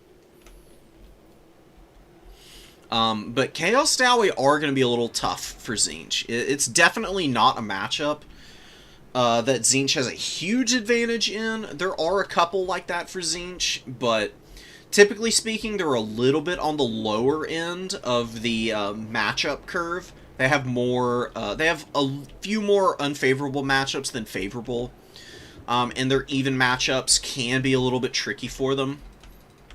But they are just one of those, specialized factions, and Mr. Fly's been playing them a lot, so shouldn't be having too many big problems. So, Chaos Dowie not opting for any trains in the opening. You get a lot of Chaos Warriors here, or Chaos Dowie Warriors, I should say. So, lots of shielded infantry with the silver shields, or the heavy armored infantry with silver shields. Infernal Guard Fireglaives for a little poke. Couple of Hobgoblin Archers. I don't really hate the inclusion of the Hobgoblin Archers here. They're a little vulnerable to counterfire. They've actually got a decent amount of HP for a bow unit. 6,900 is actually quite a bit. And they can really poke away against the lightly armored Marauders and the Marauder Horsemen and do a good job of poking down shields. And also defend against the Changebringers pretty well. The thing that the Changebringers are really weak to, enemy shooting-wise, oftentimes is really cheap archers, and then gun units. And Chaos Dowie have a good mix of both in this army, so they might be able to defend their front line from the Changebringers, if those come in. I would be really surprised to not see them, though, for Tzeentch. They're just a crazy unit. If your opponent doesn't prepare for Changebringers, you just auto-win. And oftentimes, even if they do, you still have a pretty big advantage if you've got good micro on them. So we got one person readied up, I think. I mean, I heard a noise in game. Okay, there we go. So we're kicking it off here. We do have the Hashut Sorcerer, of course, up in the sky with Flames of Asgore and the Chalice of Blood and Darkness. Flames of Asgore is a very expensive spell, but it does a lot of damage. It's very good for punishing units that blob up around the Sorcerer Prophet, and it can be good self-peel for him, and he does have Chalice of Blood and Darkness, so you can use him very aggressively with this particular spell to put your opponent on the back foot early. If you get a really good early cast of this, you can rack up some serious value and give yourself a winning edge right off the bat. But Mr. Fly should be experienced enough to know kind of how to play around that. So, very curious to see how it's avoided. So, Lemur opting to bring in Hobgoblin Wolf Raiders early. 2 of them so far, actually. Mostly just to counterfire the Marauder Horsemen of Tzeentch, but the Tzeentch Horsemen do cap the number 1, just because they were able to get up on that point immediately, and the Hobgoblin Wolf Raiders, being outnumbered until the second one has just arrived, not really able to scrap against those guys. But Chaos Dowie should have the advantage once their armored infantry get here. It's going to be very hard to get through all the warriors. And the Hobgoblin Archers and the Infernal Guard will have some pretty good opportunities to rack up value here. Marauders of Tzeentch, not super heavily armored, obviously. I mean, only 15 armor, in fact. Very basic shields. Not a ton of health. And that was a beautiful breath attack from the Sorcerer Prophet. Massive damage on that Marauder, but does get jumped into trees here, all by Doom Knights and Furies. And Doom Knights may not have a lot of AP, but the Bale Taurus doesn't have a ton of armor. I mean, 70 is pretty respectable. Chalice of Blood and Darkness healing this guy up a little bit. Oh, and Flames of Asgore being used now that they've been drawn to the ground, and the Doom Knights are going to get deleted here, dude. Oh, no. Ouch. They were fine while they were up in the air, but you can see how powerful that spell is, man. One good cast with that just killed a 1,500 gold unit. Did substantial damage to those Furies. Tzeentch running just right up into this front line, and they are going to have a really hard time out-muscling a lot of those units. The Forsaken moving around the flank, they really need to get up in here, get on top of the shooting. And then maybe with really good magic from the Sorcerer Lord, Tzeentch can get back in this one and really need this Sorcerer Lord to get away from the Sorcerer Prophet, who will just absolutely ruin him in melee combat up in the air. No Screamers coming in. Screamers can be pretty good against flying characters, because they are anti-large specialists, and they can do pretty respectable damage to stuff that they get locked into. Iron Demon coming out now, just flattening over these Forsaken, doing some pretty big damage to them. Little shotgun cannon on the top goes down, pops some shields on Zangors. Blazing Beards of Basharak locked in combat. They did get their blasting charges off, didn't get a lot of damage, and another really good Searing Doom, man.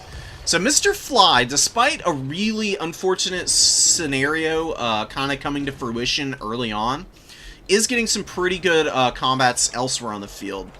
Do have some Furies cleaning through the Hobgoblin Archers here. Oh, but a really good Breath Attack pops their shield. Does a little bit of damage through it. We'll see if these Furies are able to clear them out quickly. The Infernal Guard need to be shut down, but Lemur's been a little slow on utilizing these guys. They're just really healthy, and if they do start to really fire in here, they will really start to rack up the value quickly, just because of how high impact they are. So, a Plague of Rust goes down to lower the armor of these Chaos Dwarf Warriors. A Searing Doom goes off. Lemur dodges it pretty well, though. Just moving right out of the way. Hobgoblin Wolf Raiders pushing around the flank. You know, harrying the Marauders of Tzeentch right now. Chaos Sorcerer about 800 value. Disgusting Flames of Asgore on the other side of here. Right as I move across to get an idea of how Tzeentch is doing on this side of the field, I watched two of their infantry units getting just absolutely annihilated by that Flames of Asgore, man. And 2,300 value on the Sorcerer Prophet already. Iron Demon tear-routing a lot of the infantry here, keeping the Forsaken on the run, and that shotgun cannon is so cool. It's super disruptive. It does a lot of damage, man. It's very good against Skirmish Cab as well. Just because you got 120 range on it, you got quite a bit of ammo, and it fires relatively quick every 11 seconds. I do kind of like it. Cockatrice is actually doing some pretty respectable damage to the Lord, but it's suffering under the withering fire of the Infernal Guard Fireglaves right now. There's just nothing to shut these guys down. And they're just totally uninhibited right now, and as good as the Cockatrice is, in my opinion, I know a lot of people don't like it, I actually think it's a sleeper good unit. It's a little bit, it is a little buggy, and there are definitely things you need to be very careful when you're using it, but it's got a lot going for it. It's got poison, it's fast, it's got petrifying gaze, it's got good AP and decent melee attack. And it did almost pay for itself, even with the Infernal Guard Fireglaves just massacring it there. It got a lot of damage in on the Sorcerer Prophet. Zangor's moving in, Infernal Guard just racking it up, 1,300 already. They got a long way to go to being killed off here, but Searing Doom's going to be a good start.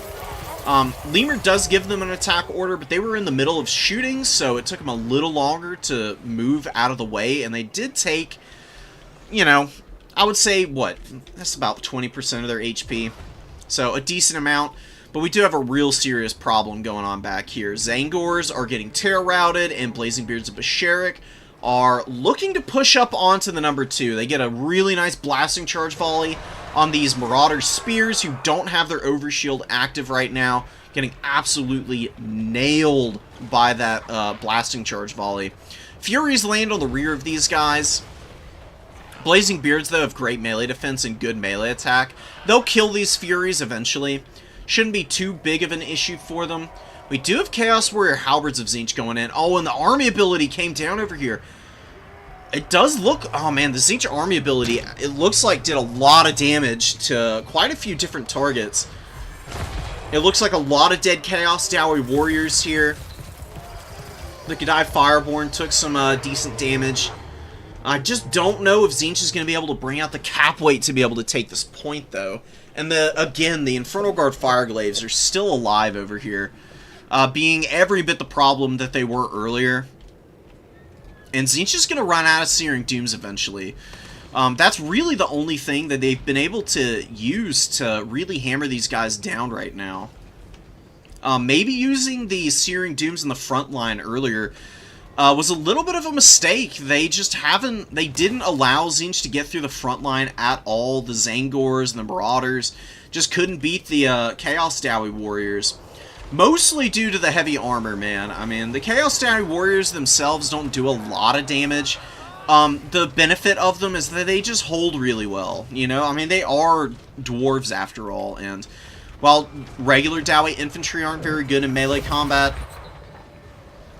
Chaos Dowie Warriors at least have a little bit more melee attack to make up for their extra cost, so they do tend to be a little bit more cost efficient in melee combat. And they really are keeping, just keeping Tzeentch on the back foot right now, man. Blazing Beards of Basharik especially. They've done a great job of pushing down onto this back point. They're incredibly tattered, but Tzeentch has nothing to help back here. And that Halberd unit just got absolutely annihilated. I don't know what the hell's happening here. The combination of the Death Shriek rocket, the Iron Demon, I presume. Where is the Iron Demon? Oh, it's over here now. Oh, I bet you it was another Flames of Asgore. 3,400 value on the Sorcerer Prophet of Hashut, man. Hard carry lords, dude. They're so dangerous on the Bale Taurus. Oftentimes, the best way to counter the Bale Taurus characters, avoid giving them value with their really expensive spells, like Flames of Asgore. Don't blob up and allow big punishes with that. And surprisingly, ignoring them can work out really well for you, because they get a lot of heals, like I said, with Chalice of Blood and Darkness. Every time you cast a spell, and it's off the 90-second cooldown, they get about 10% of their HP back. If you throw a bunch of stuff into melee combat, the Bale Taurus can like really whoop on stuff. If you focus on killing the ground forces, and this guy is stuck up in the air, he's got no cap weight. As much damage as he can do, he can't cap the objectives alone. And that can be the ticket to winning and avoiding that guy entirely. Mr. Fly came in, really valiant effort. Unfortunately, like, losing that Doom Knight right off the bat was just brutal, man. Like I said, Flames of Asgore will get you a winning fight just right off the bat if you're not prepared to dodge the spell cast. Because the Doom Knights would have been really good for shutting down the Infernal Guard Fireglaves. Because while these guys do have a bonus versus large, it's only a bonus versus large of 5. Doom Knights can actually do some pretty respectable damage to Infernal Guard in melee combat. They would have locked them down for a long time, too. Then maybe your Cockatrice could have done a little more damage to the Bale Taurus caster. You might have had a little bit more of an opportunity to scrap in their Tzeentch at that point. Really well played by Lemur, who will be advancing on, and we will... Let me contact the other top 4 players. And advance the top 4. I don't think I'm going to have to change too much.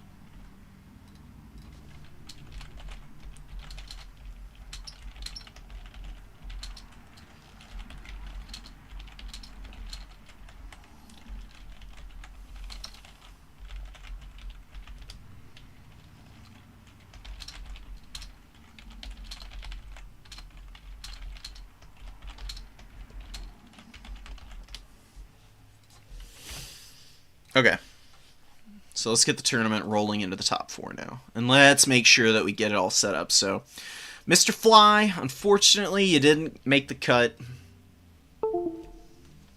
You'll get there next time, though, I'm sure. And Lemur, the very dominant win, going to be getting up in here. So let me go flip around the top 4 a little bit to make sure that everybody is accurately reflected in here. Ooh, there it is. Okay. So we've got Jaden and Karathir on one side, and then Killen and Lemur are going to be the other side of the bracket.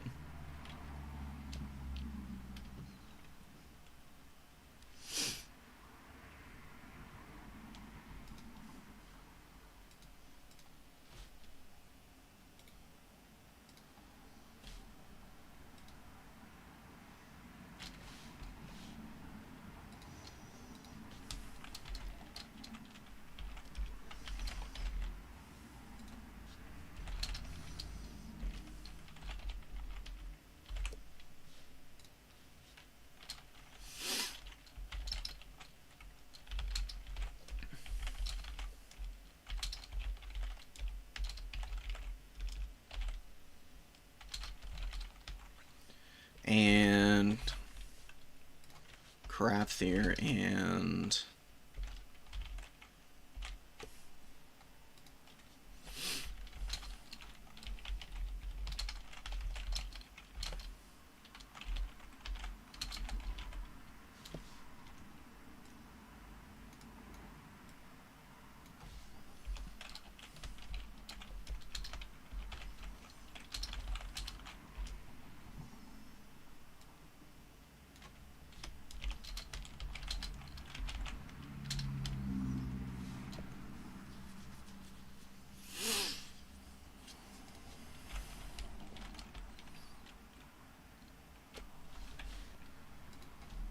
You know what?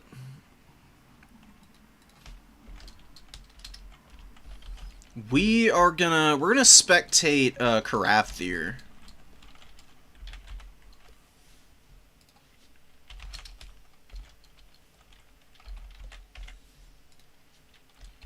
I'm gonna make them a lobby and I'm gonna spec them live for the stream here.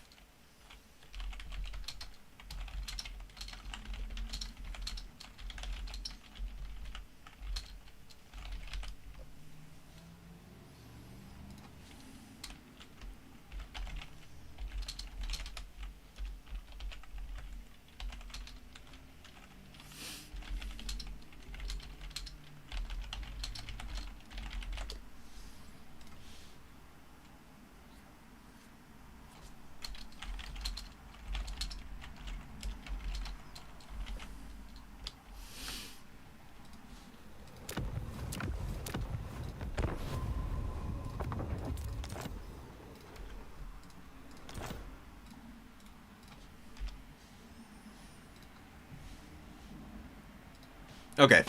Hell yes. And let me message Jaden. Did this load finally? Okay, here we go. About time. What does Lemur show up as on the website? I assume that's correct. I'll change it later if I need to.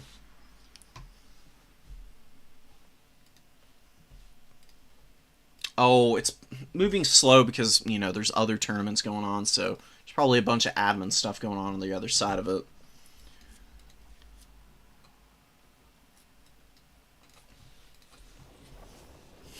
So, Grand Cathay versus the Greenskins here. It's going to be a rough one, I think, for Cathay, because Greenskins have a lot of good units against stuff like Jade Warriors. And they do kind of beat up on heavy cavalry with their boar boys.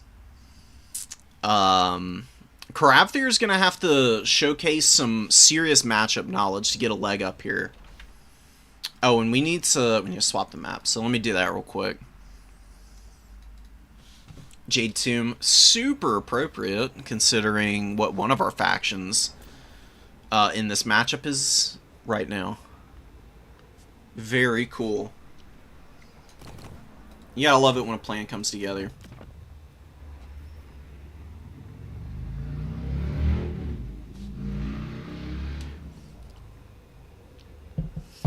So, the things that the Greenskins can do to get rid of Jade Warriors is they can honestly use their Air Boys to do it. Not the most efficient way. You can really just bring pump wagons with Orc Boys, some Squig Herds, and then maybe like a Black Orc or two. Because even the shielded Black Orcs can do some disgusting damage to Jade Warriors. Because they have really tanky stats. Tons of armor. ITP. And they're pretty resistant to the Dragon Breaths from the Shugengan Lords. And Zhao. Zhao is probably the best option for Cathay here. I would guess at least he's got, you know, Final Chance Mutation and Dragon Breath and a very powerful Dragon combat form which can do pretty damn good work against characters like Grom. But we could see Celestial Lion General with the Fearsome Roar.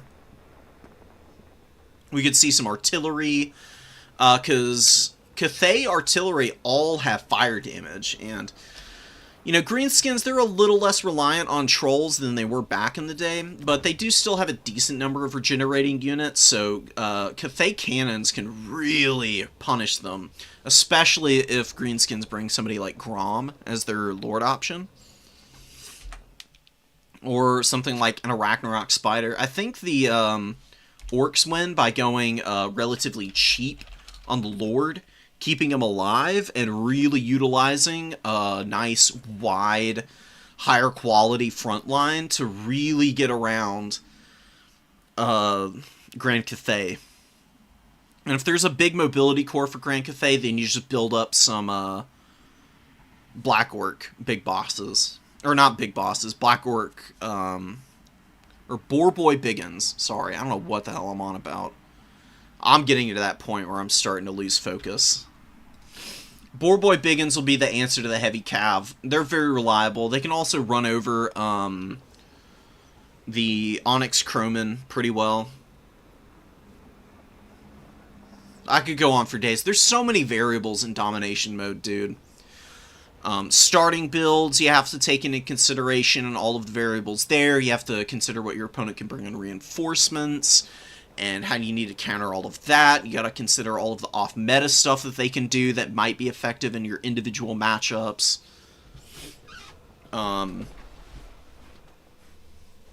It's great. It's great. I love domination mode for all of the more traditional RTS like variables that you have, and it really, I think, opens up so many different paths to success.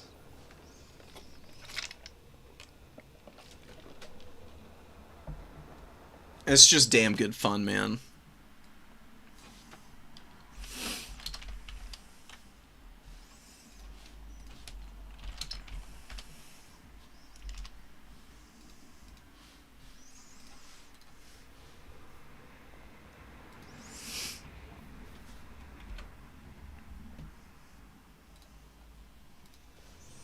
Jaden's ready. Crafther's ready. I'm ready. Let's get it on.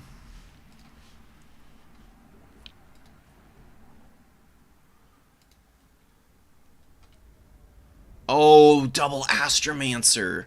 Oh, we do have Zhao Ming. Oh, baby. It's gonna be Dragon Breath City. Oh, and there's no heavy armor here for the orcs either. Oh, no. Oh, no. So what's happening here? The reason that you see the double Astromancer, it's not because the Astromancers are here to really do much of anything. I don't know. They had something, some kind of items, abilities. Really why you bring them is they have mastery of the elemental winds. What that means is they boost the spell mastery of all of your other spellcasters, and it stacks. So we're going to be seeing 160% power wins of magic spells being thrown around. The intensity is going to get boosted up once the battle begins, because all of these guys have access to mastery here. It's just going to ruin everything in the front line. Oh, and the Jade War Drum also contributes it. Oh my god. I'm so scared for the Orcs front line, because they don't have any armor. Armor is really useful against Dragon Breath because it has no AP, but it does a ton of damage if you overcast it. It doubles the damage for, like, very little investment. Just 3 more wins of magic. It's so good at clearing out chaff, and Jaden is just not ready for it. It's gonna ruin the Orc Error Boy lines, especially. Without the shooting and the steady poke, all of these Cathay units, you know, they may not individually be amazing against their cheaper counterparts on the other side of the field here, but they will hold for ages with the extra leadership and melee attack and ITP from the Jade War Drum. And there is a Celestial Dragon Guard who's going to be very beefy too. Surrounds us, protects us, strengthens us. We are unbreakable! Yeah, we're unbreakable. Let's go, boys. So, we got the Cathay forces moving in. You know, much smaller in terms of numbers, but much higher quality as a result. and with a little bit more of a matchup like tech build coming in here, which I think is giving them a big leg up just right off the bat. Not 160% intensity, just 145%. That's more than enough, though. That is gonna just annihilate these goblins, dude. I mean, it already, like, one good Dragon Breath, Overcast, on a goblin would already take them down about half their HP. Seriously, unironically, it's that good. With the extra boost, it could one-shot these units of goblins. It's gonna be really gross to watch. I'm honestly pretty excited. Cathay winning, you know, playing into Cathay can be a little frustrating sometimes. Because they're, you know, a very limited faction, so their playstyles tend to be pretty samey. But boy, is it fun to watch them win. Oh my god, dude. Yeah, there goes a goblin unit. They didn't lose any models, but, you know, losing, you know, 2/3 of your HP, more or less, in one fell swoop, pretty horrifying. These Jade Warriors should just turn and shoot these guys and finish them off here. Cathay holding on their back point. Had a long time to go before they should really move up. And the Astromancers do have Wind Blast. Oh, and the Cloak of Pomei, which increases power recharge. So Karavthir is trying to use as much magic in the early game as possible. Oh, and a Effigy of the Get on the Onyx Crowman. Beautiful use of that. And a Foot of Gork into the backline on the Jade Warrior crossbows. Oh, gets stepped on, bro.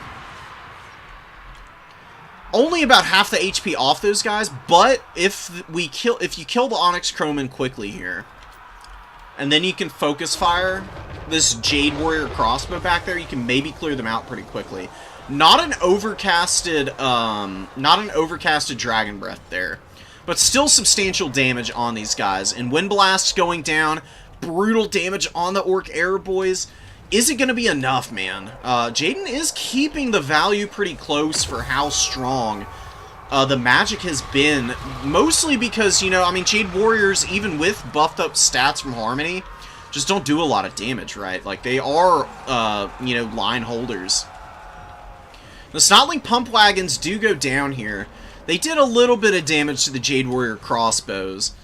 We need to see a nice rally to the other side here from the Greenskins to isolate the rest of this formation and finish them off. You don't want to fight where the Jade Wardrum is, because these are the really scary units right now for Cathay. Because they're getting max harmony from the Wardrum, and they're getting the extra stats from Disdain of the Dragon Emperor, which you can see here, doing a lot of work, lowering reload time, raising the melee attack. 38 and 40 is really scary for a 550 gold unit. On a beautiful collapse here from the Jade Lancers. Jade Warriors still struggling, though, going down. Are the Air Boys gonna be able to... Are they gonna get this done, man? We do have the Morgrove's Mangy Marauders and some Goblin Wolf Riders rolling around out here. Looks like one Goblin Wolf Rider did go down.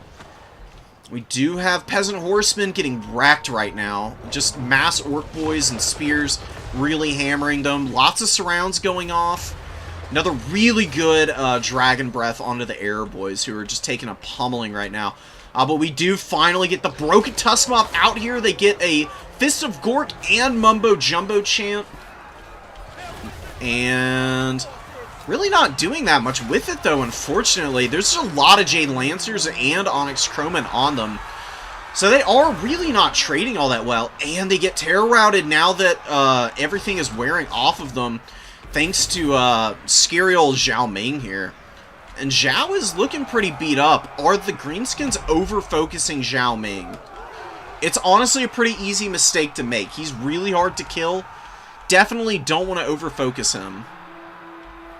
Broken Tusk Mob running.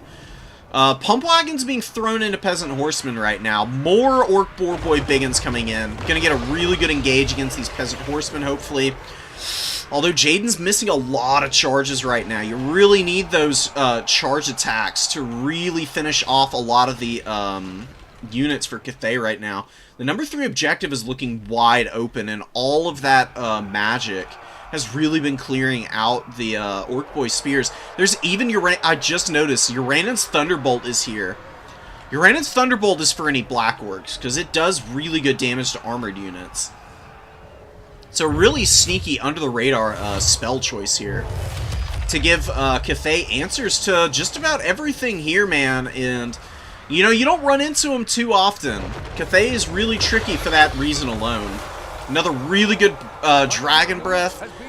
Zhao's got 1200 value, and I don't know how much more Winds of Magic is going to be available here for Cathay. I think, though, they've got enough of a value lead with enough infantry on the field to maybe be able to clear the rest of the Greenskin army and take this game. It's fairly close. Zhao Ming, I think, is going to be the big X factor. He's really beat up. But here's the thing, he's got Van Braces, or the Burning Van Braces, which heals him 32% of his total HP value, and gives him 40% damage resistance as well for the Phase 2 effect. So he's going to heal about, what's he going to heal? About 2500 HP. So he's got a long way to go before he gets killed. And his terror routes are going to just be an absolute nightmare for the Greenskin forces, because they are very weak to terror-causing effects because of their low leadership and because of the lack of ITP on a lot of their units. We get some charges going in here, a big fight between all of the cavalry forces right now. Orc Boy Biggins pushing into the Jade Warrior crossbows, who got pretty respectable value. Really nice stuff. One on the other side over here, barely hanging in, but still alive. Celestial Dragon Guard have done respectable damage. Onyx Crowmen have been a real pain for the Orc Boy Biggins. These guys do get Fist of Gork. They get the magic damage to get through the Fizzres. For whatever reason, though, they're really just not chopping through these guys right now. They're having a really hard time killing these annoying little crows. A lot of that is just not getting the charge attacks off. That's really where the Orc Boy Biggins shine the most, is in their charge bonus.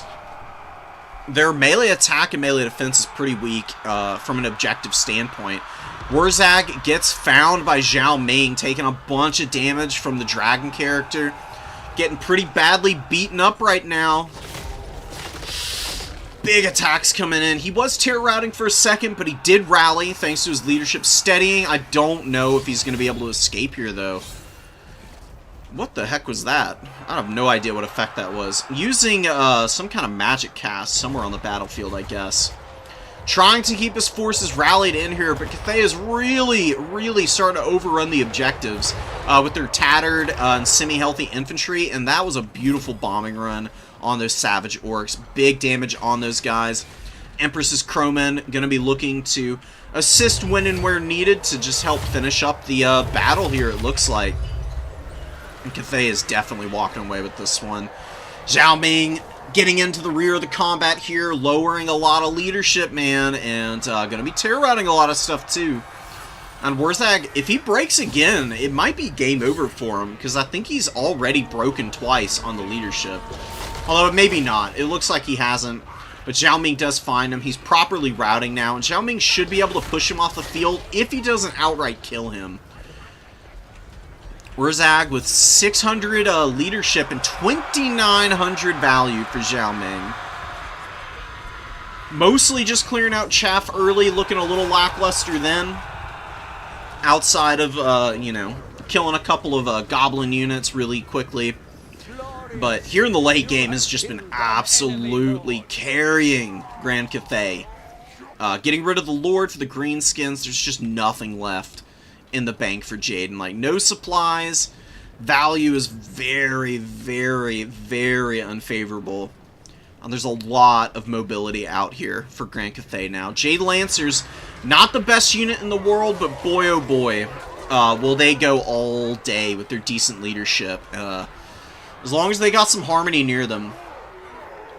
They may not, like, value trade amazingly, but they can just come out, they can hold to basically the bitter end and run down a lot of units, and they just crush the Orc Boys with the terror route from Zhao Ming there. And another beautiful bombing run on this Orc boy here. Craftier is just all over Jaden, man. Just totally overwhelming him. Very unfortunate for Jaden, man. It does happen. This is a really good wide greenskins army. This is pretty meta for them. But Cathay is really good against these lightly armored Horde factions, honestly, just because of Dragon Breath and their spell mastery. They've got a lot of really good infantry clear options. And the Astromancers, there wasn't any answer for them. Killing them and getting rid of the spell mastery is honestly not a terrible idea. I really do think that having some armored infantry would have made a difference, though. Even though there was something of an answer with the Uranus Thunderbolt, it's just one spell that's going to have to put in a ton of work. If you have, like, say, two Black Orcs to run in with their shields or great weapons, chew through the Jade Warriors and soak up a lot of bow fire. It's going to take a while to kill them with the bow fire and also hitting them with Uranans.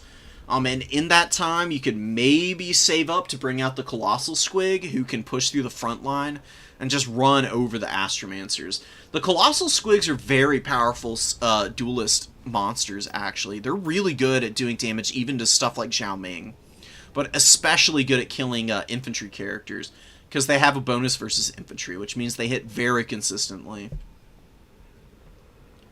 I'm very surprised at the performance of the Boar Boy Biggins. They did not do well.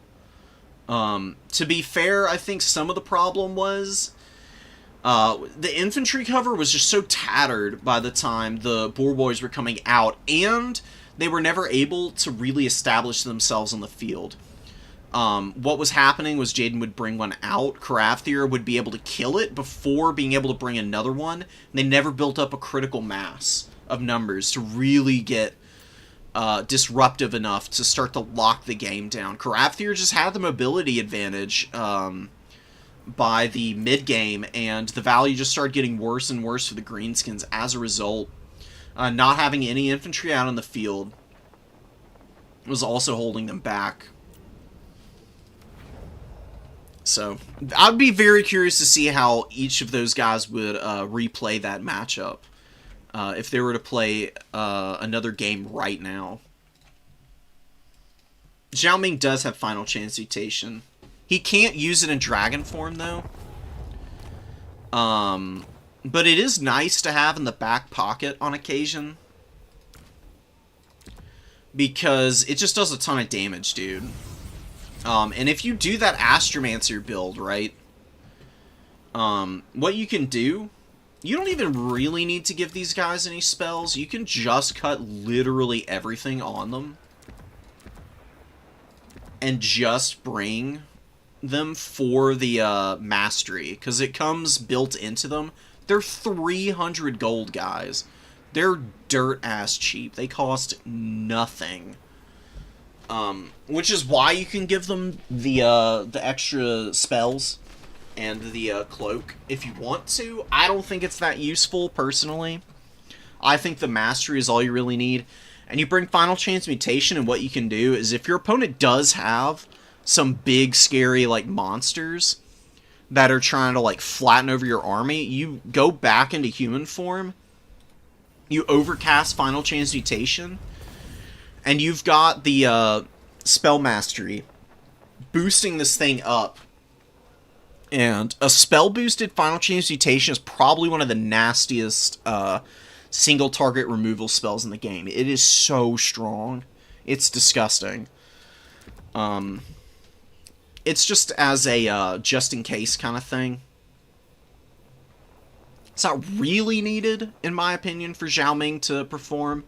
He's pretty straightforward. I mean, you don't really need to bring any of his other stuff.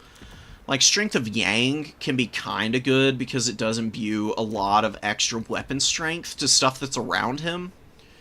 And when he's in dragon form and he's, like, supporting flank fights, that Strength of Yang can really help you out your Onyx Chromin and Jade Lancers, but you can even cut that, and you just want them as cheap as possible. So you can bring your, you know, like, War Drums and then your infantry.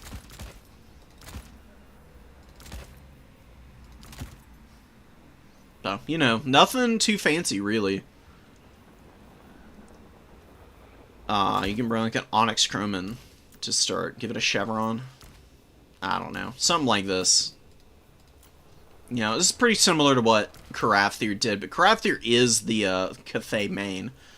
There's just lots of cool stuff, you know. There's factions that I don't play a ton of, but, you know, just from watching other people, seeing them in action, playing against them in tournaments, you get a pretty good idea of how they work in principle as a result. And I've played Cathay a little bit.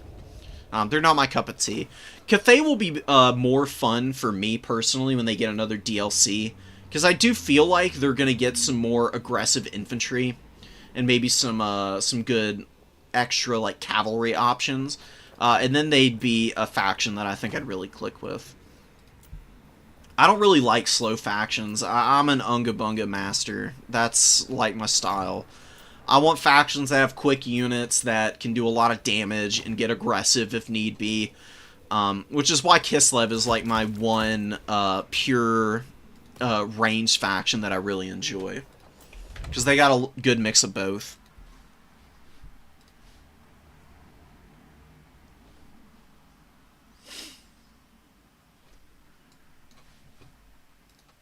Definitely going to play some of these matchups more. Go for it, man. Go for it. Get the practice under your belt.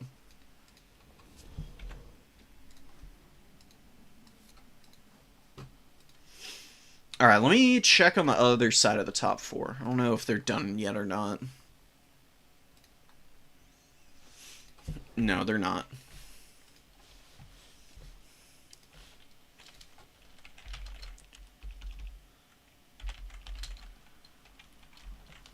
Let me just actually... I'm going to ping them real quick.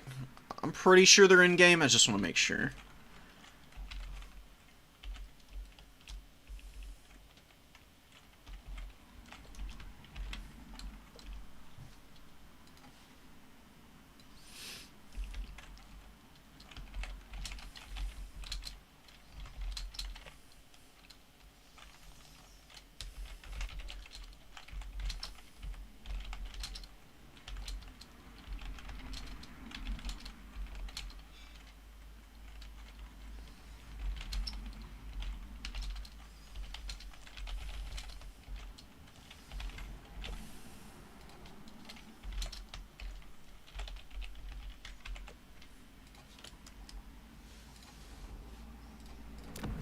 Alright.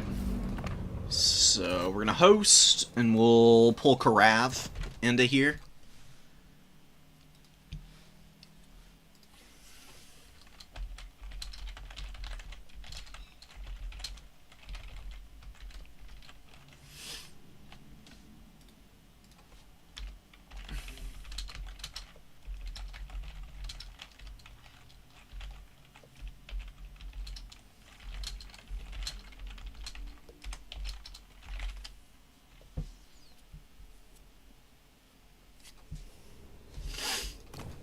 Oh, Crafter's already here. Hell yeah.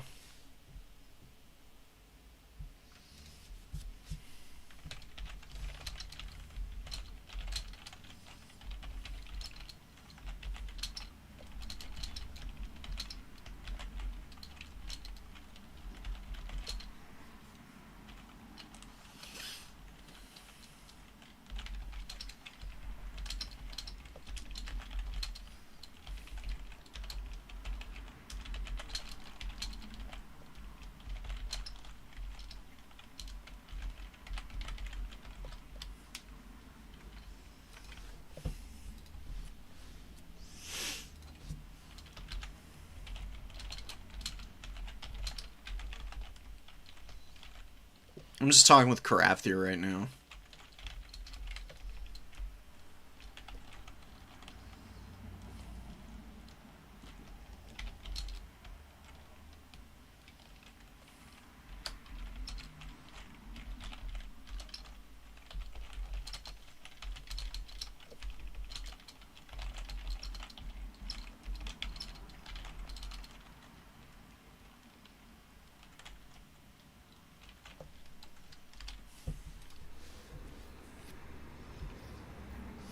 Oh, and let me swap the mats before I forget.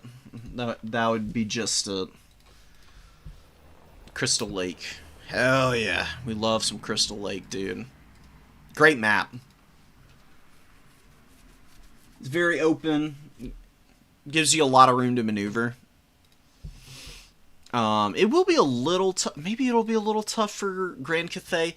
That last map was a pretty good map for Cathay just because it had a home objective. So they did have a little bit of an advantage being able to focus in on holding their back point before pushing the middle and having a very narrow space in which they had to maneuver between the two. Maps in the style of Crystal Lake are a little tougher for them because they're just, all three objectives are straight across. There's a lot more maneuvering your opponent can do to kind of get around your forces. Even though Jade Tomb does have some flanking routes, it's not amazing. I mean, I guess I don't know. I feel like whoever is going to be playing into Grand Cathay is probably going to be playing the forest a little bit, just to be able to avoid any potential artillery that comes in. But, you know, Cathay may be a little bit limited. They do have some pretty interesting play styles. And I've got to say, Caravthir has been making use of all of these very unorthodox Cathay builds to full effect.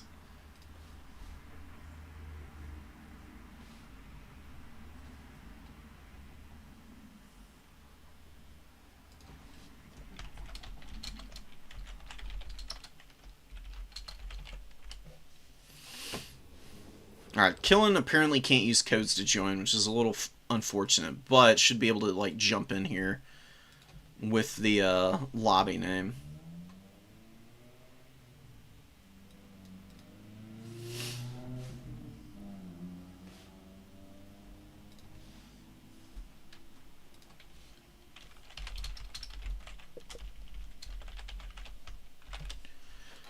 Did we watch Killing? Oh, vampire counts. Oh, man.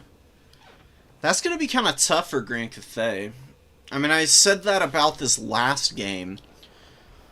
Thinking about the greenskins, but vampire counts are a much stronger faction overall.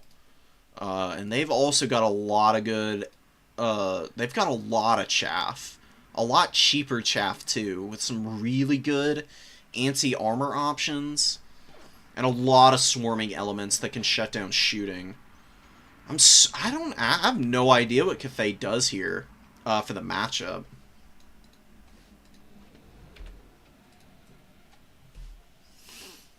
Oh, this is your third game versus vampire counts? Oh my god.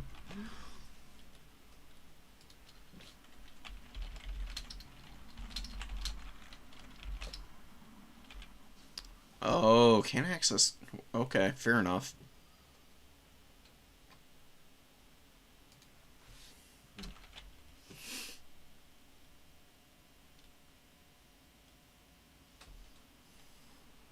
Cool. Anyways.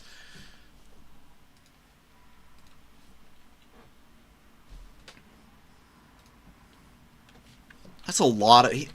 So, we've apparently seen all of Caravthir's games against everything other than vampire counts.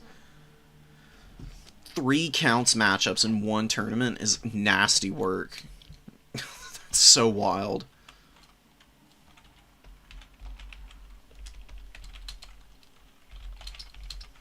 So maybe Cathay is good against counts. I'm checking Total Tavern right now, because I'm just curious how it's played out, generally speaking.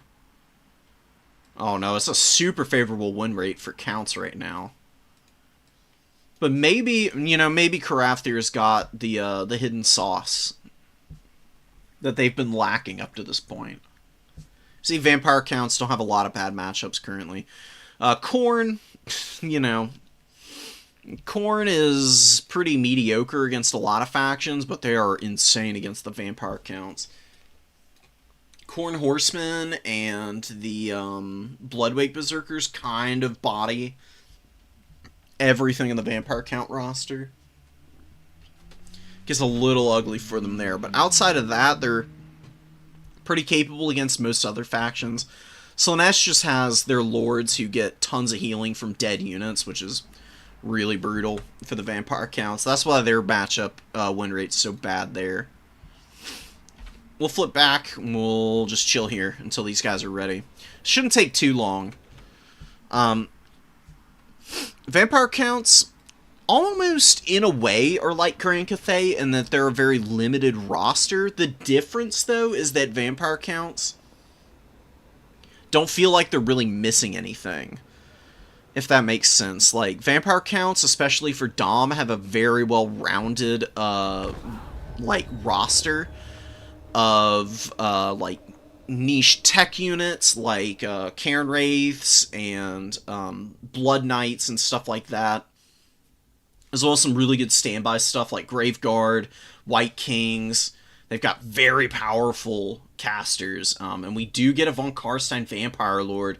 Yeah, with Storm of the Night, Flock of Doom, Raised Dead, Invocation of Nehek, Pestilential Breath. I'm a little surprised to see Charm Shield and sort of anti-heroes, but this does imbue damage resistance and missile block chance.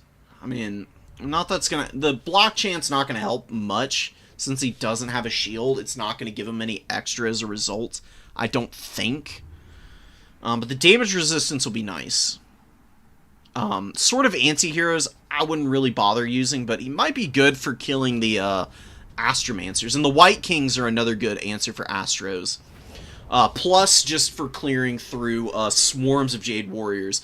White Kings, oh my god, I love them to death. They're so strong. Some of the best, probably the best foot characters in the game, actually. Not even gonna say they're some of the best. I'll go out on my shield saying that they are the best. They've got more HP by a mile than most other foot heroes specifically.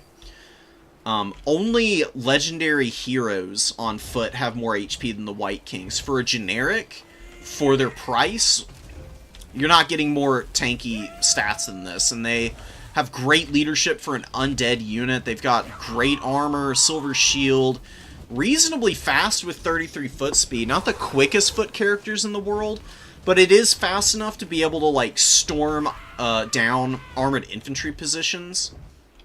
And they've got one of the best chaff clear tools in the game in Scabscraith. Not going to be great against Cathay, unless they have, like, Peasant Spears, although Peasant Spears are a terrible idea here, and Karathir, obviously knowing that, didn't bring any. We've got the crossbows, and it's pretty much the same build that we just saw. We got Wind Blast, we've got... Oh, just 2 Wind Blasts, no Uranans. Men and women, you are my Iron Vanguard. Yeah, let's go. Okay, that one was a little less inspiring. I thought there was going to be more, but no, that's just it. But Zhao Ming, pretty cool, of course. Same spell kit, no final transmutation. To be fair, you know, vampire counts having so much healing, it's not great against them. Just going to be trying to clear out all the chaff. Obviously, tons of that. Just skeleton warriors and the Tithe, zombies. It's really going to be the White Kings and the Graveguard that are going to be the most impactful here. We don't have the Unholy Lodestone Corpse cards. We've just got the regular variant, which is very curious. Most people opt for the passive healing of the other Corpse cards variant, because it's a pretty small heal, all things considered, but still reasonably effective. This is just going to be giving the Vigor Mortis, which is very powerful. I'm curious to see if that changes the targeting priority for Karathir at all. Crypt Ghouls move into the number 3. Vampire counts should probably rotate their forces a little bit over and just try to, like, stack the number 3 and the 2. That would be my recommendation, personally, but I don't know if you really have to do that. I guess you can just go all out to try and break the Cathay army. It's just, you know, again, fighting around the War Drum that can be a little bit dangerous. But the Jade War Drums are kind of easy to kill if you got the right type of units available. On a beautiful, yeah, Storm of the Night going down on the poor Righteous Lances. They get hit by Flock of Doom. Flock of Doom's not great against units like this, but it's a little extra damage. Oh, and the Devil's Schwarzhofen. Actually a brilliant use of the Devils of Schwarzhofen. Vargeist don't have Vanguard deployment, but the ROR does, and they come screaming out with Storm of the Night, and they get a massive, easy early win against the Righteous Lances of Wei Jin here. And the Fell Bats coming in are going to help prevent damage from Zhao Ming, and maybe help finish these guys off, although they did do a reasonable amount of damage there after the spell casting had worn off. Vampire Lord and the Devils kind of getting us around on Zhao. We do get an Invocation of Heck going down. Just a single target, not overcast or anything, not really needed. Fellbats being sent in to sacrifice themselves against the Onyx Crowman. And a pretty nice Flock of Doom, just a standard cast of it going down on those guys to weaken them a little bit.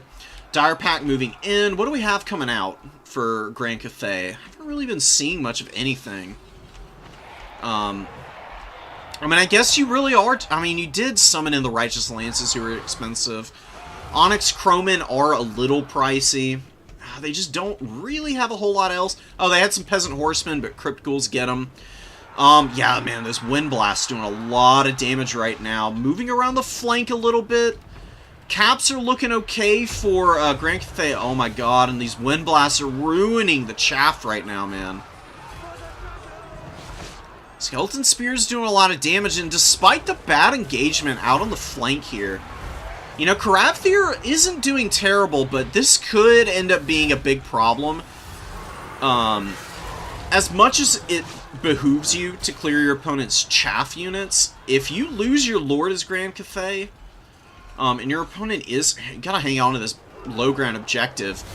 You could run into some serious problems if your units start to rout as a result.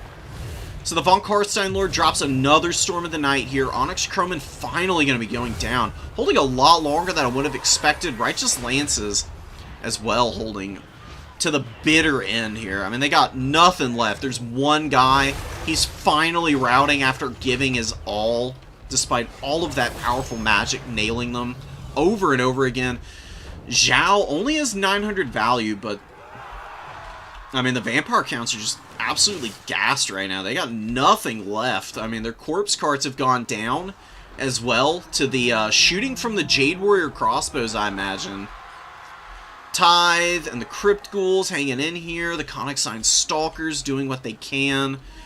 I think, yeah, I mean, I think this is just the vampire counts have done a great job of hammering down the Lord, but they've lost all their chaff. They weren't geared up with any kind of armored infantry or staying power to really counterpunch against the Cathay forces here. And Cathay is going to outlast this. They're going to cap the number 3. They're going to hold the triple cap for so long that the vampire counts, by the time they regain control of the ground, are not going to be able to get the triple cap because of their bad cap weight. That's my genuine belief as to how this game is going to go. Scrabscraith does some good damage to the Jade Warriors. The White Kings are still here. And they are killing the Jade War Drum now. You have to kill Zhao Ming, though. If Zhao Ming does not die, there's no way the vampires are going to be able to win this game. And I still think it's going to be kind of tough, even if they do kill him. Devils do get their money back. Peasant Horsemen into the sunset. Onyx Crowman hounding as well. Oh my god. And the Jade War Drum squeaks away. And the White Kings occupied fighting against these Onyx Crowmen now. Really struggling. Zhao's down to 900 HP. That is a beautiful Flock of Doom. That is hitting a lot of targets. Not an overcast, though, so not maximizing the damage. And that's an even more brutal wind spell, man. God. That, I don't even know if that's overcasted. That might just be a standard wind blast for how much damage it's done here to those guys. The vampire counts are really trickling in here, and the Jade Warrior crossbows, they're going to be able to shoot down the Cryptars pretty quickly, who really don't have that much cover anyways. We're kind of getting worn out. This dragon character, It's gotten 3,200 value, but it's all tied up in Zhao, who's running away now. And the ground forces for Cathay looking very healthy, very stalwart, and just ready to go all day for the rest of this matchup here. Yeah, Crypt Horrors are going to be going down here. Beautiful breath attack, but, you know, that's the first one that we've seen, and those are pretty important for dragon characters to support these ground fights that the vampire counts are just losing so horribly right now.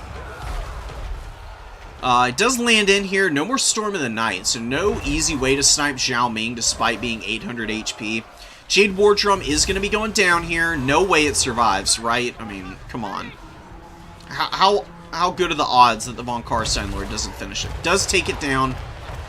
Big loss of harmony in leadership incoming, but oh my god, those grenades, dude. Oh, yes! Destroying the zombies and the skeleton spears right now. Absolute pain and misery.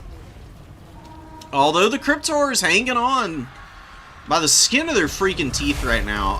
And the Empress Crowman probably going to finish these guys off.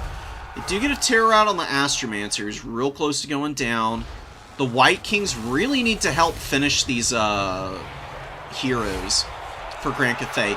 Even if Grand Cathay doesn't have like any magic left, it is going to be really annoying to have these guys around to provide 3 extra cap weight just by existing. Got a lot of kills on one of them. Their value is looking alright, not amazing at the end of the day. This might be the push back now, though. I mean, Killen has really evened out the value despite losing all of the chaff early. Just sticking with it. And Zhao Ming being completely inoperable now with the Von Karstein Lord. Having a little bit of room left to heal cap. As well as breath attacks to use. God, come on, man. Get back up in the air. Get a nice breath attack on these Jade Lancers. You've got a double cap going on. You do need a triple. But you got a lot of stuff kind of stealing away the number 2 right now. Cathay can't afford to give up the points here. Oh my god, is Cathay gonna lose this game after all of that work and all of that effort, or is their holding power just not gonna measure up to the vampire counts? Dude, these Crypt Horrors have just been hanging in here. They have literally like 10 HP and they were still scrapping out value. They were in a lot of really bad fights and they almost got their value back. There's the beautiful breath attack that we were looking for. Huge damage to the Jade Lancers there. We've got some Jade Warrior Halberds coming up. More Jade Lancers coming out. Dire Pack and the Dire Wolves just rampaging around. The number 2 objective is going to be taken here. Where's Zhao Ming going? What's he doing? Oh, he can transform. He can go human form and cap objectives. I completely forgot about that. There's no way he does it before the Konigsheim Stalkers get over there, though. Oh, and the triple cap is in. The cap weight is going to be really hard for Cathay to get back up because their infantry are so slow. Even though zombies and skeleton spearmen are like worse off on the speed front, they've got better supporting mobility. And once the zombies get up here, the last thing you want to do with chaff infantry with bad cap weight, you don't want to use them to hold on the point. You want to push them to the edges. You want to use zombies to just screen forces off of objectives for absolutely nothing. And Cathay, since they've got bad melee attack on a lot of their infantry, are going to have a really hard time out-muscling the zombies quickly to get up on these points. Crypt Ghouls are hanging in here. They got some pretty decent value. We get up in the air. Are we going to get another breath attack? Breath attack, breath attack. Do it. Oh, I know you're thinking about it. Just do it. Do it. You're honestly in a pretty good position for it. Oh, but... oh, the patience. Come on. Turn around. Here it comes. Oh, this is going to suck for Cathay. Oh my god, dude. That was probably 1,000 value on that one breath attack. It hit all of the Peasant Horsemen, all of the Jade Lancers, and it hit the Halberds, and we get a dive bomb from the Devils of Schwarzhofen. with their terror, with their easy rear attacks, and we just get a mass break of Cathay on the middle point. And that was their last gasp to try and swing a good value trade and really start to try and dominate a point and win this game. And look at this, dude. Felbat's coming out to just hound Zhao Ming. Imagine being, you know, a Dragon Lord, and you've given it your all this game. You've done the best you can, but you just get killed by a bunch of bats, dude. That sucks. That's so sad. Oh, Karathir almost had this one, I felt like. But, you know, I was worried about Killen's strategy and did lose a lot of important units, but, you know, just losing all of that chaff and then just being able to bring it all back out and slow push back onto the objectives while also really hammering down your opponent's expensive lord and then being able to mop up the mobility throughout the mid-game has been all that the vampire accounts really needed to get back in this one. Cathay has a little bit of a lead, but the triple cap was held long enough by Killeen to easily be able to even out the tickets to where just a double cap is going to win it for the vampire counts now. And all of this terror being on the field is not, it's just not going to be enough for Cathay to keep throwing bodies up. 5,900 value on the Von Karstein Lord. Brutality, man. Amazing Lord. I love the Von Karstein Lord. All of the vampire counts lords have this kind of value potential. This guy specifically, though, is just an amazing counter against factions that have strong flying lords. And since he's got Flock of Doom, he's also very good for supporting mobility fights because he wrecks enemy cavalry. He's got the breath attacks as well for some more added utility. Really awesome, awesome play from Killeen. No Blood Knights. Opting for Black Knights with the Lances and Barding in reserve. Utilizing the Devils and some Crypt Horrors. And then mostly just pushing up trash. And just winning that Lord fight was really it, man.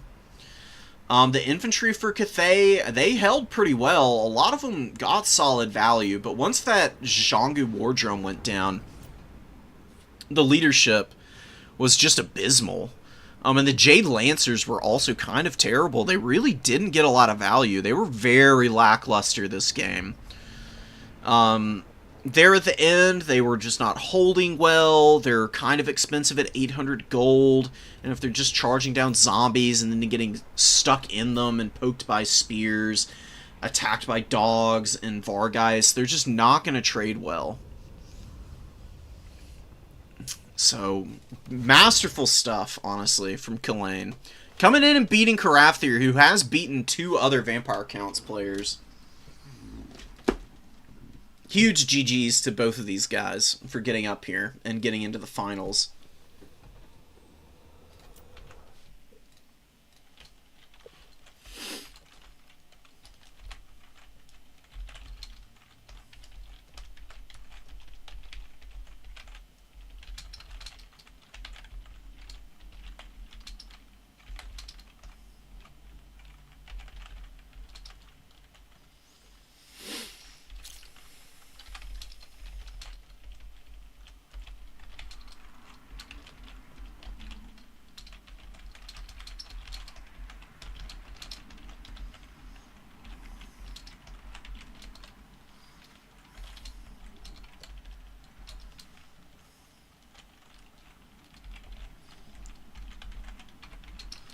Yeah, the Von Karstein Lord was just a murder bot.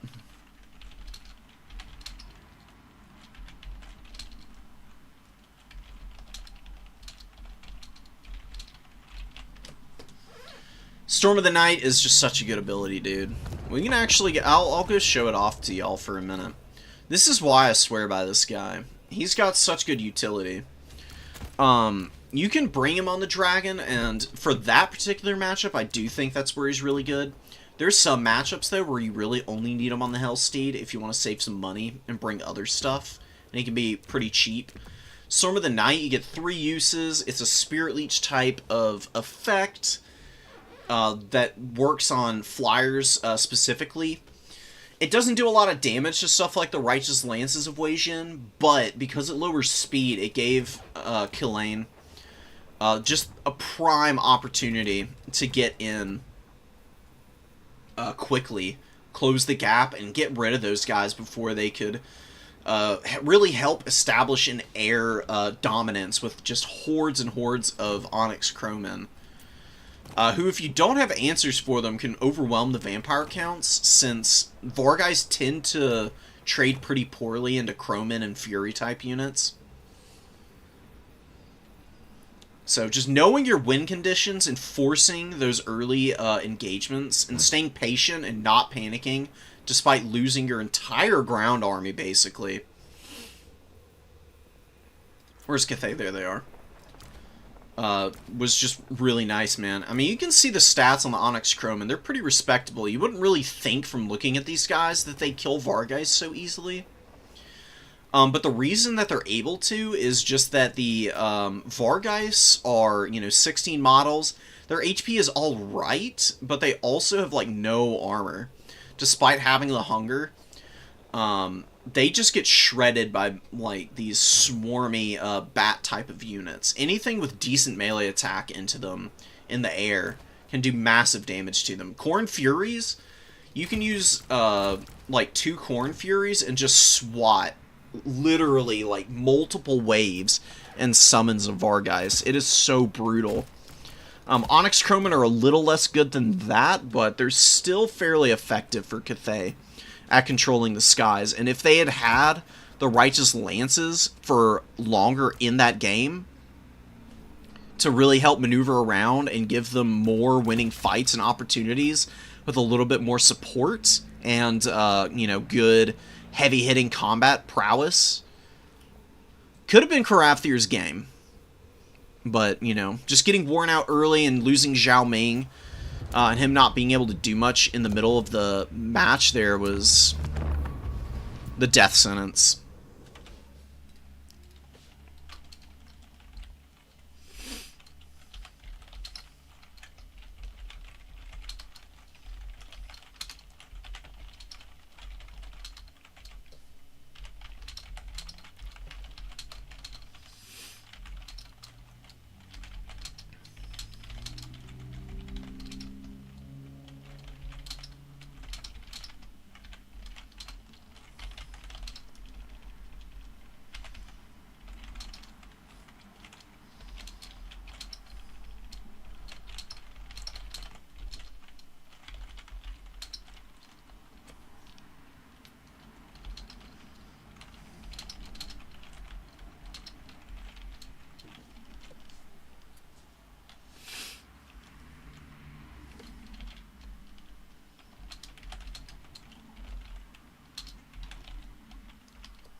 I'm going to be doing, what time is it? Yeah, I'll be doing 2 more hours of replay casting.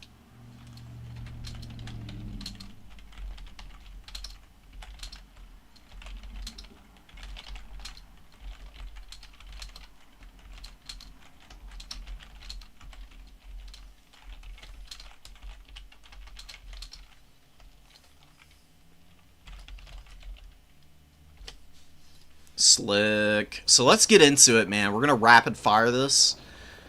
How many do we have? 20 something replays to get through. We got some more vampire counts here. Very excited to show it off. Another Von Karstein Lord game. This time we've got double Necromancer. They're going to be using Forbidden Rod so that this guy can get extra casts on all of his magic, which is pretty strong. It does a lot of good for the vampire counts to have all of those extra casts of Invo or Flock of Doom or Zombie Summons, just anything. So they have a little bit more battlefield control in the early stages, which tends to be where they struggle a little bit because they're kind of slow to get going, I mean, quite literally, they just have a lot of slow units, and it's really their mobility that they rely on to value trade for them. I do have some good trade opportunities on the ground with like Graveguard and then just like the ever-present passive healing from the Unholy Lodestones, which are in play here. They will get you a ton of value just healing up damage from your opponent, man. Get a lot of Shadow Walkers, or not Shadow Walkers, Shadow Warriors on the other side for the High Elves here.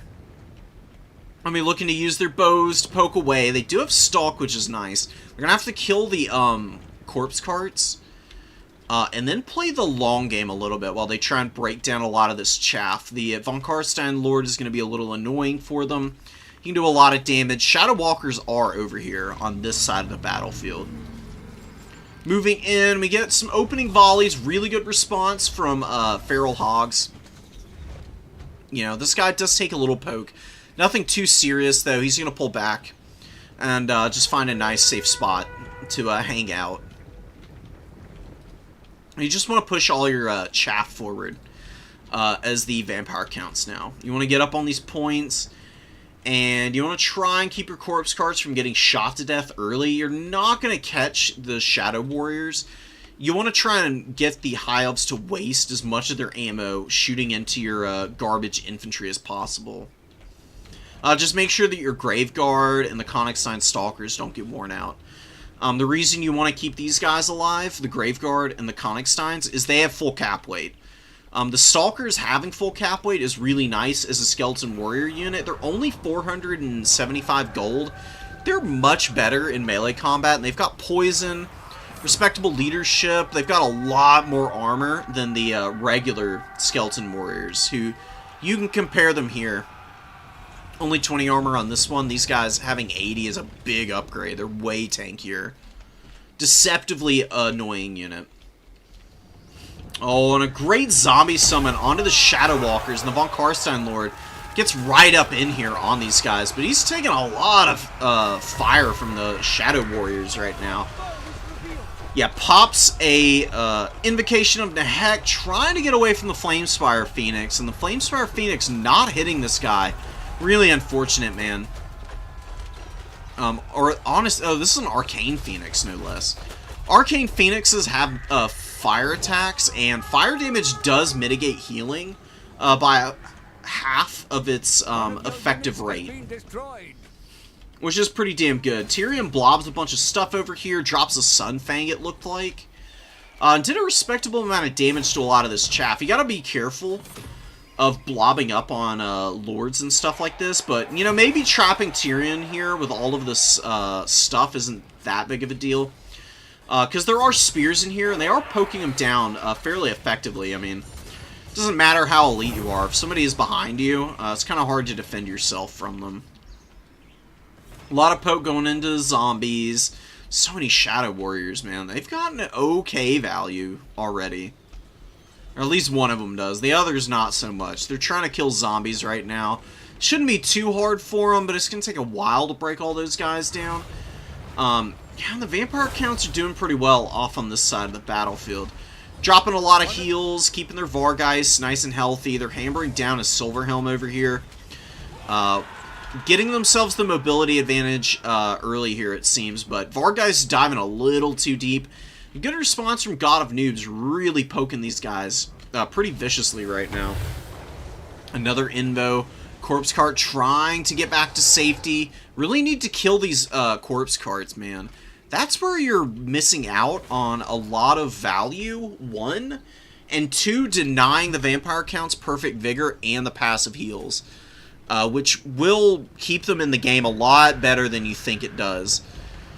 These Unholy Corpse Carts tend to be a bigger issue than a lot of newer players expect them to be. Arcane Phoenix chipping away on spears. Not the best place for it to be. It's pretty expensive, and its heal is only active as it's about to die, and it is a little unreliable for the heals. There is a Lore Master of Hoth with Earthblood nearby, just to use Earthblood to keep them in the fight. Vargeist do find the Shadow Walkers yet again. These guys are so expensive. They're 1,000 gold in total. And they're just getting absolutely run over right now by those Vargeist. Storm Riders come out. They're poking at the Vargeist as best they can. They're just going to slowly get overwhelmed here. The High Elves only have 1 point. I've been holding on to the number 3 for a while. They are going to send their Rangers down here. Excuse me. Try and hammer down some of the chaff. But they are not invisible or anything. They don't have stalk, so you know they're just like out in the open, and they're way in the back line right now. Very vulnerable. Cryptar is going to be coming out here. They'll get up and probably do so in time with the Rangers getting up on this point. And then you just have the Konigstein Stalkers and the Cryptars double team these guys, and they're just going to get absolutely manhandled. Zombie Summon slowly pushing the Shadow Warriors back. One has paid for themselves. The others, on their way, they've done pretty respectably. You know, they're a fairly expensive unit, but they've been, you know, kept pretty safe. They've just been poking down chaff. There is a decent value lead for the High Elves here. The thing I'm worried about is their cap weight situation. When they run out of ammo on these Shadow Warriors, they're basically going to have to send these guys into combat to try and take the points away from the vampire counts. And I just am not 100% sure how effective they're going to be in a grinding fight. Because there's a lot of Cryptors. There's a decent number of Vargeists on the field still. Even Direwolves can do some pretty decent damage to those guys. Just like charging into the rear of them and really dragging them down. The Silverhelms are going to have to do a lot to protect them. Stern's been fighting the Silverhelms right now, though. Getting trapped up on them. And now getting poked down from the rear by the Shadow Warrior Corps. They should really focus fire and try and kill these guys. Oh, the Fireborn coming in. Going to be exceptionally strong against the Sternsmen. Sternsmen are weak to fire damage, and the Fireborn are a anti-large unit. Their stats are good enough with strong AP. They'll be able to take the Sternsmen pretty easily. It'd be nice to get them a regrowth or something, just so they don't lose too many models or anything. That might be a little difficult. The Lore Master of Hoeth's just been standing tall over here, man. He's done some pretty decent damage. The Arcane Phoenix does appear to have died. A little sorry I missed it, but I'm not super surprised.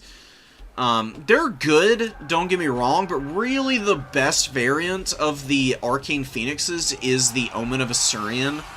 Because the Omen of Assyrian has a vigor-reducing effect in an aura around it, as well as imbuing ITP, which is insanely powerful. Well worth paying the premium. And it's got the same Emberstorm attack and everything. I would highly recommend it in the future for this High Elf player, because it's 350 gold more. You can just cut the Shadow Walker, just focus on microing your Shadow Warriors around, and you'll be fine. And it can be very good for, you know, running around with Tyrion or the Lore Master of Hoeth as needed. Keeping your Fireborn at perfect vigor is a really useful, like, tactic. Just because these guys, they do tire out and they do fall off a little bit, but if they've got perfect vigor at all time, they are just a Terminator unit. And they're taking these Cryptars to Pound Town right now. Ripping through them currently. Lowering the heal rate is also pretty underrated, because these guys, the Cryptors, they've got regen, and they stack that with the Unholy Lodestones. You get a lot of passive healing on these guys when they're sitting on points and hanging out with the Corpse Guards. And the Fireborn do a pretty good job of mitigating a lot of that. So down goes some of the heavy AP for the Vampire counts. High Elves, you know, just trying to grind through all the chaff. They still haven't captured 2 objectives yet. They should probably focus on the number 1. It is pretty vulnerable over here. Shadow Walker's coming back out, looking for some redemption. Von Karstein Lord is just not done very well this game. He's gotten 2200 value, which isn't abysmal, but all of the shooting has controlled him very well.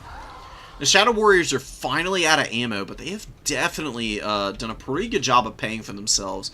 Pretty much across the board. I mean, I think they're 850 gold, maybe 900. And they are decent combatants in melee. They've got good melee defense. Melee attack is mediocre, but it's enough. Oh, but the Blood Knights getting on the rear of the Fireborn here with a couple of Crypt Horrors. Brutal. Oh, this could be a huge loss for the God of Noobs right now on a breath attack coming down the flank, hammering the Fireborn currently, and they just get absolutely rolled by the elite undead cavalry and the breath attack from the Von Karstein Lord. 2,700 value on him. He has one Storm of the Night left. Not that there's many targets for him to use it on. But if there's like a resummon of the Arcane Phoenix, he could use it then. Pestilent Breath is all said and done. Invos of Nehek, he's used probably most of his magic. There's been 4 of the 7 Raised Deads used. I have seen a couple Flocks of Doom. And Invo, I don't know about Invo. I don't know how many times it's been used. Probably just to keep himself healthy. Dire Wolves in on the Shadow Walkers. I mean, these guys are grinding out some serious value. You can see how good they are in melee combat. They've got a bonus versus infantry, and they're actually beating up on the Dire Wolves pretty nicely right now. 2,100 value, a lot left to give. I really do think that, you know, there was once a time where Shadow Walkers and Shadow Warriors were pretty dominant in the High Elf meta, but they got some nerfs and they fell off. And they've been a little bit forgotten about for a long time now, but I've been noticing they've been making a little bit of a comeback lately. And with really good micro and focus fire on these guys, they actually seem to be pretty damn good in domination mode specifically.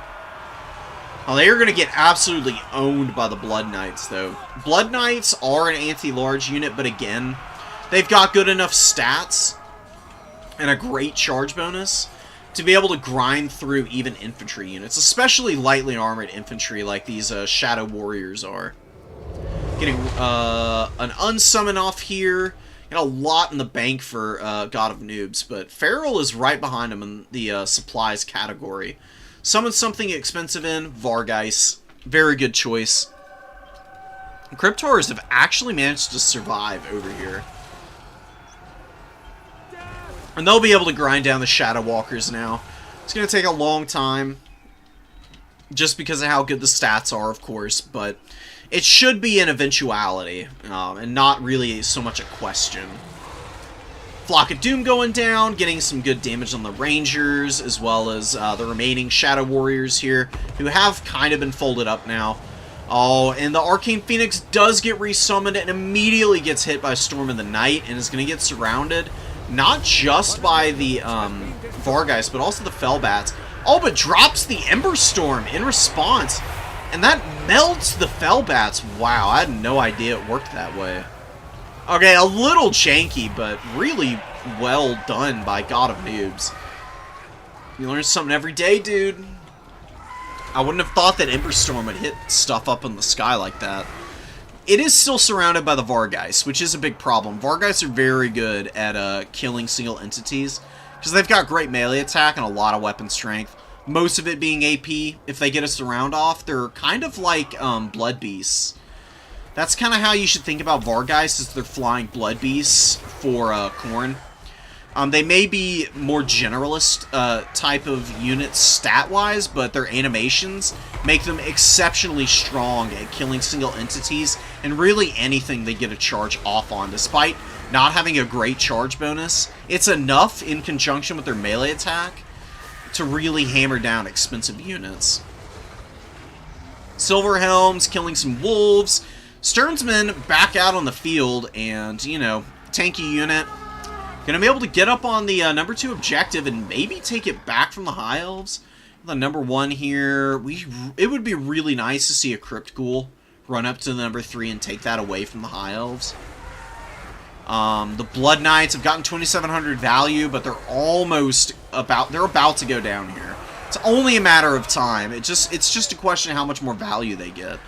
Probably going to get about 2,900. Losing the Silver Helms here, the cap weight is flipping very favorably for the Vampire counts now that the Sternsmen and the Konigstein Stalkers getting up on here, trying to get the Shadow Warriors into position to stall this cap, but actually having some good cap weight units on this point is making all the difference for the Vampire counts. They've still got a lot of chaff on the other objective. Cryptar's moving over. I would leave the healthier one, send the more tattered one over. You don't really need them both over here. You do want some punching power to support all of these zombies that you've got on the number 1 currently. 3 zombies barely outcap a Ranger. So if the High Elves did get a couple Rangers out and get onto this objective quickly, they could make it really painful for the undead. Really good zombie summon. Just having magic all game thanks to the Forbidden Rods has been huge, man. And, you know, the Von Karstein Lord may not have gotten as much raw value this game as we saw in the last that he was present, but it's been more than enough, and the Raised Deads have been very disruptive. Lots of use out of that. Blobbing up on units and locking down the shooting, keeping them from being super effective, and then having decent answers to like rush in and follow up with either good damage or just you know, support, keeping these guys occupied for just extended periods of time. You know, the High Elves, man, they just haven't been able to really swing a value lead at any point. They were doing all right for a period there, but they've just not been able to really establish themselves. The Shadow Warriors were a really cool idea. They did reasonably well, but the second they walked up onto these points, they just got charged down by a bunch of mobility with shock damage, and their light armor just did not do enough for them. Tyrion has been a beast, though. He's been fighting all freaking game. 2,500 value on him. He's such a good lord. Very consistent.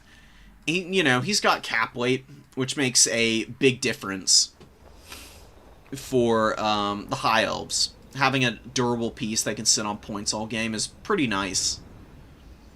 Storm Riders got good value. The Fireborn were doing good early, but once they got caught by the Blood Knights, it was basically over for them. There was nothing that was going to swing their way at that point. They really needed another unit to come and peel for them so that they could escape, so they get a counter charge off.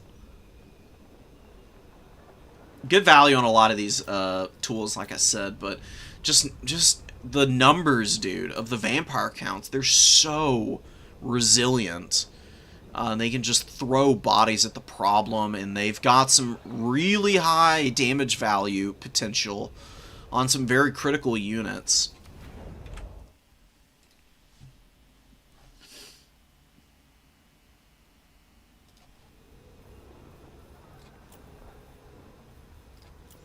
So let's get rid of that. And Empire versus Lizards. Empire's got a pretty good matchup here.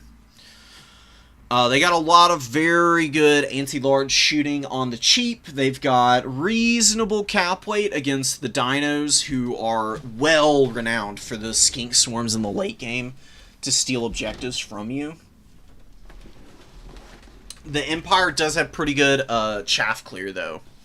Which is why I would say, generally speaking, the Empire is a little bit more heavily favored in this matchup.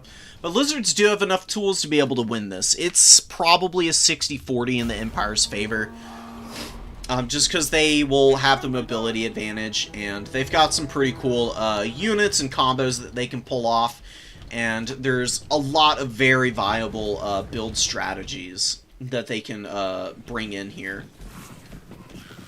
Chameleon Skinks, the soft little patter of their feet as they're rocking up to the number 2 objective there. Really good unit in this matchup, the Chameleons. You do have to protect them from cavalry, though.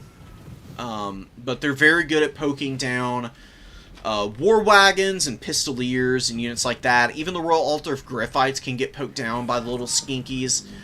As long as they don't get caught and they get to use all their ammo, they're super reliable, and they'll almost always double their value. Well, maybe I shouldn't say always double their value. They'll get at least 900 with a pretty good odds-on chance that they double their value. They're getting some good fire in here. They need to get back to the Sword of Spears, though.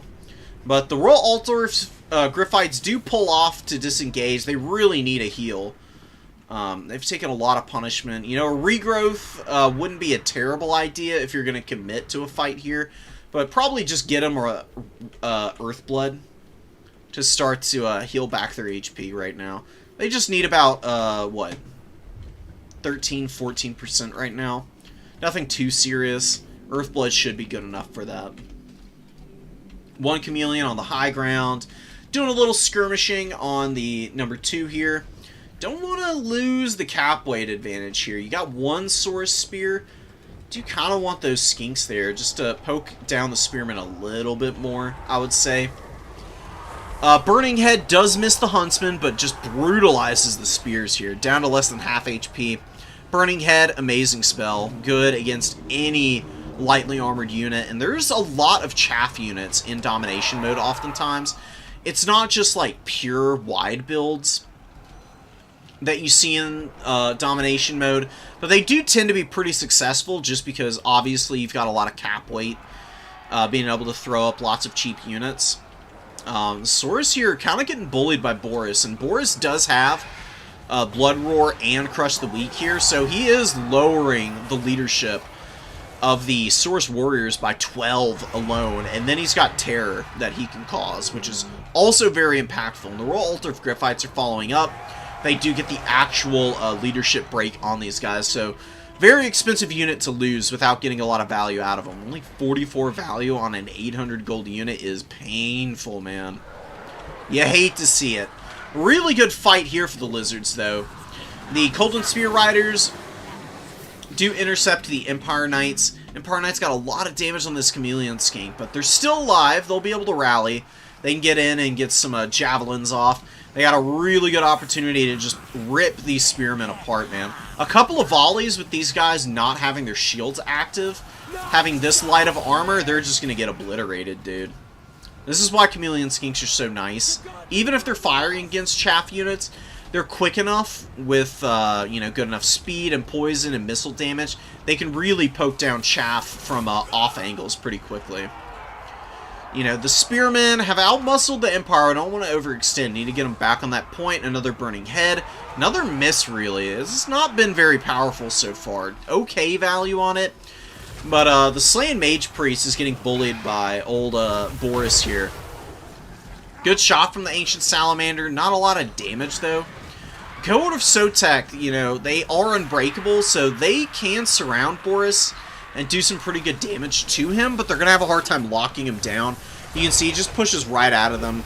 Going to get back up in the air, gets a regrowth. Really good timing on the regrowth for the most part. Little bit of regeneration rate being reduced by the fire damage, but it does jump back up. And he will be close to full health. He does also have the Midland Rune Fang.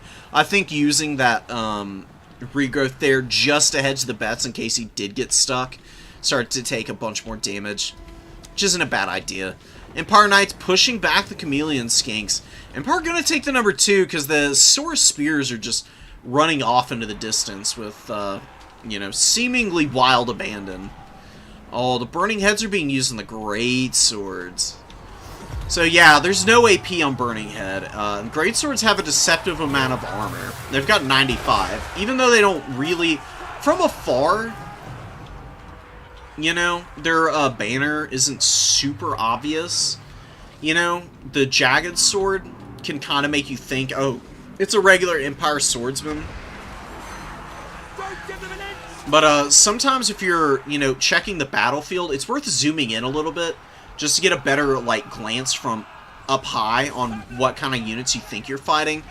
Because the Great Swords are a terrible target for the Burning Head, but a really good target for the Ancient Salamander, who does have a lot of armor-piercing missile damage and explosion damage that could do good work against the Great Swords. While the Slan Fire Priest could be focusing on clearing out the Huntsman in the back line by just getting close in, casting one good Burning Head onto these guys and clearing them out will give your Red-Crested Skinks and your Chameleon Skinks and the Spear Riders much better fights. Royal Altar of Griffites have been used really well. The healing magic has been pretty on point this game. You know, the Jade Wizard obviously doesn't have any value, but he's just chilling here and popping the heals. He's giving a couple of yops in here, just to let everyone know that he's he loves them and they're doing a great job. They just need to keep it up. Empire Knights running over the Chameleon Skinks. Disaster for the Lizardmen here. They've still got about you know, about 30% of their ammunition left. Some of them more than half their ammo left. And they have just gotten absolutely iced here. Going to be routing off the field. It's going to take a long time for the Shattered ones to trickle off as well. They're not going to be going back on the reinforcement pool anytime soon. On the Royal Altar of Griffites, get a full surround on the Slan Mage Priest to fire. 1,300 value on this guy. He has used both banishments, so that's probably where a lot of his values come from. Because I've just not been impressed with the Burning Heads this game. They've seemed very lackluster. Banishment is very good against cavalry and infantry alike. It does a lot of damage. I mean, 7 full AP. Really nice stuff. Sora Spears will be able to drag down the Royal Altar of Griffites here, potentially. They need to stop force pathing through them, because Sauruses actually have a chunky amount of mass. They're making it really hard for the Griffites to get away. Slowly pulling them down, but they are finally pulling through. Gonna be able to escape. Outrider grenade launchers get a volley off, disrupt the Saurus enough that most of the models of these Griffites are able to get out of here. They do lose quite a few here. They've got a little bit of room for heal cap, but they are going to get charged down by some rallying Spear Riders. Probably finished off here. Spear Riders win on the charge. They're much cheaper as well. Generally speaking, Spear Riders are one of the big reasons why the Lizards win this matchup so consistently. One of the bigger issues. However, they have been chipped down very effectively by the shooting for the Empire and just throwing numbers of Empire Knights into them. Empire Knights have a decent enough charge bonus that they can trade reasonably well into the Spear Riders, as long as they're not taking the head-up fight. More Demigryph Knights coming in. Colossadon Hunters doing their best to grind some value back.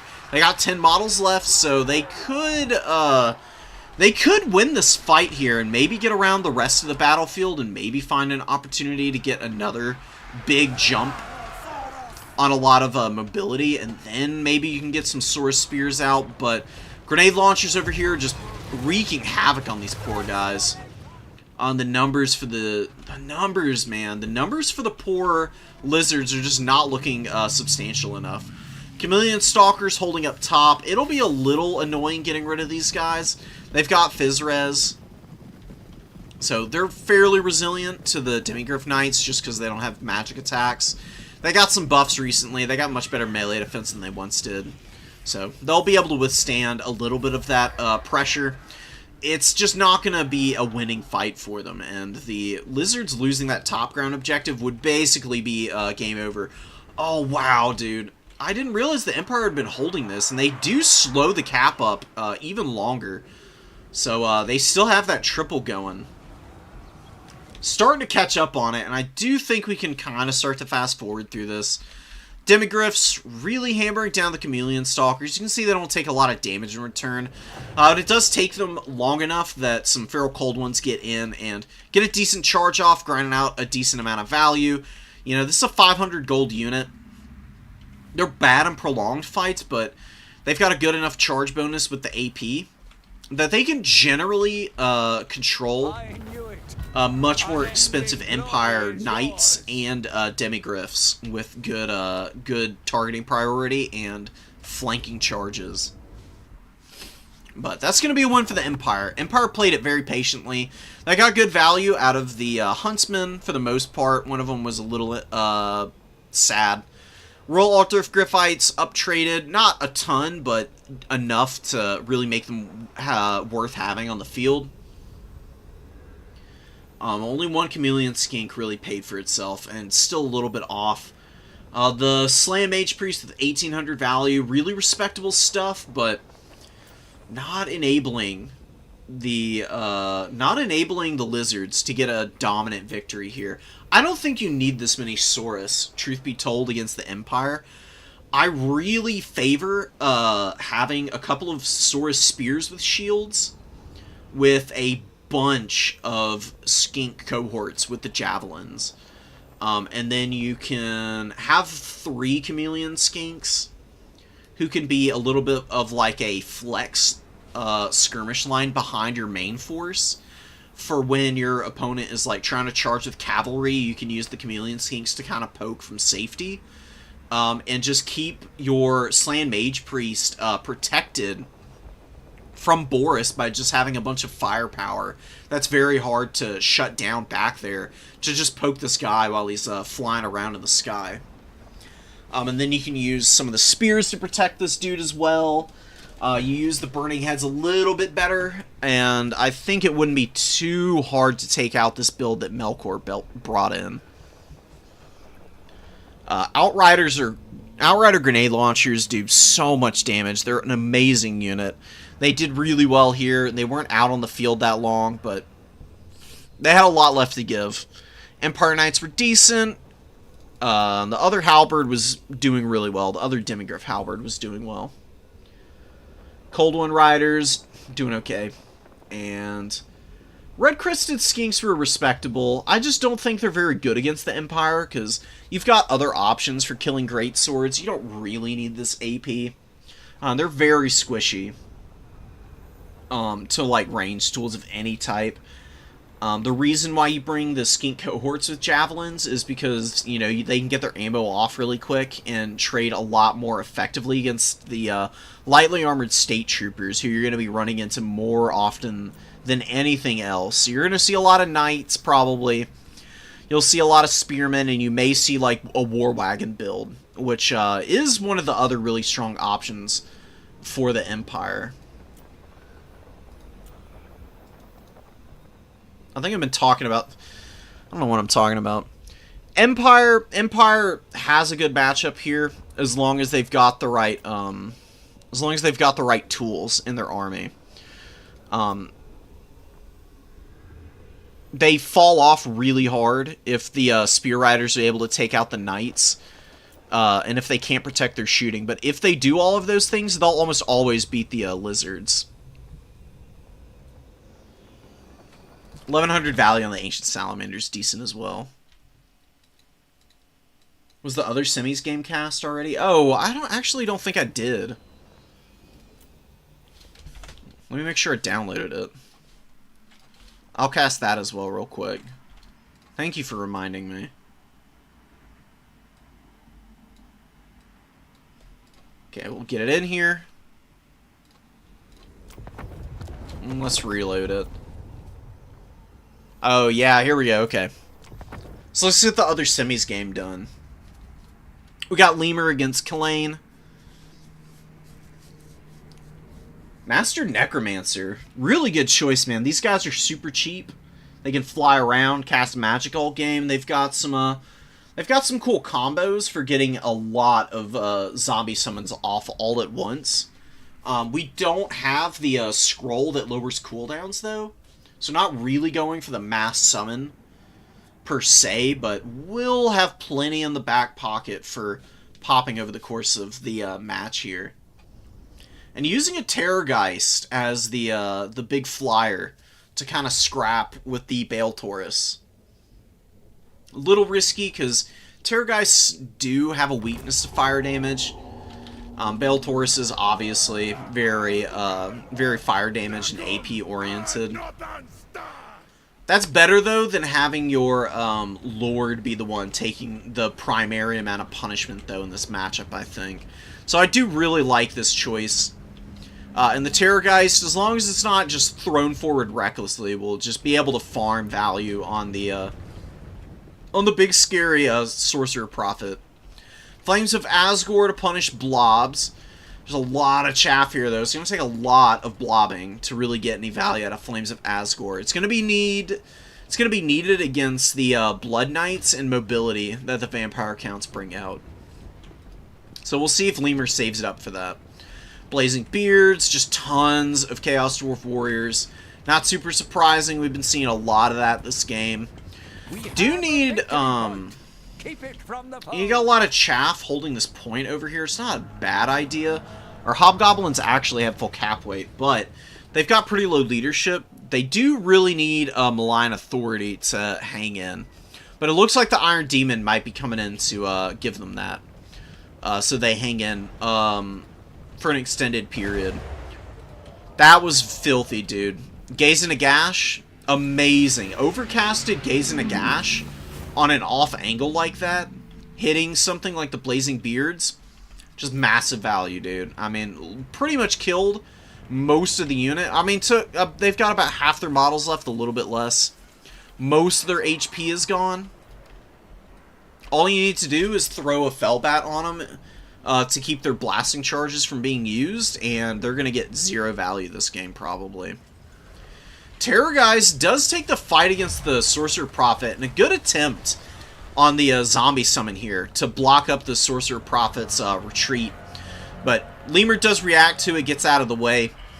Just, you know, I mean, losing the Blazing Beards like that early is pretty awful. It's going to take a little bit to come back from it. There's plenty of cap weight and durable infantry here, though, that it might be fine.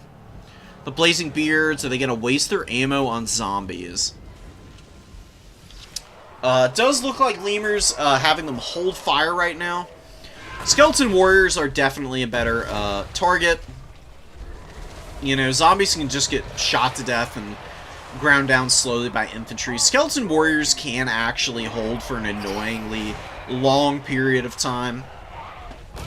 So, I don't hate using the blasting charges against them. Pulling these guys back, we've got the Hobgoblin Archers doing a lot of work here. Just opening up and laying waste to some of the zombie summons, but it's gonna take a long time for them to grind back value just by shooting chaff, man. And we got a big buildup in the forest here. Black Knights with the lances, looking to maybe weasel the number 2 objective away from the forces of the Chaos Dwarves. Line Authority is active on these guys. How far is the radius on Contempt? Is it 55 meters, or is it if you've got something just within 50 meters or something? I don't actually remember how far it reaches. Oh yeah, it is 55 meters. Okay, makes sense.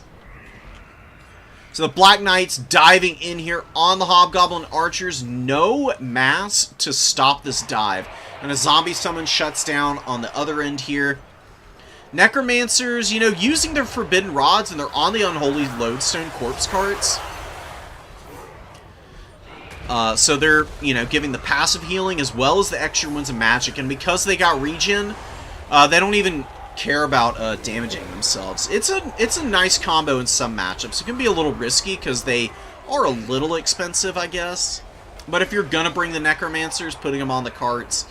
if you're going to bring both of them, I should say, then putting them on the carts isn't a bad idea. The only reason you don't want to bring the Necromancers is because if you really want White Kings, who can be, of course, very powerful. But either strategy works great for the Vampire Counts. Necromancer chilling, maybe looking for another Gaze in a Gash opportunity. I wouldn't be surprised. There is a pretty good one here. I mean, if you could get it right down the pipe of all these Chaos Dwarf Warriors, it would just be value city that way. Devils flying in. The Lance Knights have been doing some pretty respectable work against the Hobgoblin Archer line, which is pretty much all gone now. A lot of them were routing back here, trying to rally here, just not doing enough, man. And this one's definitely just going to die outright, I think. You know, infantry, very, very bad at getting off the battlefield and avoiding damage from chasing units, generally speaking. Good Burning Head. Where did the Burning Head come from? Is there another, is there a secret third caster around here? What the hell? Oh, there he is. He's literally right in front of me. Forgive me for that. I kind of like having the Burning Head in the back pocket. You know, it did some pretty good damage to a lot of chaff. Black Knights going down in the main fight here. Oh, and a Flames of Asgore finally coming in. Is it going to help get the Chaos Stag back in this game? The Vargas actually avoid a lot of that damage getting back up in the air. It could have killed them completely, like we saw it do to that Doom Knight in one of Lemur's other games. But good reaction from Killane avoids that. Iron Demon with 87 HP is going to die here. I mean, one swing is going to be all she wrote for this guy. Although not able to hit it, there we go. Finally killing that Iron Demon. Iron Demons I find to be kind of bad against undead factions because Iron Demons are really good if they get terror routes and can follow up on that. They're a little less good if they just have to run over garbage chaff, like the vampire counts have access to. I think you'd probably just want maybe you know, some Infernal Guard Fireglaves to keep flyers honest for the vampire counts instead. Or maybe even look into a Kadai Destroyer. Because Kadai Destroyers may not be amazing in a lot of matchups, but I've actually seen enough replays at this point to say that I do think that they might have a niche against the vampire counts. They do pretty good damage if you've got them kind of like cycle charging through big blobs of stuff, because they got collision attacks and they've got a ton of weapon strength. And they can really pummel a lot of units while providing some good durable cap weight on the ground. The Prophet's Sorcerer Prophet is just getting just roundabouted by the Terrorgeist, dude. I mean, yeah, he's gotten a lot of healing also. I would get the Master Necromancer needs to get out of here. He does not need to be fighting this Bale Taurus character. You know, chasing him a little bit and hounding him wasn't a bad idea, and it might have been enough to allow the Cryptars to close the gap with the Master Necromancer just kind of like smacking into the rear of this guy, maybe staggering him. Getting a full surround here. He's poisoned. Terrorgeist is here to continue hitting him with the anti-large bonus of 25 that it's got. Good melee defense too, man. Yeah, the Bale Taurus character going down, only 1800 value. It's a very bad sign for the Chaos Dwarves. They're still holding on to the number 1. They've got a little bit of a ticket lead. Not enough to just, like, anchor on one objective anytime soon, though. So they've got to really commit up to this point, and there's just a huge wave of Cryptors backed up by zombies coming in with, you know, plenty of other units available over here still. Some regular old zombies, it looks like. No, these are a summon. Are there any non-summon zombies? It doesn't look like it, actually. Sternsmen are here, though. Sternsmen just hold for ages, man. And there is a corpse cart keeping them all at perfect vigor. Just waves and waves of stuff. Anchoring this point, barely flipping the cap weight. But now it's flipping back as another Hobgoblin Cutthroat gets up on here. But a good entrapment here. Zombie Summon coming onto the back of a lot of the units that are stuck in here. It's going to be very hard to disengage for the Chaos Dwarves, so they basically just have to win this fight. If they lose this and lose all these units, their momentum is just going to be absolutely ruined for the rest of this game. They are going to have a really tough time rallying up forces to get back on the objectives. Especially without their Lord and his big blob punishing spells. And all of the leadership that's being lost. It's not affecting the Kadai Fireborn yet. But the Hobgoblins are definitely feeling it. And, you know, they're getting terror routed by the Terrorgeist here. You know, the Master Necromancer is dropping zombie summons on their head, which is really annoying. Got another one coming down over here. Just doing a really good job of closing off space for the Chaos Dawoid to maneuver around this point. And they did actually get the cap on it. Oh, and the Dire Pack getting after the Bull Centaur renders. The perfect unit for the Dire Pack to get a counter charge off on. You know, lightly armored, super expensive, elite Bull Centaur renders being ripped to pieces by a 650 anti-large Hound unit. Feels bad moment right here. They just go down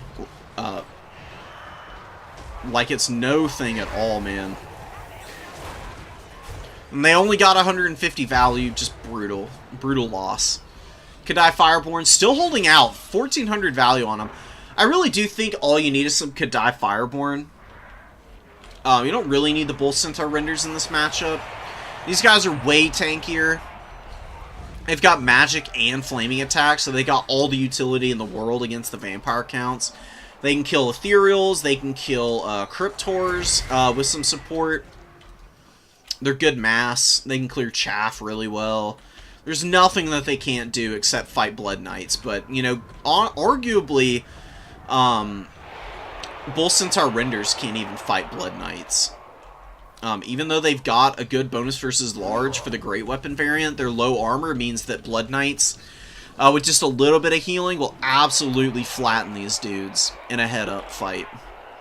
Hobgoblin Archers coming back out, lots of Laborers and lots of chaff, but not a lot of durable cap weight. Hatchet Sorcerer does get resummoned. That's a big investment. He's going to have to come in and, I don't even know what at this point, do some absolutely insane shenanigans to, like, kill, like, this entire blob right here, and I still think that'd be asking for a lot for the, Undead, or for the, Chaos Dowie to come back from. He does get a beautiful cast here. Jesus Christ. Holy. Alright, well, massive damage coming down from that Flames of Asgore, kind of as I thought it was needed. And he got about 1700 from that one cast, which is insane. But the Cryptors survived, and the infantry, while it is crumbling out, does get an invo, so it's going to hang in a little bit longer.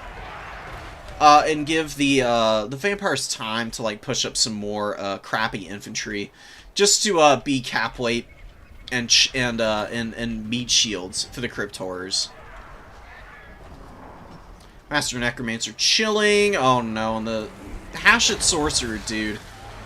Dude, the Terrorgeist has been a monster. It's been so good. It's gotten 3,800 value. Most of that from chasing down the Hatchet Prophet.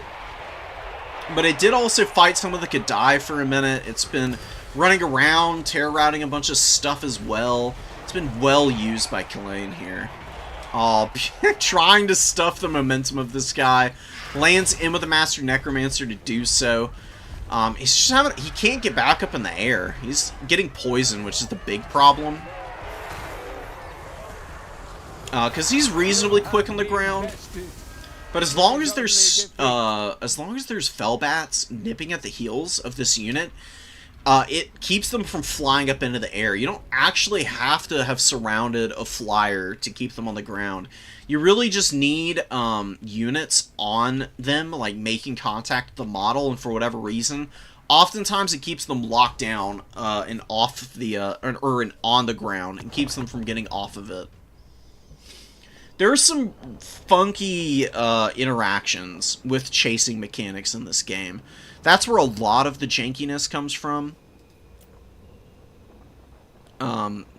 Being very aware of it and how to avoid those kind of scenarios can give you a big leg up on the competition as a result. It would be really nice to see CA refine it a little bit more so it's a little less cheesy. But all things considered, it does at least react consistently enough that it's not so obnoxious that it just becomes a massive, overwhelming issue for, you know, majority of scenarios where units are running away. It used to be that you couldn't even hit stuff that was running away. Literally, it was hard-coded into the game that if you were chasing something, only like 33% of your damage was being done to the routing units. And it made no sense because it was a change during the launch of Warhammer 3. It got changed after a while, too. There was a long period of time where that was an issue. And that was one of the big problems that Dom had in the early days. But, you know, all things considered, CA's done a really good job of refining domination mode into where it is now, which is the absolute best it's ever been, and does still continue to see some iterations that have, you know, improved on it still to this very day, you know. we're, what, 3 years after launch, and the fact that they just continue to pump out really good content and solid patches after some of the mistakes they made in the middle of the game's life cycle is just really nice to see. You know, CA is a very human company. They do make mistakes, but you know, they at least hold themselves to some kind of accountability from the community. Lots of rattling guns, Skaven slaves into the sunset, lots of slings, which is really nice to use. They can do a lot of work for you. For a 200 gold slinger unit, they're pretty much exactly like Noblar flingers, but cheaper. And, you know, they may be filthy, skinless, disheveled, freakish rat folk, but hey, it's a warm body with a sharp, fairly well-sized rock, and you can kill anything if you hit it enough with those, right? You make the funniest noises too, man. God, I love the Skaven. Thematically, they're my favorite faction in all of Warhammer. That's including 40k. They're like the perfect blend of ridiculous and believable. And Games Workshop just balances it with aplomb. I've got to give it up to them for it. Avalanche mortars, where are they going to be shooting? Oh, come on, don't do this. Oh, no. Yeah, they're not going to do any damage to the Bale Taurus character. They really need to be hitting the infantry.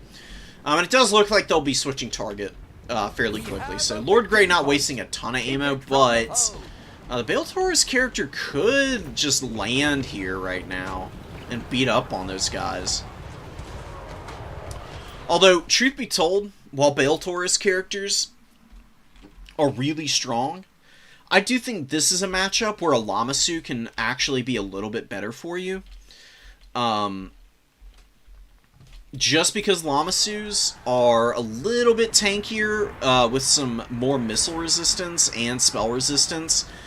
And, you know, Ikit Claw oftentimes is going to be using Cleansing Ruins. That spell res makes a big difference for your survivability. And you can just bring some metal magic or fire magic, either or works, and can still like dive bomb the avalanche mortars and stuff like that if need be. Sorcerer Prophet gets hard punished, but does get the route off on the avalanche mortars, but not enough follow up on it right now. Iron Demon getting up into the back line, getting all up into the business of that rattling gun weapon team. Wolf Raiders swarming around. The Skaven Slaves are folding up real badly in the front line, but there are Clan Rats coming out. They're doing some decent damage. Yeah, the Iron Demons are just a lot to stop for the Skaven. They got 3 Rat Ogres chasing 1 Iron Demon.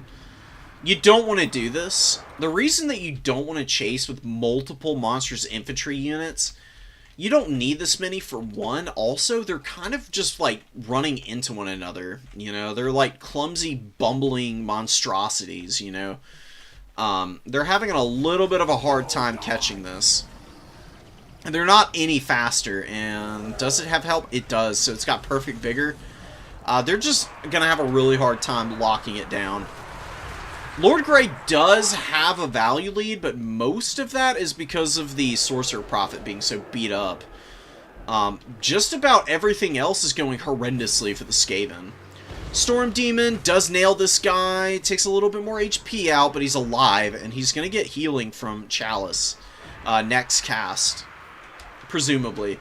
Unless Ikit can pop it real soon, I don't imagine it's going to be very easy to finish this guy off, even though he's already pretty beat up. Disgusting Burning Head, just ruining the Skaven Slaves and the Clan Rats that are stuck in here.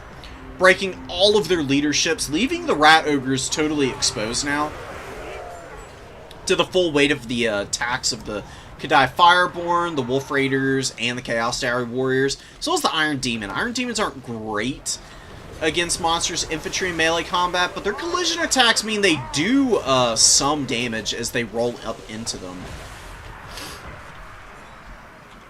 Trying to force path in the backline, tons of shatters too, not even getting an opportunity to rally those guys. Hobgoblin archers coming out to shoot at the Skaven slave slings. None of whom have done anything to speak of. You got like 55 value, 35 value. The Hobgoblin archers should be able to like break these guys in turn and keep them from really doing much of anything. The Avalanche Mortar's finally online again. There is a train here. Needs to run over these guys and just finish them up. And I think at that point, the Chaos Tower, you're going to have more than enough to be able to win this game. I know it says they're down, but they're really not at all. As long as they don't lose their lore, they're okay. They're playing with fire. Oh, and a Howling Warp Gale hits him. Oh my god, and the Rattling Gun's brutalizing him right now. Yeah, he's got 300 HP. Just one more volley will be it for him. Some of the Rattling Guns opening back up, and he is escaping, but he does get shot out of the air here. Just falling out of the sky, cracks his back, and the Balesaurus comes and lands in next to him.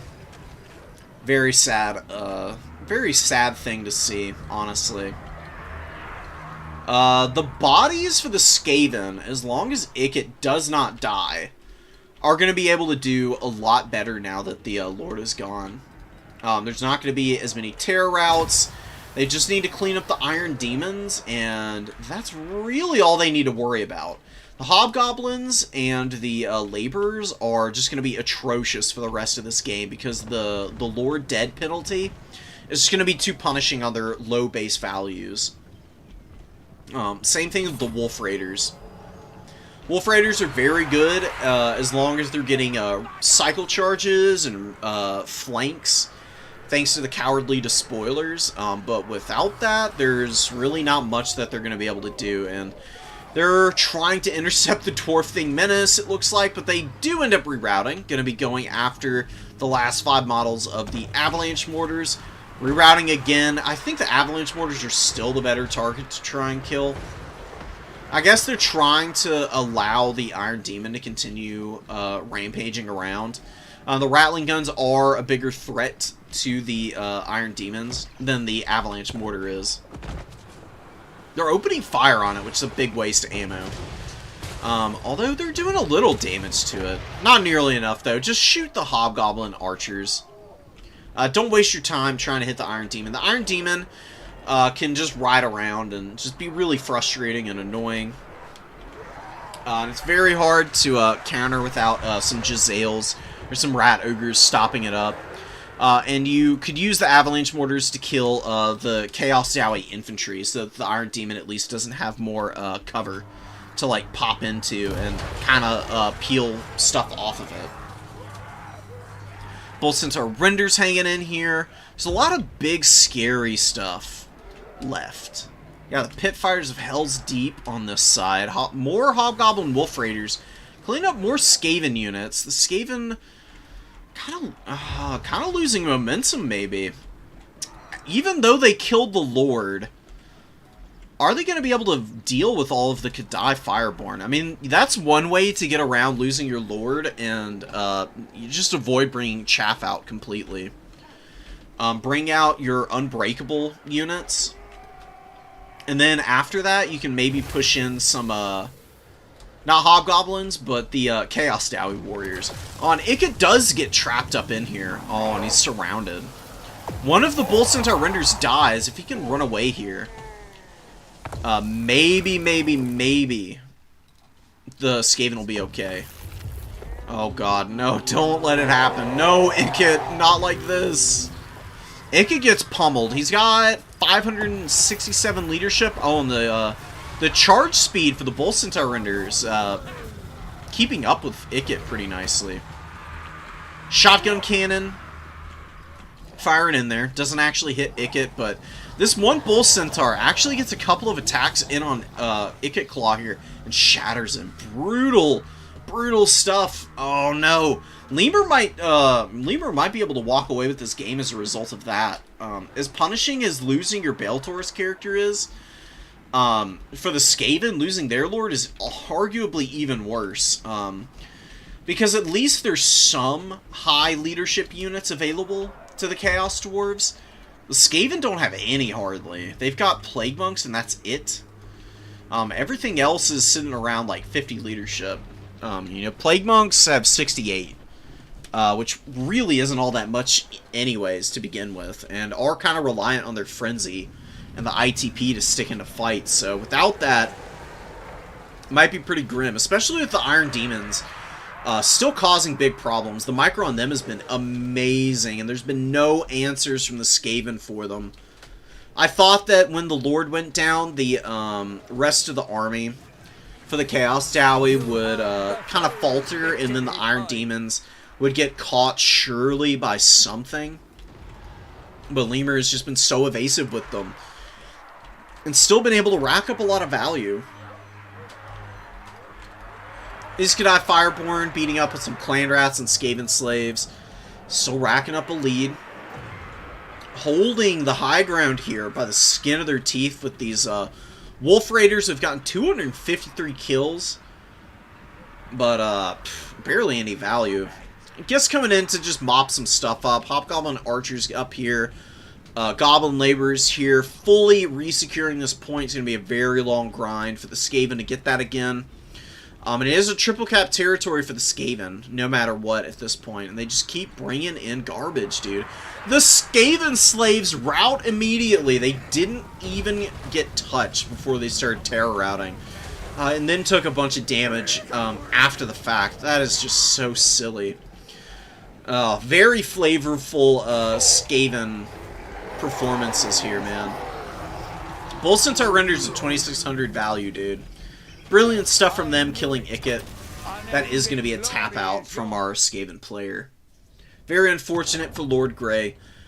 A little bit better targeting priority, I think. You've got the Rattling Guns and the Avalanche Mortars, right? And the Rattling Guns were used excellently. The Avalanche Mortars wasted a few volleys in the early going on, like, the Bale Taurus character. They shot the trains a little bit. They just need to kill the Chaos Dwarf Warriors and maybe the Bowmen, the Hobgoblin Archers. Shooting at anything else is a waste of time. Natty Boobos were in the back pocket all game. They would have been really good as your first summon, actually, because they would have been able to shoot at the Iron Demons and maybe force them to dive deeper into the back line, and then you bring out the Rat Ogres to surround the demons and keep them pinned in place. Killing that Lord is great and all, but you just lost out on the ground game. There were some really sick burning heads from the Sorcerer Prophet that gave a leg up to the Chaos Dowie in the mid-game that I was really underestimating. They did a really good job of hanging on to the points, despite the really messy position they found themselves in relatively early on without their Lord. It's all these unbreakable Hell Demons, man. That's where the Chorth faith really rests in seemingly impossible odds. Alright, Smoky Loco against Random Cuban. So it's Warriors of Chaos versus the Chungus Kingdoms. Powder Guts and Lead Belchers. Golgs here too. Lots of Piggyback Knights, Noblar Flingers, and some regular old Noblars. Pretty good opening army. I presume there's a healer in reserve or something, or just, a butcher of some type. Doesn't really matter what magic you bring for the Ogre Kingdoms.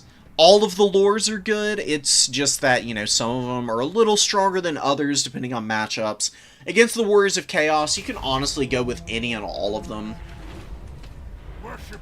Troll Guts tends to be the best lore, or the best spell on your Butcher or Slaughter Master. But you can totally bring anything else and still have a lot of success. I mean, you got Meat Feast still at the end of the day as your tier 3 army ability anyways, so just avoid damage on the Powder Guts and you'll be fine. Powder Guts are a great unit. They're going to be amazing against this Chaos Sorcerer Lord, who is on the Chaos Dragon. Very, very rare sighting here. You don't see the dragons very often. Tormentor Sword, the Breath Attack, obviously. Fate of Buna and Spirit Leech. I don't love the Fate of Buna here. Like, what's it really gonna do after all? Oh, yeah, Butcher with Death Magic. Awesome choice. I mean, the Sorcerer, the Dragon Lord is very vulnerable to Death Magic, but people underestimate how vulnerable Archeon is to it as well. Spirit Leech over the course of a long game will kill Archeon all by itself, and can be a very good answer to him. Gold coming up out of the trees, gets into the Marauders. He's gonna just bully these guys. This is the kind of fight that he really wants to be in. He's great against chaff units. You get some Lead Belcher fire coming in here. You see with his big mauls, what a wonderful sound effect. Oh my god. Oh, and he grabs him and he slams him down, dude. Wow, that was sick. Great animations. Halberds moving in. Gonna be suffering if these Lead Belchers start targeting them, though. Chaos Sorcerer Lord hiding in the trees away from the fire is, you know, nice. Pops Fata Buna. Very inefficient target for Fata Buna, actually. It's gonna do okay damage. But, you know, Lead Belchers with 16 models only take half the damage that Buna normally does. I guess killing them, I mean, you get the fight and you do kill them anyways. Still not great. Oh, Lead Belchers get nailed here, though. By the Marauder Horsemen throwing axes. And while throwing axes aren't good in combat, they're, you know, gonna be able to do some damage to the Lead Belchers. Wow, and random Cuban squeezing and threading the needle of all needles here. To get the Hellstriders up into the back line. That was amazing. Wow, they got skinny there, man. And they're ripping apart that Lead Belcher now for sure. The Saber Tusk packs are here. Lead Belchers should be able to beat those, and the Powder Guts are starting to get real weak here. I'm not sure what's going on with that. Another Buna maybe, or maybe these Hellstriders. No, not the Hellstriders. The Halberds? Halberds do it? Maybe the Halberds got some damage in on them. We do get a Spirit Leech going down on the Death Sorcerer, or the Death Butcher. And a little bit of fire from the Powder Guts does kind of keep the Chaos Sorcerer Lord screened out. Keeping him honest at the very least. Gulg taking a little damage back here, but he's fine. He can always run away. Oh, he doesn't have his heal. Oh. I do really like the heal for Gulg. I think it's pretty important for him to have it. It's pretty easy to get value out of. And it's really strong. It's a great, powerful heal. Really only need to get like 1 or 2 good uses of it from him. Yeah, Sorcerer Lord does not want to tangle with Gulg at all. He's got better stats than the Dragon. He's actually got more HP as well. So I'm pretty sure the Dragons have 7,700. And Gulg, with his base amount, has 78. So even a little bit more HP. Chaos Dragons need some kind of help. They need a little bit of a buff, maybe just a little more HP. Get them up to about 8,000, that'd be respectable. Just because the Warriors of Chaos don't synergize great around Dragons. They're a little bit less good at it than, say, Norska, who has the Frost Worms. Norska and Frost Worms can do some serious work. For whatever reason, Dragons for the Warriors of Chaos just always seem to be pretty mediocre at best. Oftentimes just outright bad, unfortunately. Halberds against Bulls over here. The Ogre Bull dual weapons, if they had some Noblars, could do some pretty good damage here, but they are making the right call by saying, screw this, I'm out, and running away. Piggyback Riders, Piggyback Knights. They could get in here and help against these Halberds. And we got Maneater Great Weapons coming up. Gulg getting... Oh, no, that's a Spirit Leech on the Chaos Warrior Halberds, not on Gulg. Okay, I mean, fair enough, I guess. Would have been better to hit the Trolls. Spirit Leech just doesn't do anything to infantry. It does actually do respectable damage to monstrous infantry, though. Blood Vultures chasing away the Feral Manticore, which got no value. And the Powder Guts, dude, they are a nightmare. They do so much damage with their pistols. They just blast one of the trolls into the Shadow Realm there. You know, 14 models left on the trolls, but their leadership is so bad. I don't know if they're going to be able to survive and rally in, because you just have Golg and the Butcher keep chasing them with the Powder Guts following behind. These guys do fire while moving. They could chase down the trolls here. And there they go. They do get the order. Continuing to shoot. Come on, just keep running in there, man. Blood Vultures are such a fun unit. They do a lot of work for the Ogre Kingdoms. Very disruptive. We did get a kill on the Lead Vultures. Usually that's a good sign for you, but the front line for the Chaos Warriors just didn't do much of anything. They really struggled this game. The Nobbler Flingers, they got their value back, or got close to doubling on pretty much all of them, man. That's never great. Nobbler Flingers are deceptively powerful. I just don't know what it is, man. I mean, they really are a Skaven slave, but just more expensive. But I think it's really just the fact that Monstrous Infantry synergizes so well with Chaff, and you can bring so many Nobblars that it's just such an unholy tide. With the quickness that the Ogre Bulls give you and the powerful shooting that can clear the really expensive terror-causing units, the Nobblars just become a roadblock that a lot of factions just can't work around before they get swarmed down. Either by the Ogre Bull dual weapon swarms, or the Lead Belcher fire, or like Stonehorns trampling them. There is only defeat. Unfortunately for the Chaos Warriors here. Very true. They didn't trade horribly with the polearms. The halberds did alright. The throwing axes and the horsemen were kind of bad. Marauders didn't do much. This Chaos Sorcerer just didn't carry its weight at all. Oh, and the Blood Beasts were also pretty poor. Trolls also mediocre. I don't know if you need the Slaughter Guard and the Severed Claw. These two units are very slow, and the Ogre Kingdoms have plenty of ranged tools to kill both of them. I think you'd much rather have... what would you rather have? I mean, some more Hellstriders wouldn't be bad.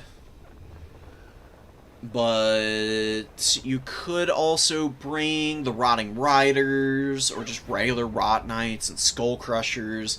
They're expensive, but they are really good DPS units against the Ogre Kingdoms. So if you brought the Rot Knights and the Skull Crushers, as long as you killed the Powder Guts and the Lead Belchers, then those units could really take over the game. Because Nobblars are not going to do a lot of damage to Rot Knights or Skull Crushers. Way too much armor. It's with the it's in conjunction with all of the other firepower and other mass units that the Ogre Kingdoms get overwhelmed. If the Ogre Kingdoms Nobblar units get broken by terror or what have you, then the Ogre Bulls tend to fall apart, and vice versa.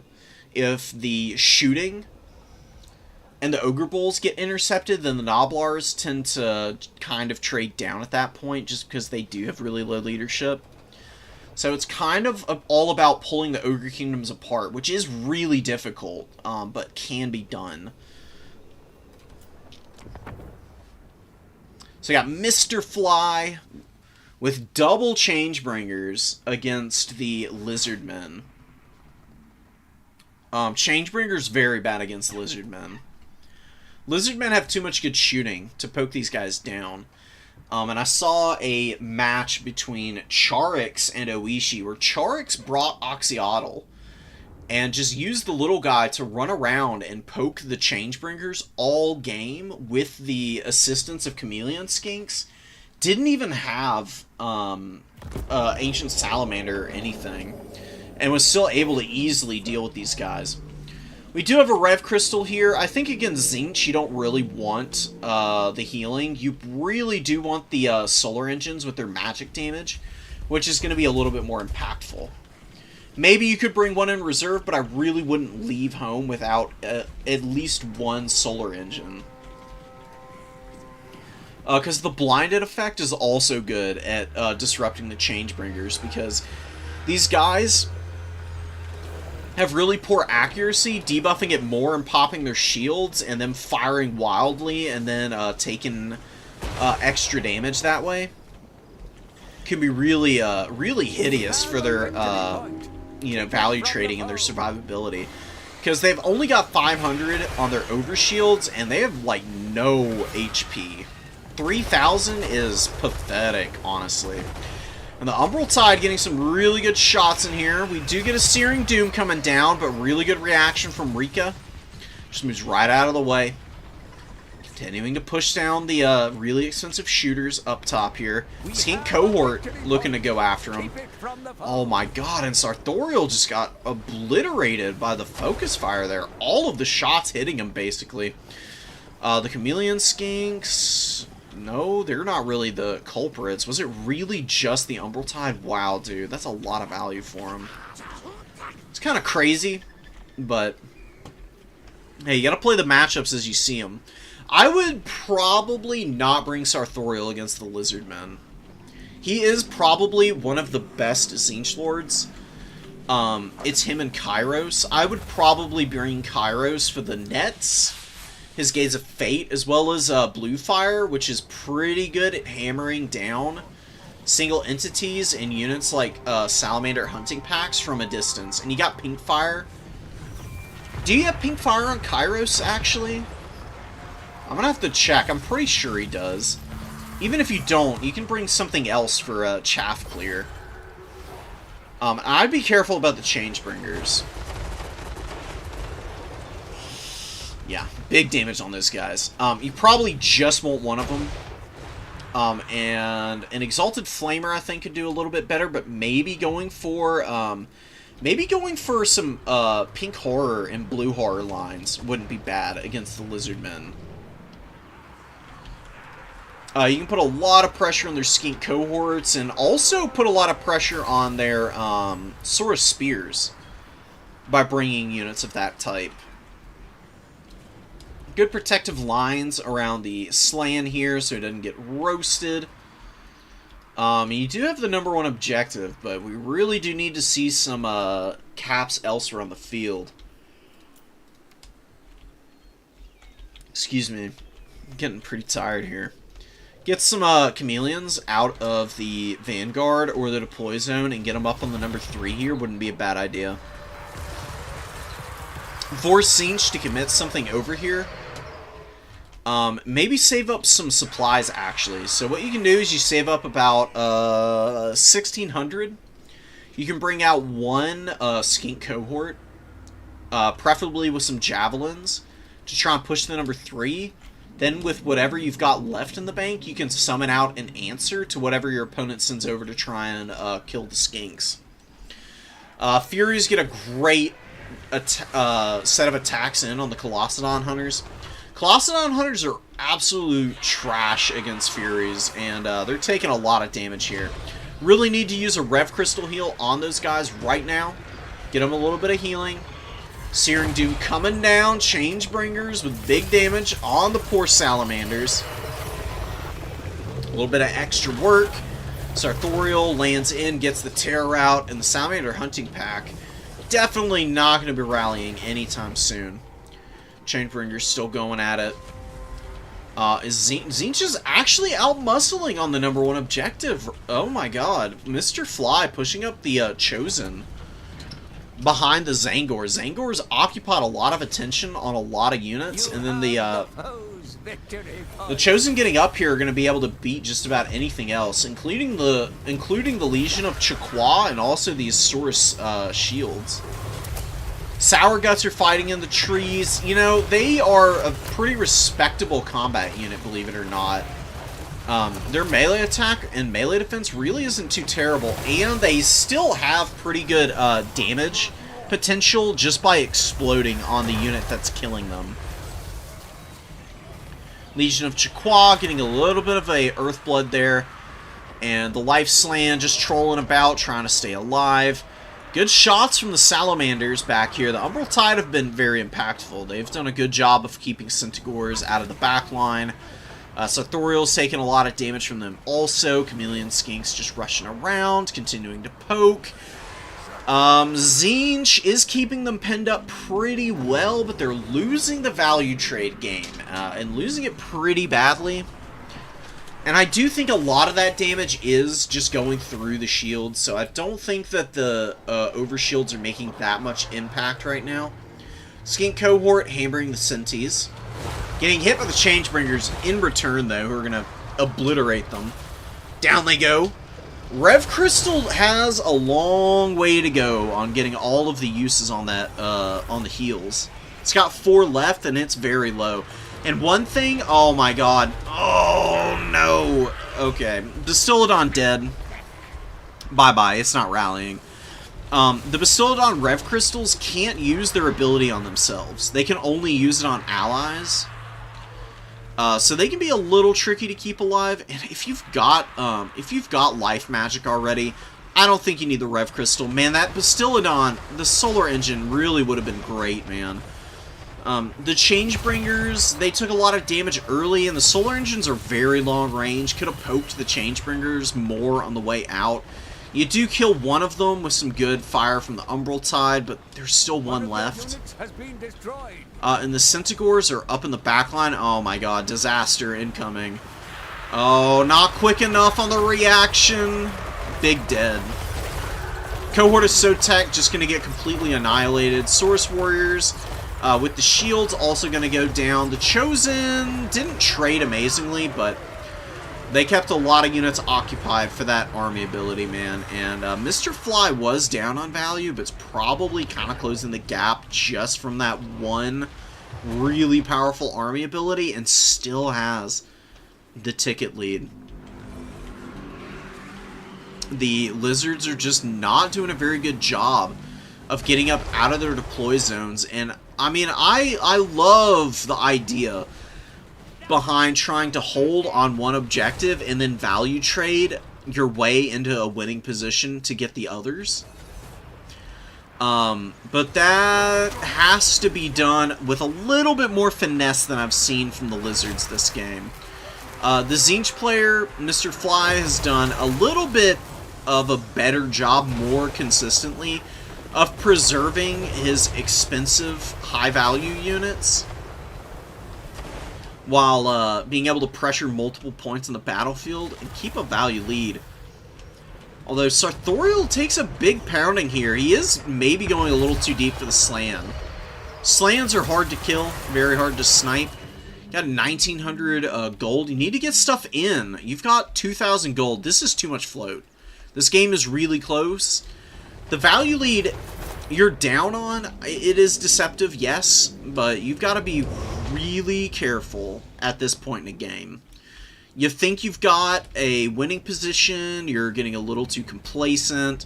We do get Changebringers coming up, which is a good summon in. Need to kill the Colossadon Hunters here. Turn the Changebringers to open up on these guys. They'll kill them in no time flat. Don't take too long, or the Colossadon Hunters are going to push past here and really start to shut these guys down. One of your units has been destroyed. Doing a lot of running away. Sartorial does pull the aggro again, and some Furies should be able to peel the Colossadon Hunters from here. They've gotten 72 value. This is a 1,400 gold unit, by the way. Oh, yeah, the Umbral Tide. Oh, and another Salamander Hunting Pack coming out. Oh, my god, and the Changebringers taking ruinous damage right now. Oh, and Sartorial does kind of get caught for a minute. He is able to squeak away. Oh, with the Changebringers lapsing in micro again. Mr. Fly, don't fumble the bag now. Oh, don't let it happen. Flipping the #1 objective, we got the Zangors, and the Sour Guts have done great. 1,600 value on them, and they're still alive and going to take the #1 away. Rika needs a little bit of push onto these objectives, dude. You can't allow this. When you're down this much, you've got to have some kind of objective play going on. Allowing your opponent to get a triple cap at this point in the game is it's a little inexcusable. It's not been easy for the Lizardmen. But man, oh man, there have just been some real missed opportunities for the Lizards, I feel. And a little bit of a build inefficiency with the Rev Crystal in this matchup has really hampered their efforts at effectively handling the Changebringers. Typically, the way this matchup goes is the Lizardmen kill the Changebringers, and the Changebringers just never get value, and then the Lizards win because of that. But here, the Changebringers, despite taking pretty bad damage early, and some of them not value trading all that well, were at least able to survive and get something in return. In the ground game, all the infantry, lots of Zangors and the Marauders have been holding well enough that the Lizards just aren't getting it done, man. Chameleon Skinks have been pretty lackluster. The Skink cohorts have not gotten any value either. Source Warriors were also disappointing. So Thoriel's just been disruptive, dude. I mean, 2200 is barely paying for himself. But, you know, he's been running around, dropping the Searing Dooms, getting a couple of really good ones, and then just dive bombing in and dropping the Rock of Inevitability, debuffing stuff. And yeah, look at this here, man. You know, Croxagores are a cool unit, but they're also kind of bad. You don't really need them for the infantry clear as the Lizardmen. And another thing you have to do at all times with Croxagores especially, ew, guys, just absolutely destroyed. You know, kind of lost his head here. Anyways, Croxagores you really need chaff infantry with so that they can value trade. Monsters infantry, just in a one-on-one fight against infantry, is actually kind of a bad fight, oftentimes. If you've got a Skink unit fighting the Zangors, and then a Croxagore in there, those two together will value trade way better across the board. Both of them will get substantially more value by being used in tandem. 2100 on one of the Changebringers, 1200 on the other, 22 on Sartorial. Infantry just kind of held the line. The Sour Guts doubled their value, or just about. Everything else was mediocre, except for the Furies, who did really well, all things considered. They came in 2 times each, but they got their value back both times. It was just kind of stuffing back the Lizards that won them the game. The Lizards just didn't have the cap weight in the late game. And, like I said, that Solar Engine would have made a big difference for them. Ancient Salamanders are good. Solar Engines, I think, are just a little bit more consistent. And especially against demon factions. Because, we'll show it off. Like, you just bring the Slain Mage Priest with the life magic. You got Earthblood, you got Regrowth, Orf Quetzal, Blood Statuette. You can bring all the abilities. Slan are not that expensive at 1800 for how good of like abilities, magic, and support they provide. Get rid of that guy, and you'll do your double Solar Engine. And you'll just be able to poke like all game. These Solar Engines fire pretty slowly, so it does take a while to use up all their ammo, but they also have Solar Engine, which gives vigor reduction to all of your forces. So if you blob up around these guys, your units will get back to fresh in no time at all, and then you'll be able to run back out and push points again, and do some really good damage that way. And they're good in the late game with the terror that they cause. Ancient Salamanders cause terror as well, but they are a lot squishier. Solar Engines, specifically, since they have Perfect Vigor, always have their melee defense going. They've got 140 armor. They've got more HP by a pretty substantial margin. They have a decent bonus versus infantry, so they clear out chaff pretty well. And they're immune to flanking, which means that instead of being a unit that gets surrounded, what I was mentioning with a lot of these really expensive characters is, doesn't matter how elite you are, if there's someone with a pointy stick poking you on the back, you're not going to go very far in life. Not so for the Bastiladons, because immune to flanking means that their melee defense is always active around them, and they don't take any extra damage from like charges and whatnot. It makes them really difficult to break down in melee combat. They're deceptively tanky. Even without heals, they're hard to kill. With Earthblood, you should basically never lose the Bastiladons or the Slan, because they just run around together and be a really annoying set of cap weight with, you know, like, lots of terror-causing potential. And just, you know, a lot of HP you gotta get through. I forget the Slan have missile resistance. It always confuses me to see it, but it is very true. Sacred Croxagores are better than regular Croxagores as well.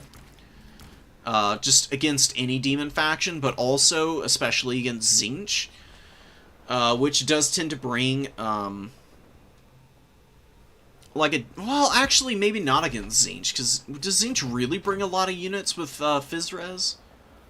What do they bring that's got physical resistance on the ground? They actually don't use a lot of Physres units. Okay, so maybe you do just need regular Croxies. Okay.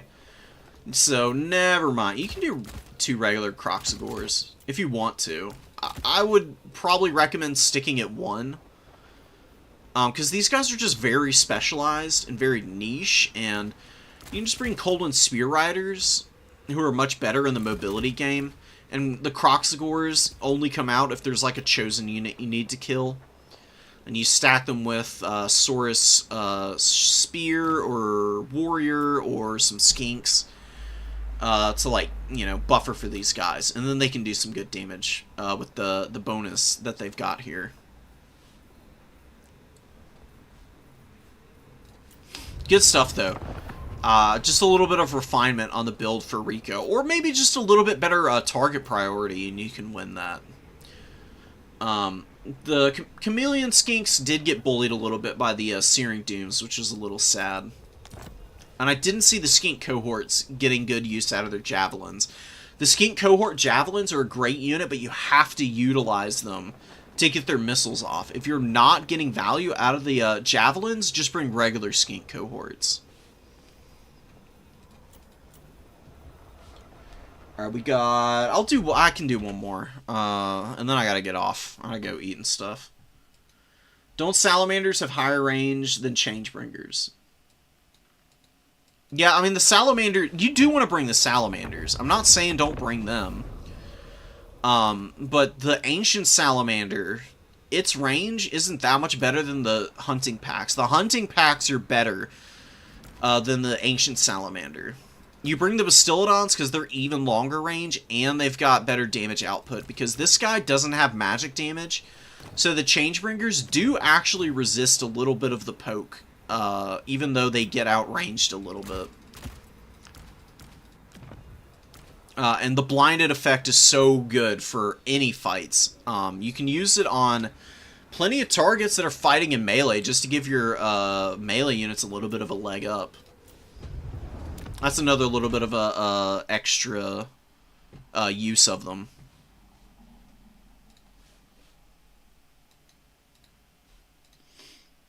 You'll get them next time, Lemur. I believe in you. Be'lakor? What about Be'lakor? I'm confused. Be'lakor isn't available to Tzeentch. I mean, you could, like... Oh, can you changeling into Be'lakor? Oh, that'd be funny as hell. Can you? I don't think he'd be good on the Tzeentch roster. Be'lakor is too expensive. That's his problem. I don't think he's bad, but he's a little hard to get your full value out of. The hell is he? Oh my god, where is Be'lakor, bro? Yeah, there he is. Oh my god. Leave it to me to not know how alphabetical order works, right? God, he's even more expensive as the changeling. Jesus Christ.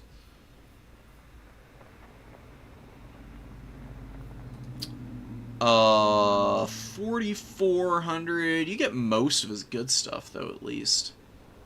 You got, like, I mean, you get everything, so. Be'lakor wouldn't be a bad lord for Tzeentch. Kairos and... if you're talking about the lords, then, you know, you're still talking about Kairos and Sartorial. They cost the same amount if they're fully kitted out.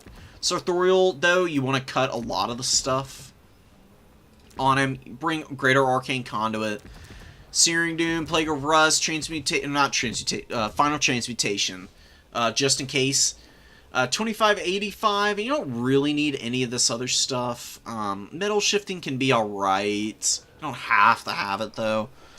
Extra weapon strength isn't that good, especially for Tzeentch, who uses a lot of shooting more than they are fighting in melee to do damage. You really just need Zangors to, like, hold the line, and you're doing pretty good. Kairos is more expensive because he's got better, like, abilities that you kind of do want. Some of these. You do want Greater Arcane Conduit. You want Gaze of Fate. Oracles of Eternity is alright. Void Pendulum sucks. Staff of Tomorrow can be good at times. Not always super important. Oh, and he doesn't have Pink Fire. Just a Barona's Time Warp, which is okay. Pendulum's alright. You can just bring Blue Fire and any flavor of his more expensive spells, and that's what you bring on Kairos, really. You do kind of want life leeching sometimes. Wait, why is he less expensive than Sartorial? Really? Why? Okay, Kairos is so weird, dude. His spells are really that expensive? That's kind of wild. I mean, I guess you're also bringing a pretty big spell kit on Sartorial. Kairos being cheaper. Alright, Kairos is just the best lord. He's got a better spread of magic. He's not as good in melee combat, but that snare is kind of crazy. You catch something in it, and you get the Changebringers to, like, roast something down. 14 seconds is more than enough time for Tzeentch to snipe something big.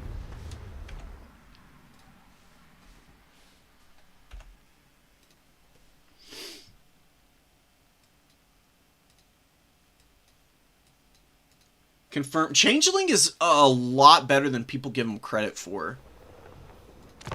I don't think the Changeling's broken, but it's usable. Like, Anticity has done pretty well with Tzeentch in the past, using exclusively the Changeling. I don't know if you're going to win too many tournaments with the Changeling, but you can definitely do well, at the very least. You can get into the top 4 consistently using them. Just being like the tippy top tier players would be a little bit much to ask. Let's get Tyrande and Suga in here. I got some Kislev action going versus the High Elves.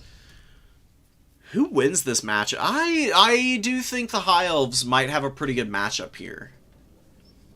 They've got pretty good answers for most things. The Armored Kossars are the most annoying unit that the High Elves are going to have to run into, but they've got some AP infantry that can do well into them. And just slowly poking them down with Lothern Seaguard could also work. The Lotherns are going to feast upon these Kislevite warriors, man. It is going to be a brutal game for Kislev if the halberds are allowed to get poked down here. So a lot of Spearmen, a lot of Lotherns. We got Shadows magic. We got Pendulum, Withering, and Melkoths. The Withering is okay. Lowering leadership and armor can be useful. I think it's a little overcost. I mean, it lasts 40 seconds, though, which is a long time, so maybe it's not that overly expensive. But generally speaking, you just want to use Melkoths all game. And then Pendulum you can use for gun lines. So I do like its inclusion here. It'll be really good on the Streltsy or on the Kossars and Armored Kossars. Kislevite Warrior's not the best target for it, but it can still do respectable work against them.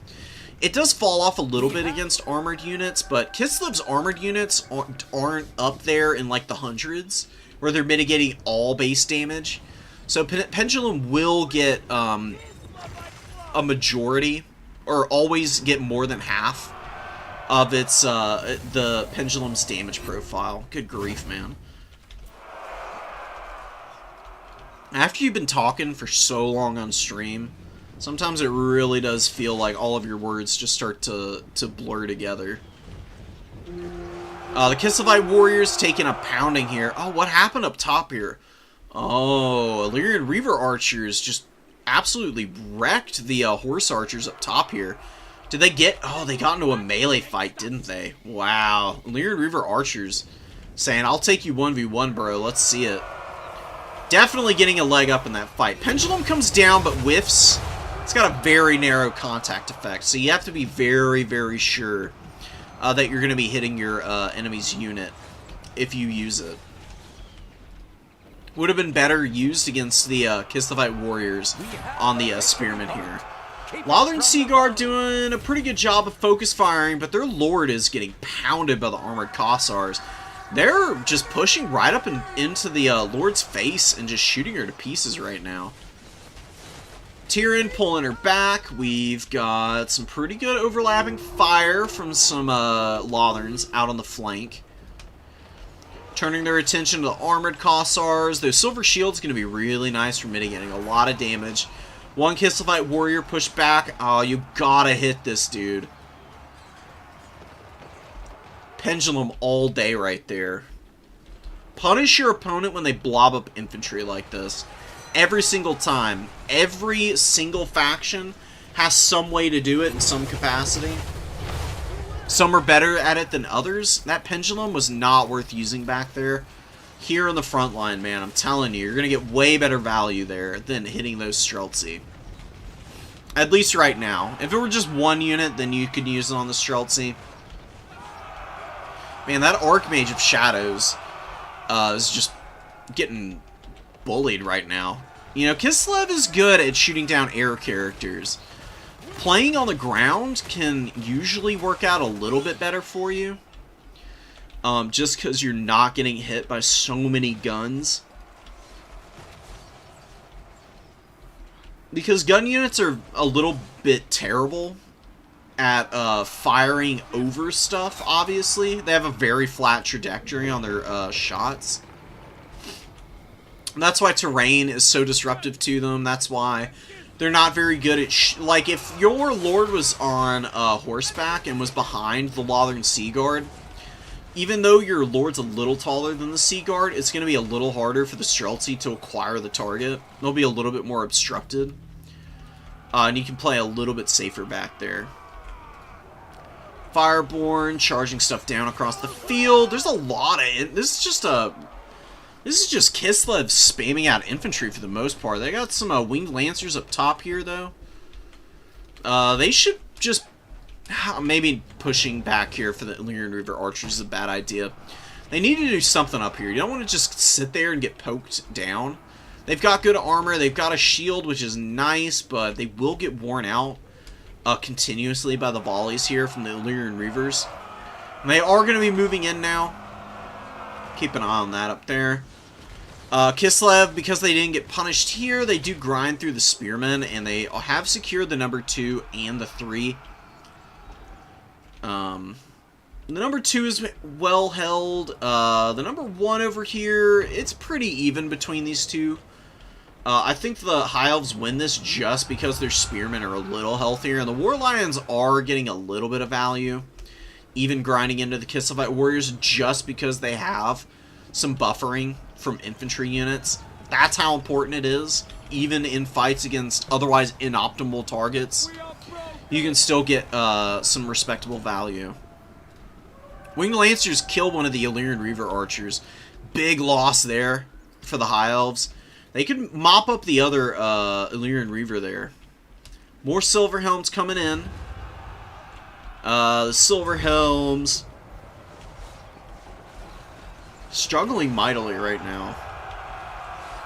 Painful, man. Oh, and the Griffin Legion are out. I love the Griffin Legion.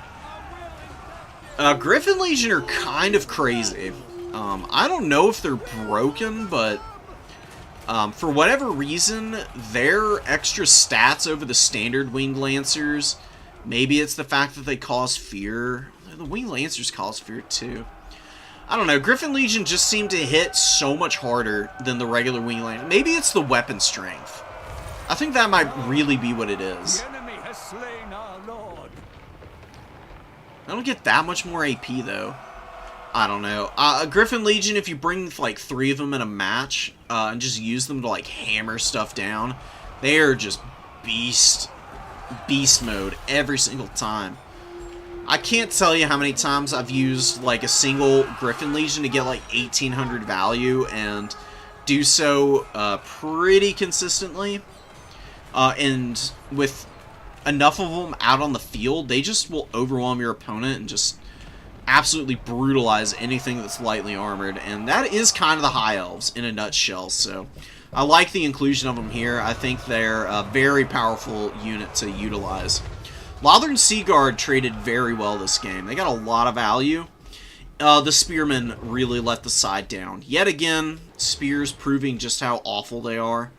They just suck, dude. They're not good. I never see them get their value back. I think it's the fact that they cost 500 gold, and they just have no HP to work with, really. They just get worn out too fast, and their stats are, like, decently high, especially the melee defense, but I don't think it's enough to really bail them out of a lot of the problems that they oftentimes find themselves in. Griffin Legion just should stay in combat here against the Silver Helms. So they would easily be able to finish off the Silver Helms, and then go after the Illyrian Reaver Archers. When you're trying to push through like this, your units are just getting hit for free. Give them an attack order so that they're actually fighting at least. Either that or, you know, like, actually pull them out and then charge back in, which is the best thing to do with the Griffin Legion anyways. Streltsy pushing up into the backfield. You know, just trading with the Lotherns, trying to keep them pushed away. The Streltsy got 1500 value, almost double its value there. Or cost, I should say. And Kossars and Kislevite Warriors is holding the #1. Triple cap for Kislev. They did outmuscle up top here. Winged Lancers looking to move to the low ground. They've been killing a lot of Illyrian Reavers up top here. Illyrian Reavers should not get caught by Winged Lancers. If you're struggling because your opponent's got so much mobility out that your quicker mobility, you're just not able to ever get safe, then practice bringing a much more infantry-heavy build, seeing how that works, and then incorporating in enough mobility to protect it. That can work out. And be a little bit of a readjustment for your, like, play style and how you take engagements. It can kind of, like, train you up into using your mobility more effectively in the matchup. And then you can start going for wider and wider builds and figuring out how that works. So you get better engagements on a more regular basis at that stage. Things in the Woods grinding away. Kislevite Warriors still fighting. Winged Lancers pushing back some Silver Helms, but the War Lions are kind of finishing them off here. War Lions can do respectable damage to cavalry. They're just not very good if they are eating a full charge from something like a Winged Lancer. That's typically where they just fall apart. These War Lions were alright. I think you've got better options than the High Elves for AP against Kislev. I think a couple War Lions is a good idea, but you should be careful and use them sparingly. The Phoenix Guard aren't a bad idea, but what I think you want, you want Lothern Seaguard to shoot down the Halberds and the Kossars. Then I think you might want either some White Lions or maybe just one Swordmaster of Hoeth to come in and kill the armored Kossars at that point.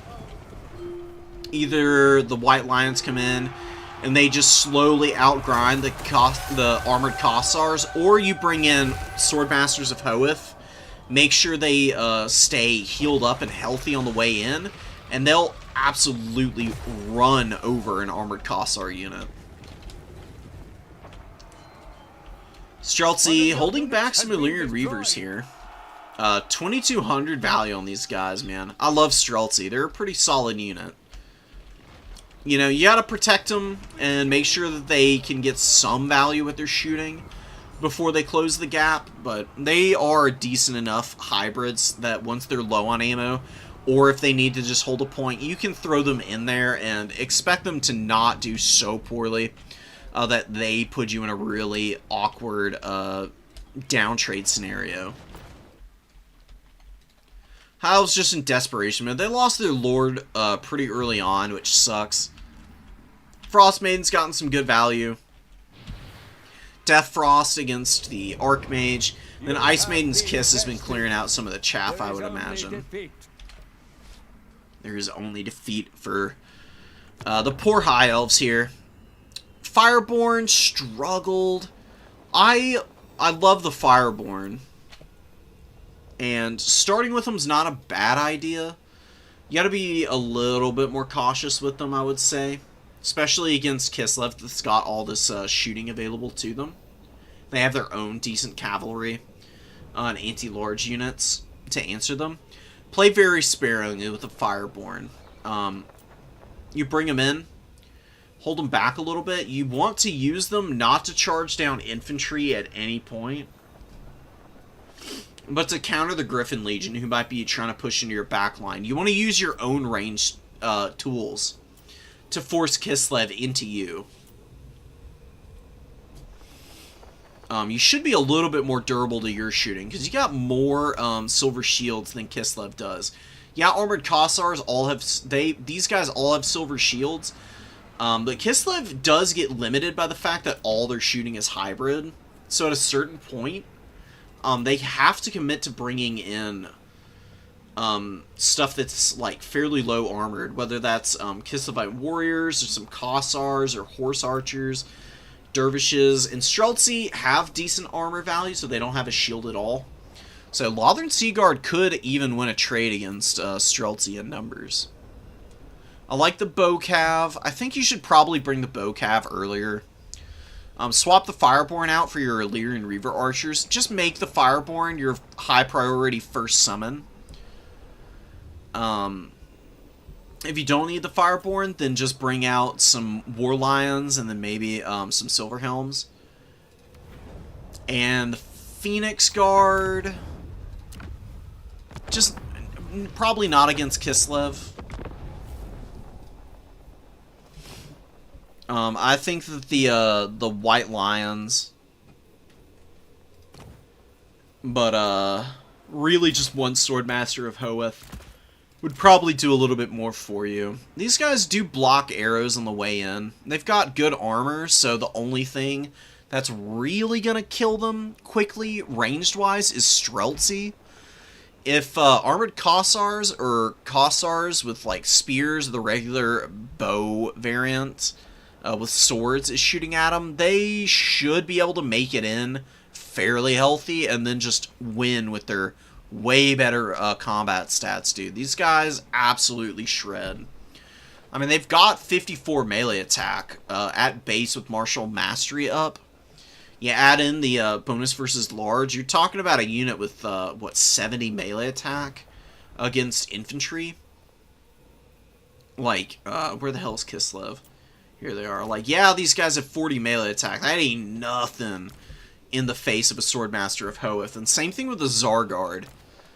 And a Zargard Great Weapon. They will get absolutely just obliterated by the Swordmasters of Hoeth. And having some DPS infantry for the High Elves can be nice. But you can also just commit some more Lotherns. Maybe some Shadow Walkers. This is a matchup where Sisters of Avalorn could have a niche with their AP missiles. Gotta protect them, of course, against cavalry, who will absolutely ruin them. But again, that's why the Swordmasters are available. And the thing about Swordmasters, one last point, they are respectable enough in melee combat with good enough stats that if they get charged by a Griffin Legion or a Winged Lancer, Once the charge bonus wears off of the heavy cavalry, they will take nasty casualties from the AP these sword masters bring to the table.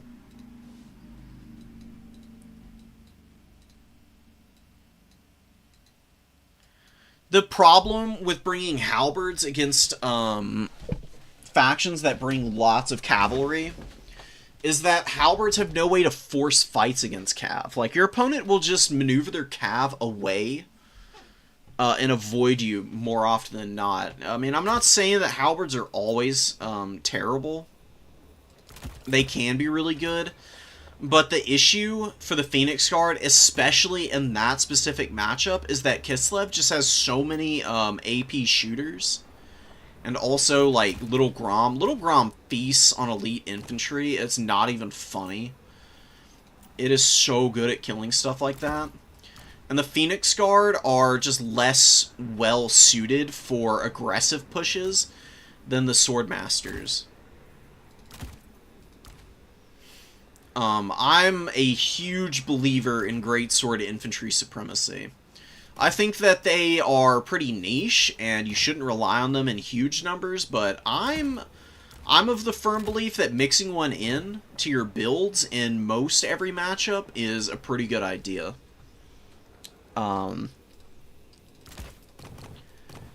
I mean, one of the reasons Khorne is so good against such a wide variety of factions is just how efficient Bloodletters are against, a lot of the otherwise really annoying, tricky factions like Dowie and Grand Cathay. And mind you, these are factions that are very ranged heavy, you know? So if you want to, like, extend the metaphor and the analogy out to Kislev, having those great swords to just grind your opponent into dirt, and to do it fairly quickly and require a lot of attention and some very high-powered shooting that you can then, you know, swarm with your own mobility and focus with your own missiles, you can start to really stress out the Kislevite opponent by being able to, like, push and pull with all of your own decent ranged options. And you can bring Eltharion the Grim with, like, Apo and Hand of Glory in this matchup. And I think that wouldn't be too bad. And even bring him on the horse. I was doing some testing with Eltharion on the horse, and he's actually pretty good. He gets Grim Discipline when he's on foot or on horseback that he doesn't get with Stormwing. And as much as I love Stormwing, I actually found that he can operate fairly independently and do some pretty good damage with just Mistwalker's Barrage and the extra stats, as well as his magic to support stuff. And I think against demon factions, you bring Fang Sword with him on horseback, and he can really bully a lot of demonic factions, even though it doesn't have a lot of armor-piercing damage. He just hits really consistently because of the extra melee attack that he gets. Anything that blobs up on him is going to get nailed by Mistwalker's Barrage as well. And he's got Apo, so he can just heal himself all game. His HP is a lot more limited, but, you know, everything comes with drawbacks. The Archmages are strong, but when they're on the Eagles and your opponent has a lot of missiles, you just got to play really cautiously with them because they are super squishy. 30 armor, only 5,000 HP. A lot of the different variants don't have a way to heal themselves.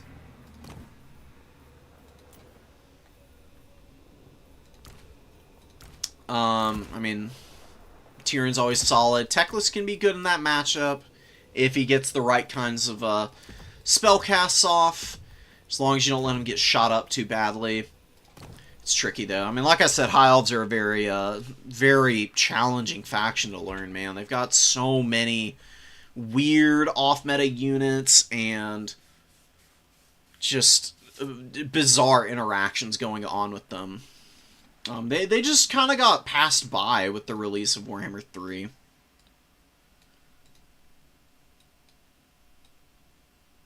I've tried using them before, and they always feel like they just kind of died. I mean, that is the risk with them. You can do White Lions. White Lions probably a little more consistent against Kislev because they're cheaper. They've still got good AP, and they've got built-in missile resistance with good armor. And the missile resistance is always active as opposed to just the front. They're way cheaper as well.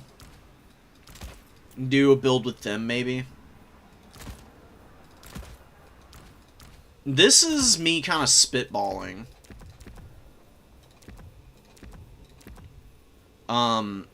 Because Kislev is kind of a hard faction to counter with your own ranged factions. Oftentimes, just because they're so durable. I definitely don't think you need spears, though, because spears are not winning any fights. They're just bad. Rangers are mediocre. They can do some stuff. Maybe what you want to do, actually, some Silverin Guard with the Lotherns. Silverins have good armor, 30% spell resist. They'll be very well tuned and suited for surviving the spammy ice magic that Kislev really loves to use. Blizzard will ruin these guys, just like it would the Swordmasters of Hoeth, which is one of the risks. Now I'm thinking about it, I'm kind of convincing myself to just not bring these guys in this matchup. But, you know, I'll take it upon myself to try it out sometime. And I'll report back to y'all on it. It's definitely out there.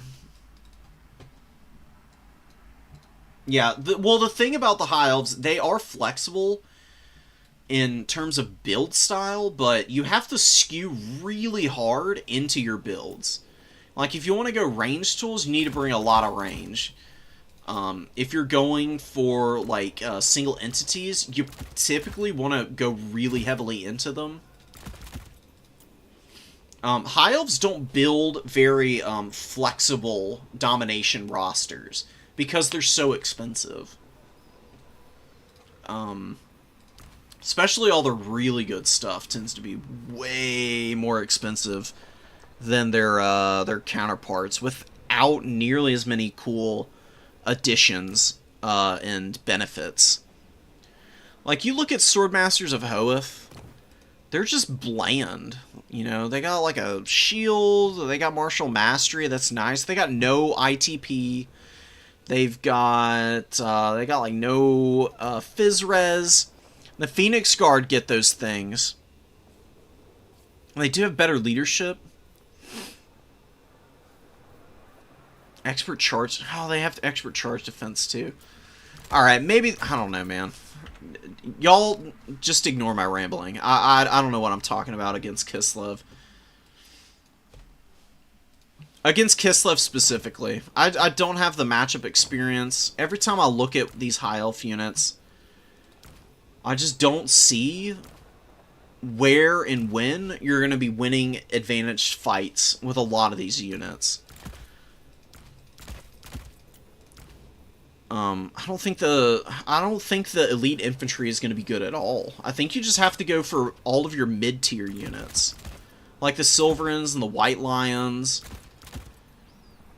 and your Silver Helms. Maybe a Lion Chariot could be okay. Maybe you don't need the Fireborn in this matchup. I mean, you're kind of reliant on them oftentimes, but maybe this is a matchup where you don't bring them. Cut some abilities on Altharian, get more horse archers. Try and control space as much as possible. Force Kislev forward, and just keep them from building up too many answers to your own shooting units.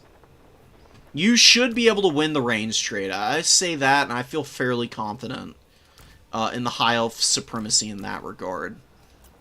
In the melee fights, you're looking a little bit more hopeless. It's going to be a lot rougher. Maybe one Silver Helm. Maybe a couple of Lyrian Reavers are all you really need. Just as mass to control Griffin Legion and stuff like that.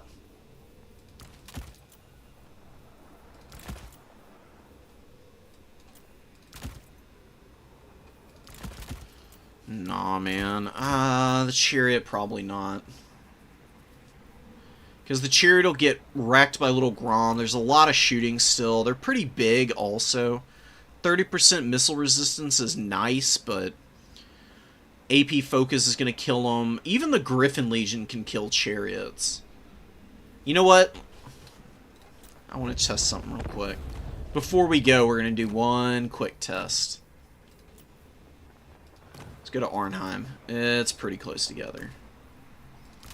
Put Emmerich on foot. Cut all his abilities. And let's get a Lion Chariot. Oh, I need to probably flip this around. I'll be Kislev. We'll fight the High Elves.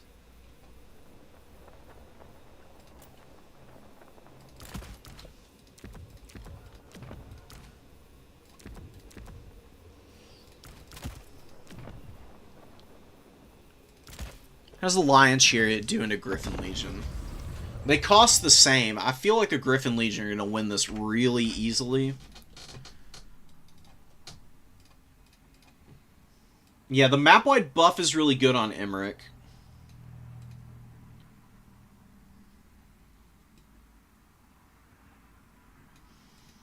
Eagle Claw. Bolt throwers are risky because artillery is just so mediocre in domination mode. It works sometimes, but it's kind of hard to protect all the way through a match. The bolt thrower crews are really squishy also.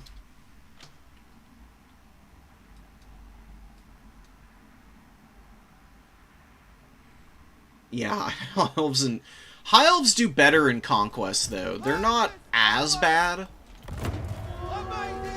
It's just the lack of staying power in domination mode that holds them back. Father bears might and fury. He will show the way.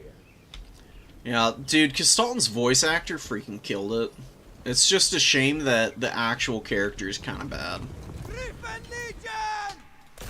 I just want to see how much damage the Griffin Legion do when they charge Lion Chariots. More than anything, because that will give you a good idea as to whether Lion Chariots are just like a huge risk or not. Ouch. Jesus Christ. Griffin Legion, man. Alright, well, the Griffin Legion just destroy Lion Chariots. That is really disgusting. It's not even close, too. I mean, I wouldn't expect the Chariots to do a lot of damage to the Griffin Legion, but, like, these guys killed the Chariot in about 20 freaking seconds from contact. That's gross. Ow. Okay. So maybe the Chariots are too vulnerable to the Kislevite Cav and shooting to be useful.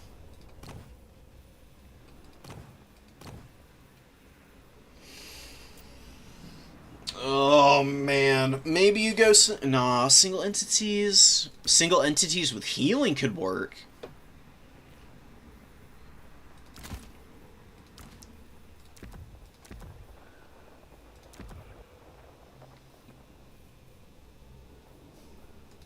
That's kind of mediocre.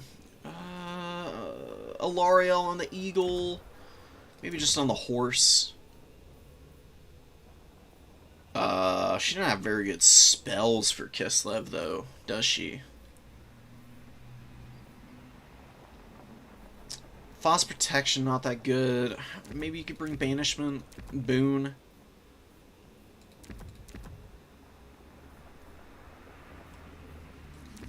Against Kislev, you don't really need Boon of Aisha. You don't want to put her in a spot where she'll get shot down. You just heal bot with Alariel, maybe. Bring your infantry, bring your Lotherns. Stuff like that. That could work. I don't know. I'll test it out. I'll get back to y'all on this. This can be a project for me when I play some games tomorrow or something. But yeah. Thanks for sticking around with me rambling.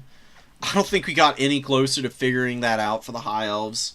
Even just shooting the breeze. It's only 700 gold and can get a reaction out of your opponent.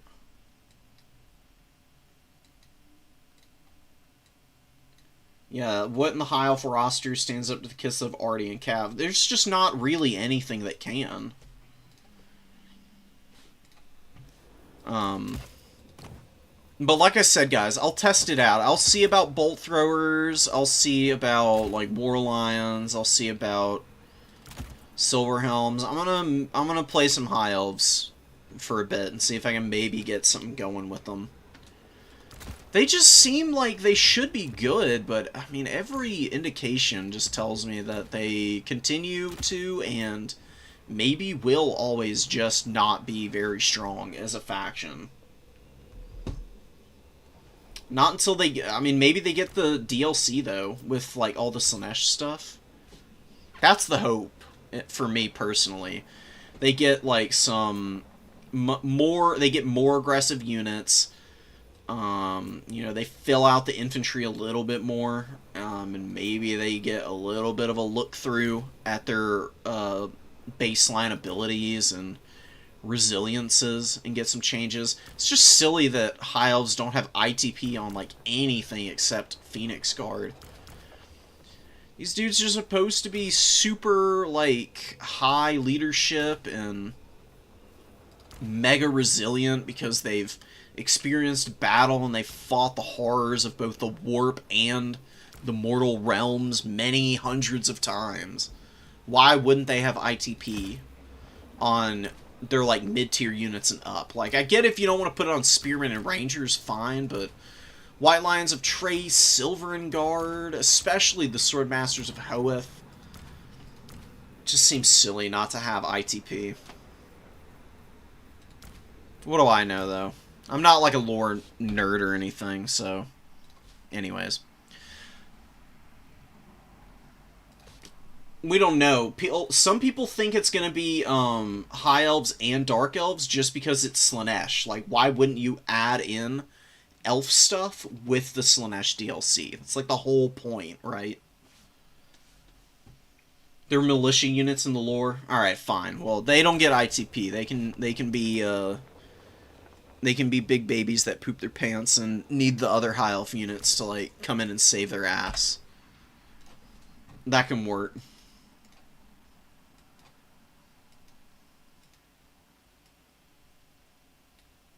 They always attack before the opponent from Warhammer Fantasy. Well, where's their like first strike ability then? Hello?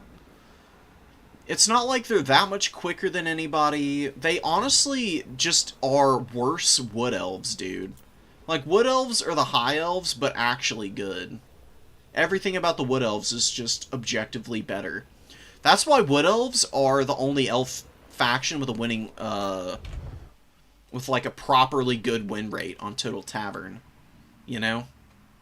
Like, Wood Elves are up here in the top 4, and High Elves are here in literally the bottom 4. They're bottom 2, in fact. Dark Elves aren't much farther. Dark Elves are a little bit better. Dark Elves are a solid, like, mid-tier faction. Oh, man. I mean, High Elves at least have some good matchups, it's just they have so many bad ones. They can't beat Slaanesh. They get wrecked by Vampire Coast. Really? Empire makes sense. Wood Elves makes sense. Vampire Counts makes more than sense. I feel like Vampire Counts is probably the worst matchup for the High Elves. Greenskins at figures. Chaos Dowie, sure. Khorne. Khorne is closer to even. Still pretty tough for him. You just have to work so freaking hard. Every High Elf unit has charge reflection. Do it. Give it to them.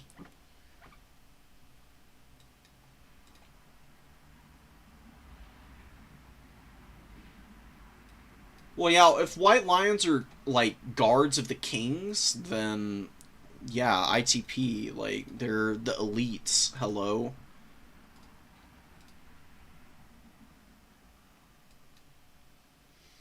"40 Sisters of Avalorn in skirmish formation." That would be a fun thing to have. They got rid of, like, the historical, like, skirmish formations that you could do. give the High Elves skirmish formation. That way they've got some, like, flexibility on how they want their units to be adjusted for fighting against enemy missile lines. And you can make it so that that skirmish formation gives them, like, some missile resistance or something. You don't even have to have it, like, adjust the width and depth of their line, per se. It can just be, like, a stance, quote-unquote. Why don't they have stances?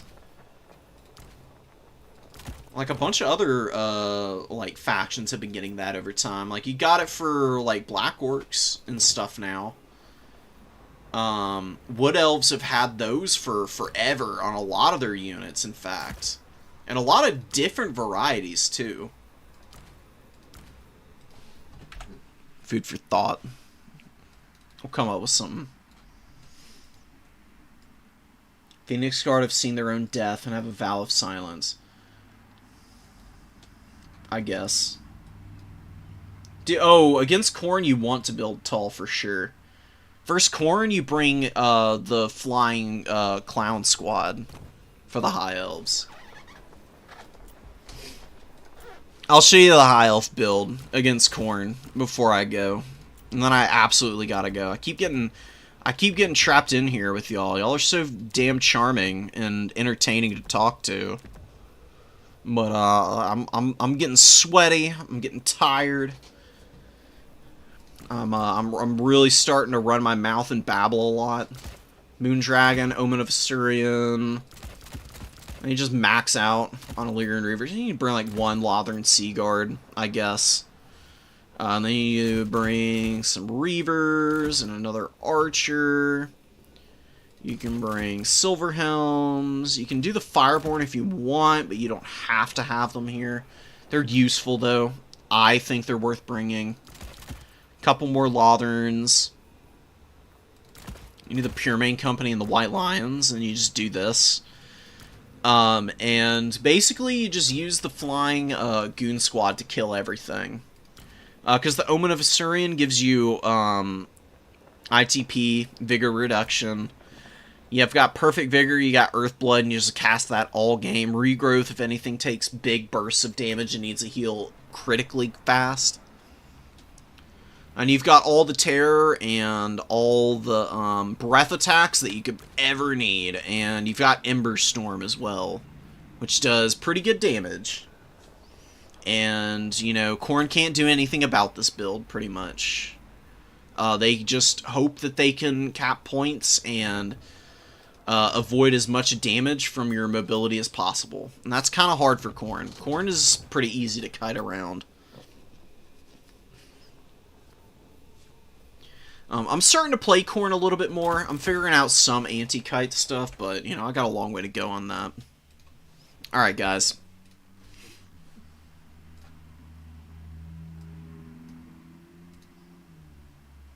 I've missed you, Tabith. Where you been, man?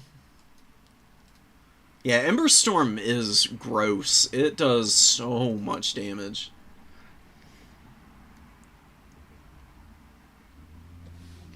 Alright, guys. Peace out. I'll catch y'all on the next stream. GG's. Peace. And I'll see you soon.